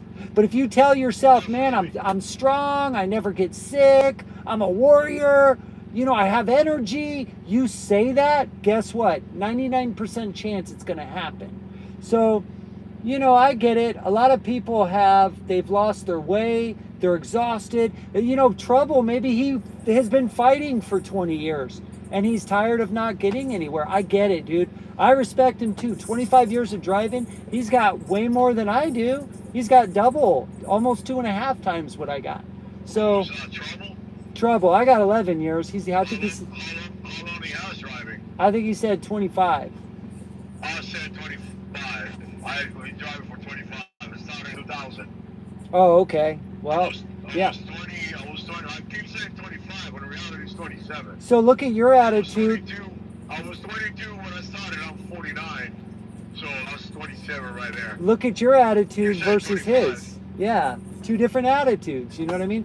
I gotta close my windows, guys. Poncho, will you talk with Kane for like 30 seconds? I gotta close my front windows and I gotta go use the restroom real quick.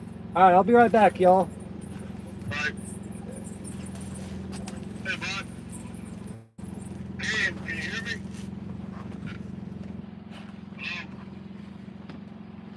Yo. Let me see if I muted. I don't think I muted him. Hey, Khan, I think. Now he's paused. All right, hang on. I will.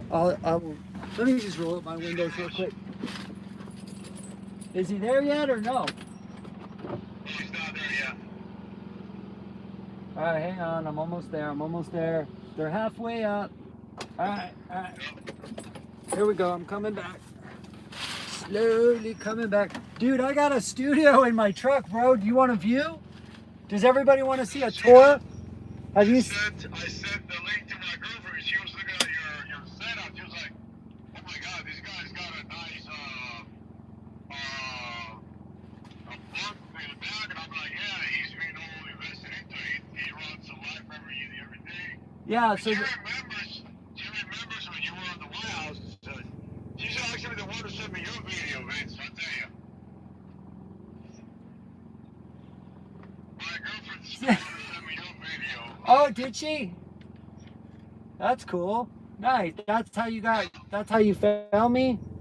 She sent it to you? Yeah, she sent it to me, yeah. Well, brother, I got a big surprise coming in December, so everybody get ready. I got a big surprise coming in December, y'all. You're gonna love it. You're gonna love it. You're gonna If we don't do anything, nothing will ever happen. So that's what anything we can get out of this deal is a win for us. We need any wins that we can get. We need any help that we can get because we're being exploited, man. We're just being. You know, that's what I tell my sons. I have 3 sons, right? And I tell them all the time, Pancho, I say, listen, guys, they'll say, oh, it'll never happen. Or if I ask this girl out, she'll say no. And you know what I tell them? Or you know, if you're going to go try to get a job, oh, they're just not going to hire me. They're going to hire someone else. You know what I tell them, Pancho? I say this. I say, if you don't ask that girl out on a date, 100%, you're not going on a date with her. You're going to miss your opportunity.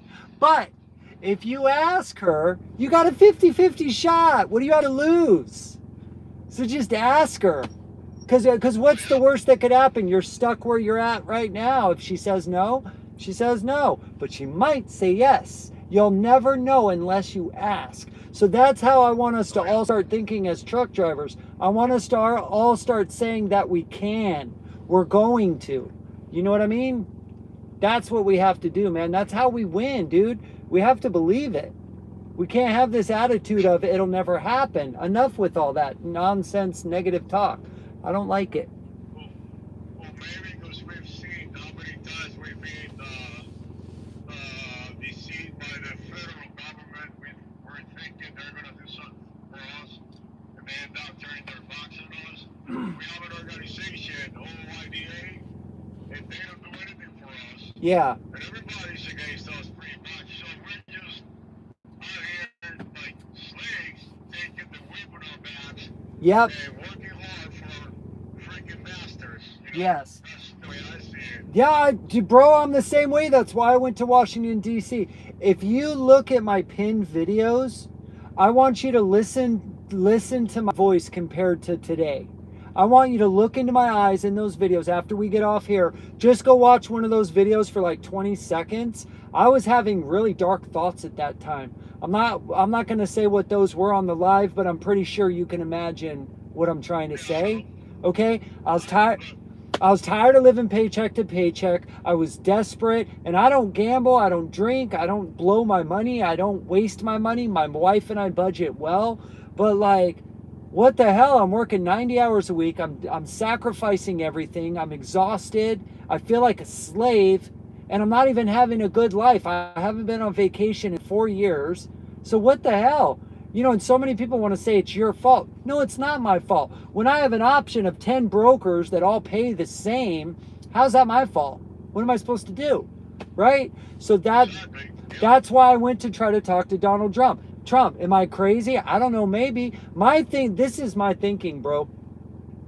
I believe in Donald Trump. I'm going to say it. Is he perfect? No. He's just like us. He's a human being, okay? There's nothing special about him other than he's a good businessman. But I will tell you this. If you follow him, 40, 50 years ago, he was on Jay Leno saying, or not Jay Leno, the other talk show host. Like in the 70s, he was saying, we have to save America. Bad things are coming. He was saying it 40 years ago. And you know what?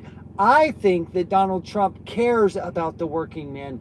I think that Donald Trump cares about the family man. I think Donald Trump cares about the American citizen that really cares about America. I think he's a patriot, and I think that he is going to see me. I believe that. I believe if I bug him enough times, and I thought, you know what? I'm coming to him. I'm not getting on this live saying, hey, Donald Trump, come to my house in Nevada. I'm saying, no, Donald Trump, I'm going to come to you, sir, and I need to have a conversation with you. Screw OOIDA and ATA and all the other big groups. You need to talk to an American truck driver. You need to hear the information from the horse's mouth. And I'm a horse, right? I'm pulling this freight. You need to hear it from my mouth. Sorry, but is it not right? What better person to hear it from the perspective of the middle class than the middle class?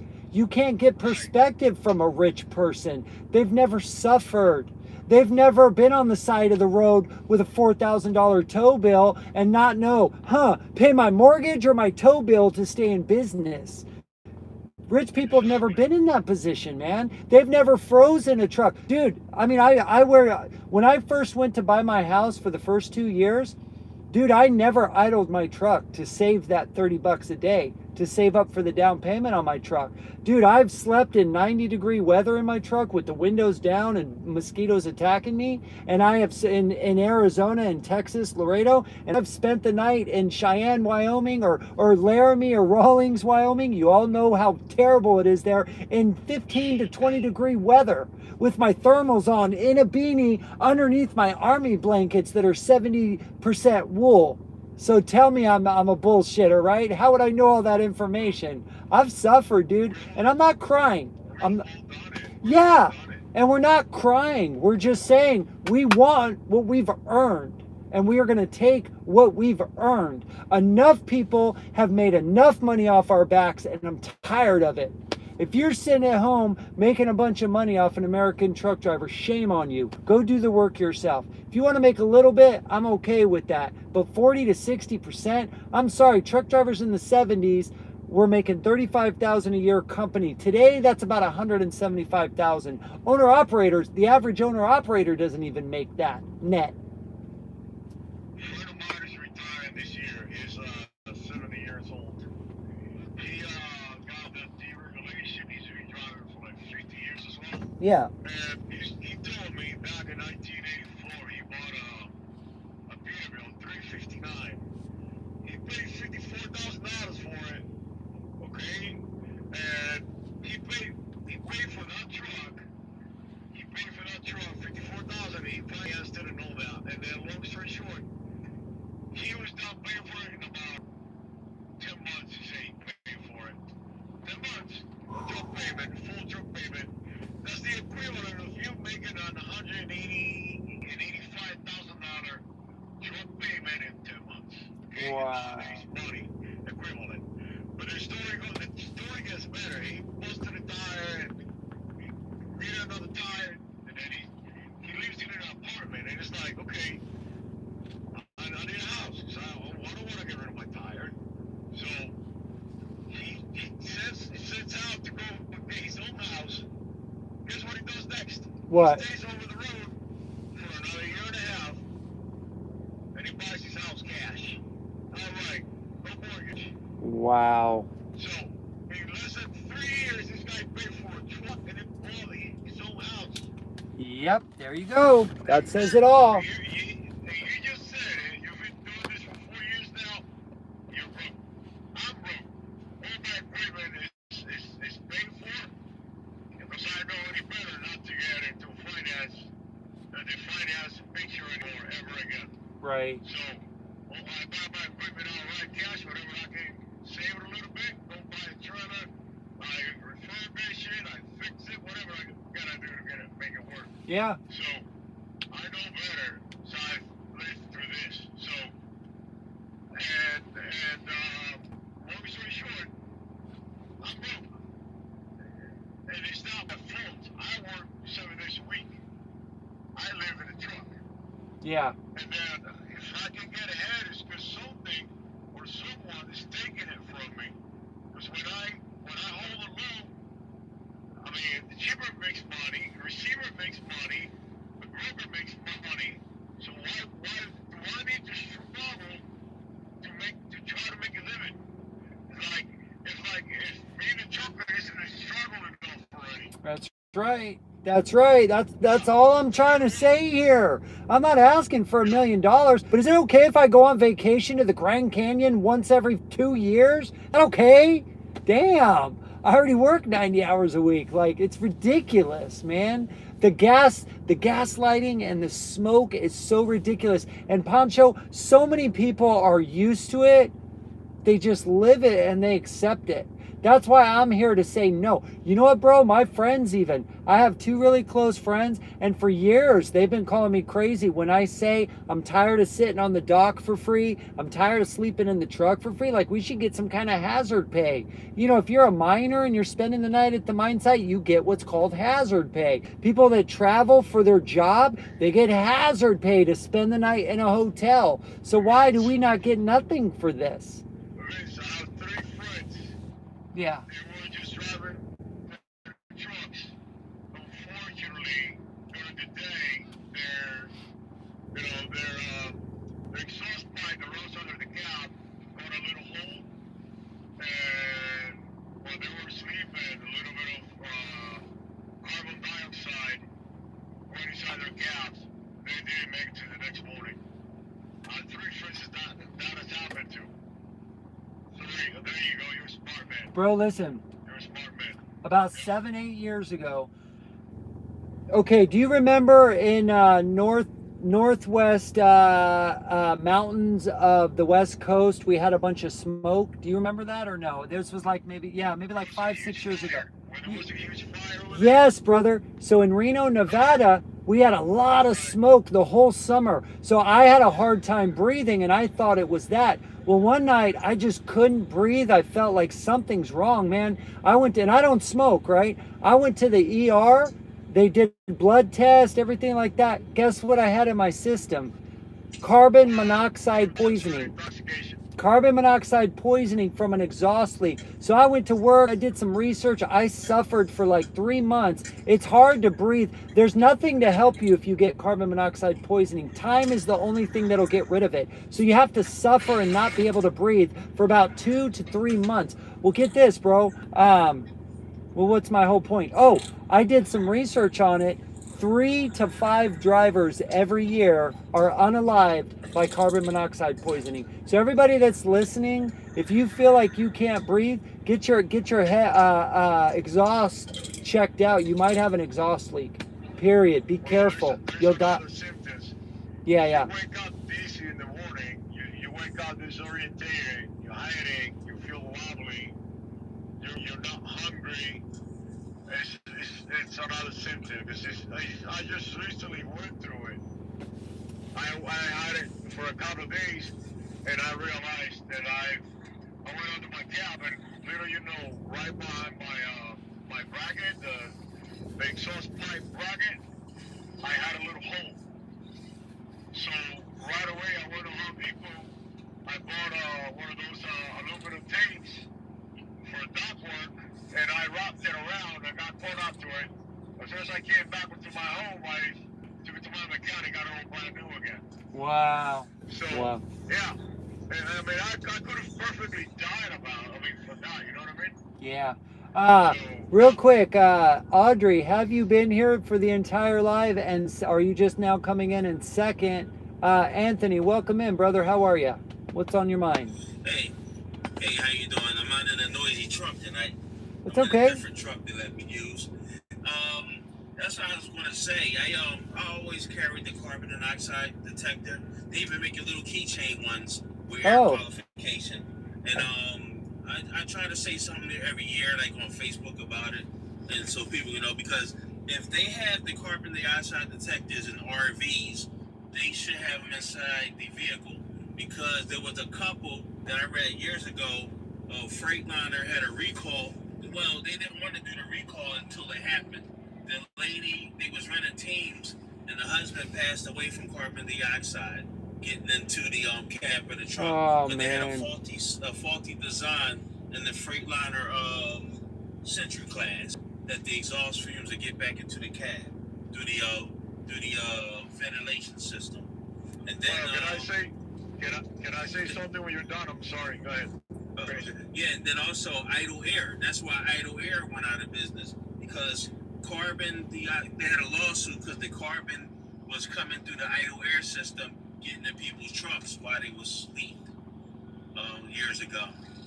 That's wow. Oh, I was gonna say thank you for exposing my business idea. All right, buddy. Because I wanted to have. I was gonna lobby to the government. I wanted to go, and now you're saying it, might as well saying it. If anybody wants to take it for themselves, I don't care. I'm not a an egoistic kind of person. Anyway, so I wanted to have at least one carbon monoxide or dioxide sensor built in with the truck's EOD system, because the EOD system sends all the information back to your carrier. So not just for the driver to get, warned about any kind of intoxication or contamination, but also the company to know what's going on with the truck. Because the way I wanted to design it, I'm a mechanical engineer.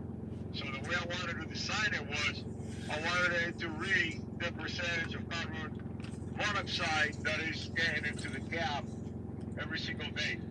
Because over time, it goes higher and higher and higher. Right. When there is a leak developing. And that was my business idea, buddy. You just exposed it, man. It's a great idea. Yeah, I got a few of them. That was one of them. Well, that is one of them. But I'm a trucker now, so I gotta keep riding it until I get the chance to do something better. Right. Hey, real quick.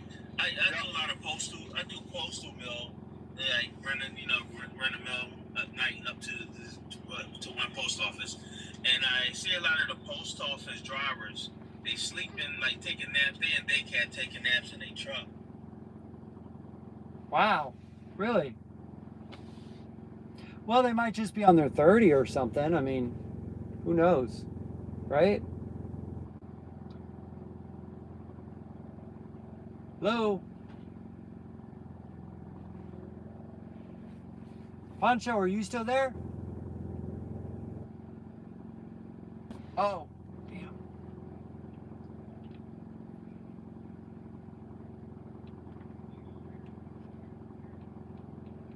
Can you hear me now? Sorry about that. Yeah, I accidentally hit my volume. Sorry about that. No worries. Oh, yeah. What happened, Vince? I go up, and I gotta sit for an hour to wait for my load to be ready, and that's what you're sitting in your truck and you idle on. And I try to tell it to them, because they think because they got the post office government trucks, they safe. Yeah. I said no, they can have faulty systems too. Yeah. I said you should go to Amazon and get the little keychain carbon dioxide detectors and air qualification. Air qualification quality meters to go right on your keychain. I didn't know there was a such thing. Oh yeah, they have different styles. They got a little round one. I had a little square one. You can put it on your keychain and have it in your truck. And it's good to take with you if you're staying in the hotels too, because that's what's happening. I think it was one of the countries that they wonder why people was passing away, and it was inside the hotel. They had carbon dioxide getting into the rooms. Right. And that's it's good to have that little keychain carbon dioxide detector with you as you travel. That's how I see it. Yeah, go ahead. Would you like me to get geek on you right now? Hold on, say that again. Do you want me to get geek on you right now? Yeah, you can get geek on me. There you go, brother. Here I go. The reason why carbon monoxide or dioxide is being heavier than air gets inside the gas is because when the gases are hot, they tend to go float high up. So that's how they stay inside the cap. But once they get trapped in the cap, what happens is they get cooled down and now they sit down to the bottom of the cap. And that's when you get the contamination inside the trucks. Wow. Because the warm air brings them up from the exhaust pipe. Okay. Yeah, that was it. That's interesting. Yeah. Yeah. Yeah, man, I studied thermodynamics for 2 years. You have no idea what that is. So, Well, yeah. Yeah. We believe you. I know my carbon monoxide, I just had 40 decimals. I have a generator, a Cummins generator on the back of the truck to run air conditioning in the winter because I can't afford a $10,000 APU. And so I run all my equipment, I run my light, I run everything so I don't have to idle the truck for these lives. I don't want to idle my truck 2-3 hours a night, right, when I do the lives. And just now it crept in, like I don't know where it's creeping in, but it crept in. That's why I had to roll down the windows. Terrible, man. So Yeah. you almost lose your life one time, and trust me, you'll be buying one as a truck driver. I tell all truck drivers, man, go get yourself a carbon monoxide tester. They're what, 40, 50 bucks? Yeah. You know what I mean? Yeah. The batteries last 10 years, so it's good for a decade. You know what I mean? This one is Knox Safety. I'll do a little demonstration for you guys. Hold on. See how it says 0? Knox, it's called Knox Safety Carbon Monoxide Alarm. And listen to this. You have started a test of this alarm. This test will be loud. Please press the test reset button again if you would like to stop the test.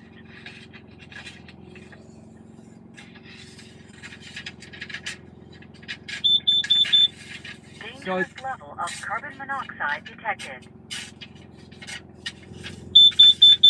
Evacuate immediately. Call 911.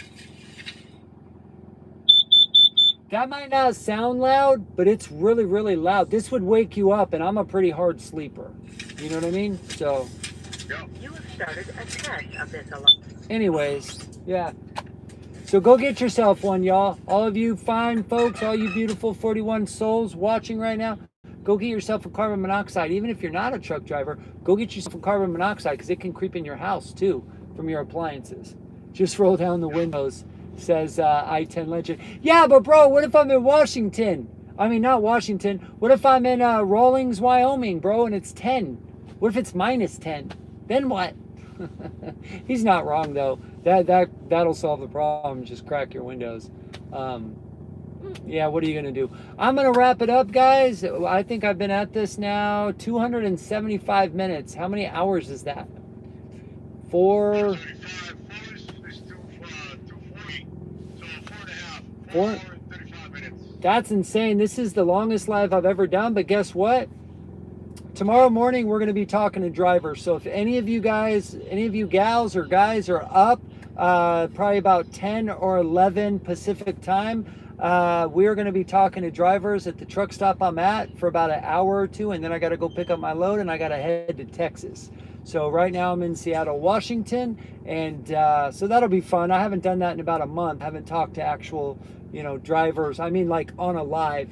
I'm gonna have 2 phones. One's gonna be live on TikTok. The other phone, I'm gonna be recording each driver that like actually wants to talk to me, or if they don't speak English, I'm gonna record that. I'm gonna be posting all those videos you know, on TikTok in and of themselves for people that have missed it. So that'll be kind of fun. I haven't done that like in a month. I've just been so focused on making other videos and writing things down, taking notes for what I'm doing in December. And yeah, it's a wild journey. So any last words for any of you fine folks? Anthony? Nah, that's all I have. Right on, brother. All right. Thank you so much. Thank you so much for the live. I think we learned a lot from you. And good luck. Thank you. On whatever you know, helping the truckers out there. We're backing you 100%. Thank you, brother. I appreciate it, man. I'm trying. We'll get it done, man.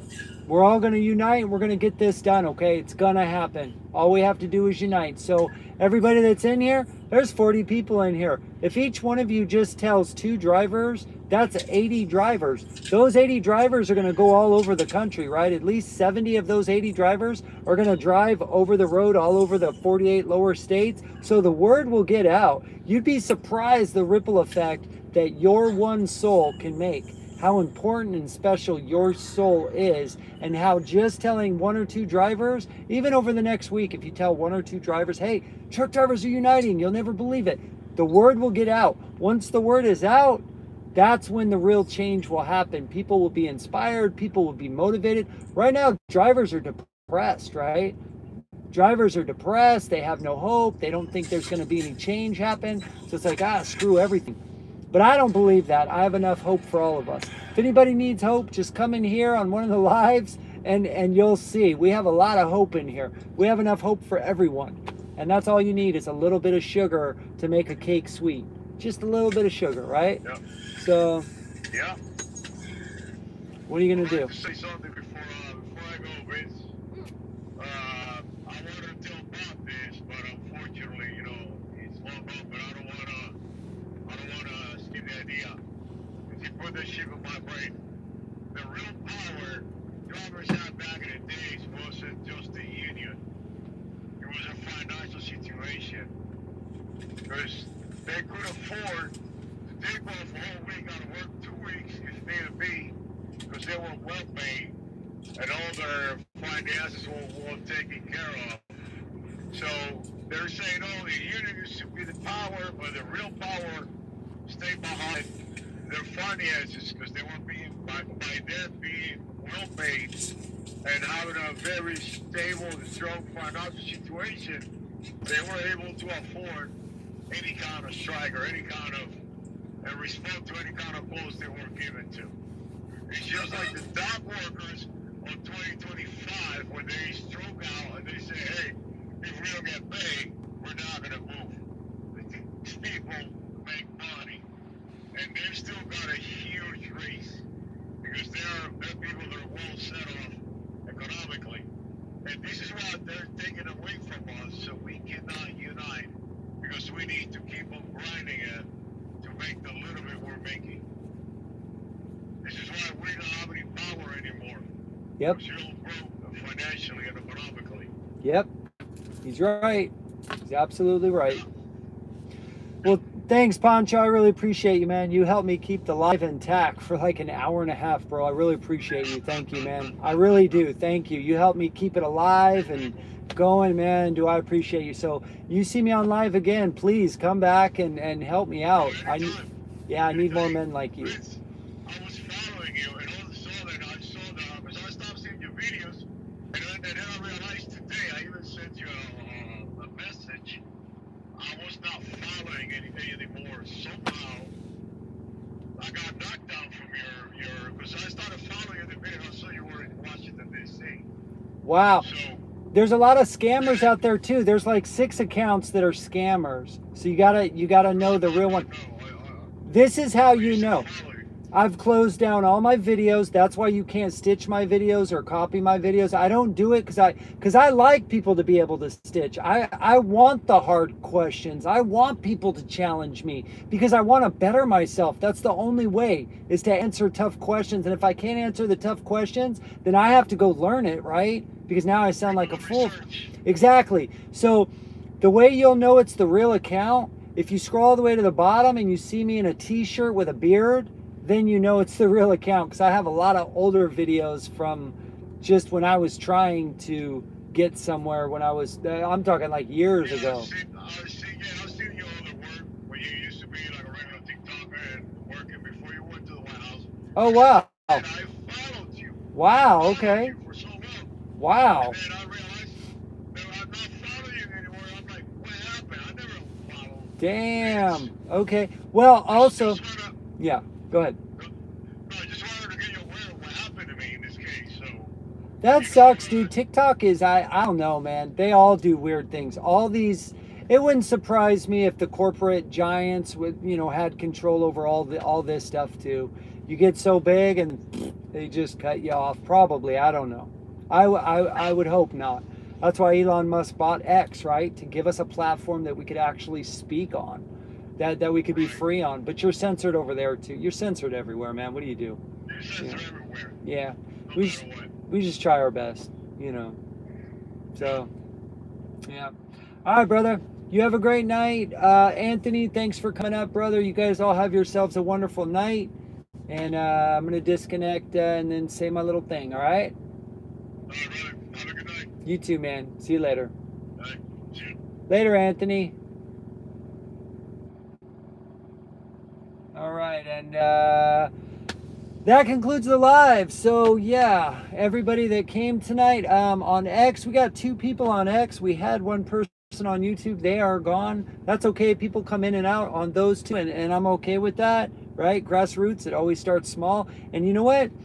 To me, it's not about the numbers. It's about the group. It's about finding your people. It's about finding your group. And I feel like I have found mine, because there are so many amazing people on these platforms. Man, I love all of you guys. I love all you girls. You're awesome. I really appreciate you. Your family here. We are family, believe it or not, okay? If you care about the American trucking industry, which is very, very important, then I care about you. I care about you even if you don't, but I'm more focused on the people that do care. You know, you got to start somewhere. There's only so much time in the day, so that's what I'm focused on. I am focused on the 2 million American truck drivers and their families and the other people. I mean, there's a lot of great farmers out there that I've learned that love their industries. Those people are great too. Us Americans, we seriously, it is time for us to get involved and save our country. The time is now. And Gen X, it's our generation's time now. If you're Gen X, I'm especially talking to you. It is our time right now. Like the Goonies said, it's our time. Our time. It's now. It's now to save America. Because if we don't get involved and we don't do something now, the ideas of our forefathers are going to be a thing of the past. And man, this country is beautiful. I love this country. I love this country with all my heart and soul. I would give my life for the U.S. Constitution. Not my country, but I would give it to the Constitution, if that makes sense to you guys. You know what I mean? I mean, if anybody ever attacked us here, yes, I would give my life and defend our people here, of course. But going other places, not so sure about that. Anyways, we won't get into that. Thank you so much for being here. Those of you that tapped that screen and gave me a like, you gave me a follow, thank you. I know that a follow can be an unfollow, so I hope I earn and keep your trust and always do the right thing. And I want you guys to get involved. Look at 100,000 likes. Thank you so much, you guys. Everybody that commented, thank you very much. I really appreciate you commenting and sharing, and that's what makes the algorithm get more people, get more of your people, your group involved. So thank you so much. Truckers Unite Now. We are everywhere now. We are on TikTok, we are on YouTube, we're on Facebook, Instagram, and we're on X. So I hope you guys give us a subscribe or a follow over on those platforms. We need more help on those platforms. So if you feel like you want to support us over there, that would be amazing, and I would really appreciate it. Very soon, starting, I think it's December 5th, I'm going to be streaming from all 5. When I go live, I'm streaming from all 5 social media platforms. Right now, we are streaming live on YouTube, X, and we're streaming live on TikTok, obviously. So I appreciate the follows everywhere. I appreciate the love. I appreciate the unity. The unity is so important. And remember what God said a long time ago, right? Even if you have enough faith of a mustard seed, you can move mountains. So that's what it's about, you guys. It's about our human heart is flawed naturally.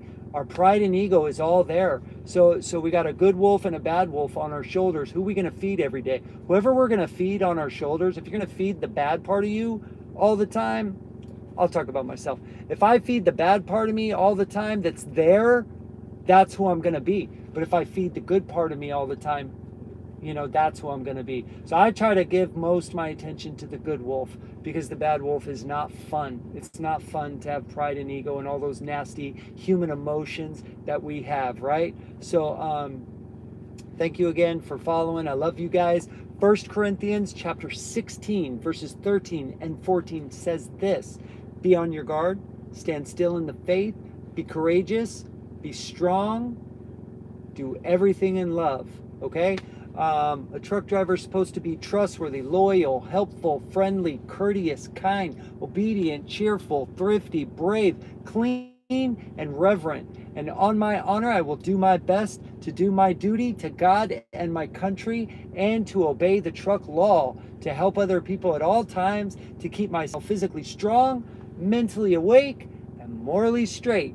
Remember, drivers, keep the shiny side up and the dirty side down. Have yourselves a fabulous night. I love every one of you, your family here.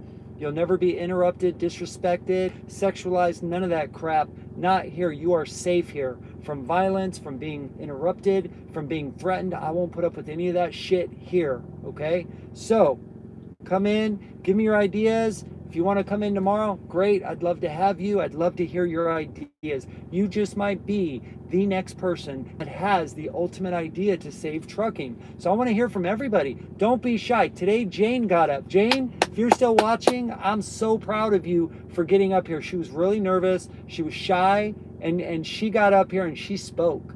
All right? So that's how we win. By getting involved. Get involved somewhere. Every time you see people on my live, these are amazing people on my lives. Share or follow each other. Oh, see, from my generator. Or open a window. I gotta open my windows. Look. Reset button to hush this alert. If alert recurs, 41. or if unit goes into full alarm, please follow those directions. Press status button to repeat this message. See, I gotta turn my generator off and roll down my windows, or I would be not good, huh? See, guys? This just could have saved my life. Anyways, that was perfect timing.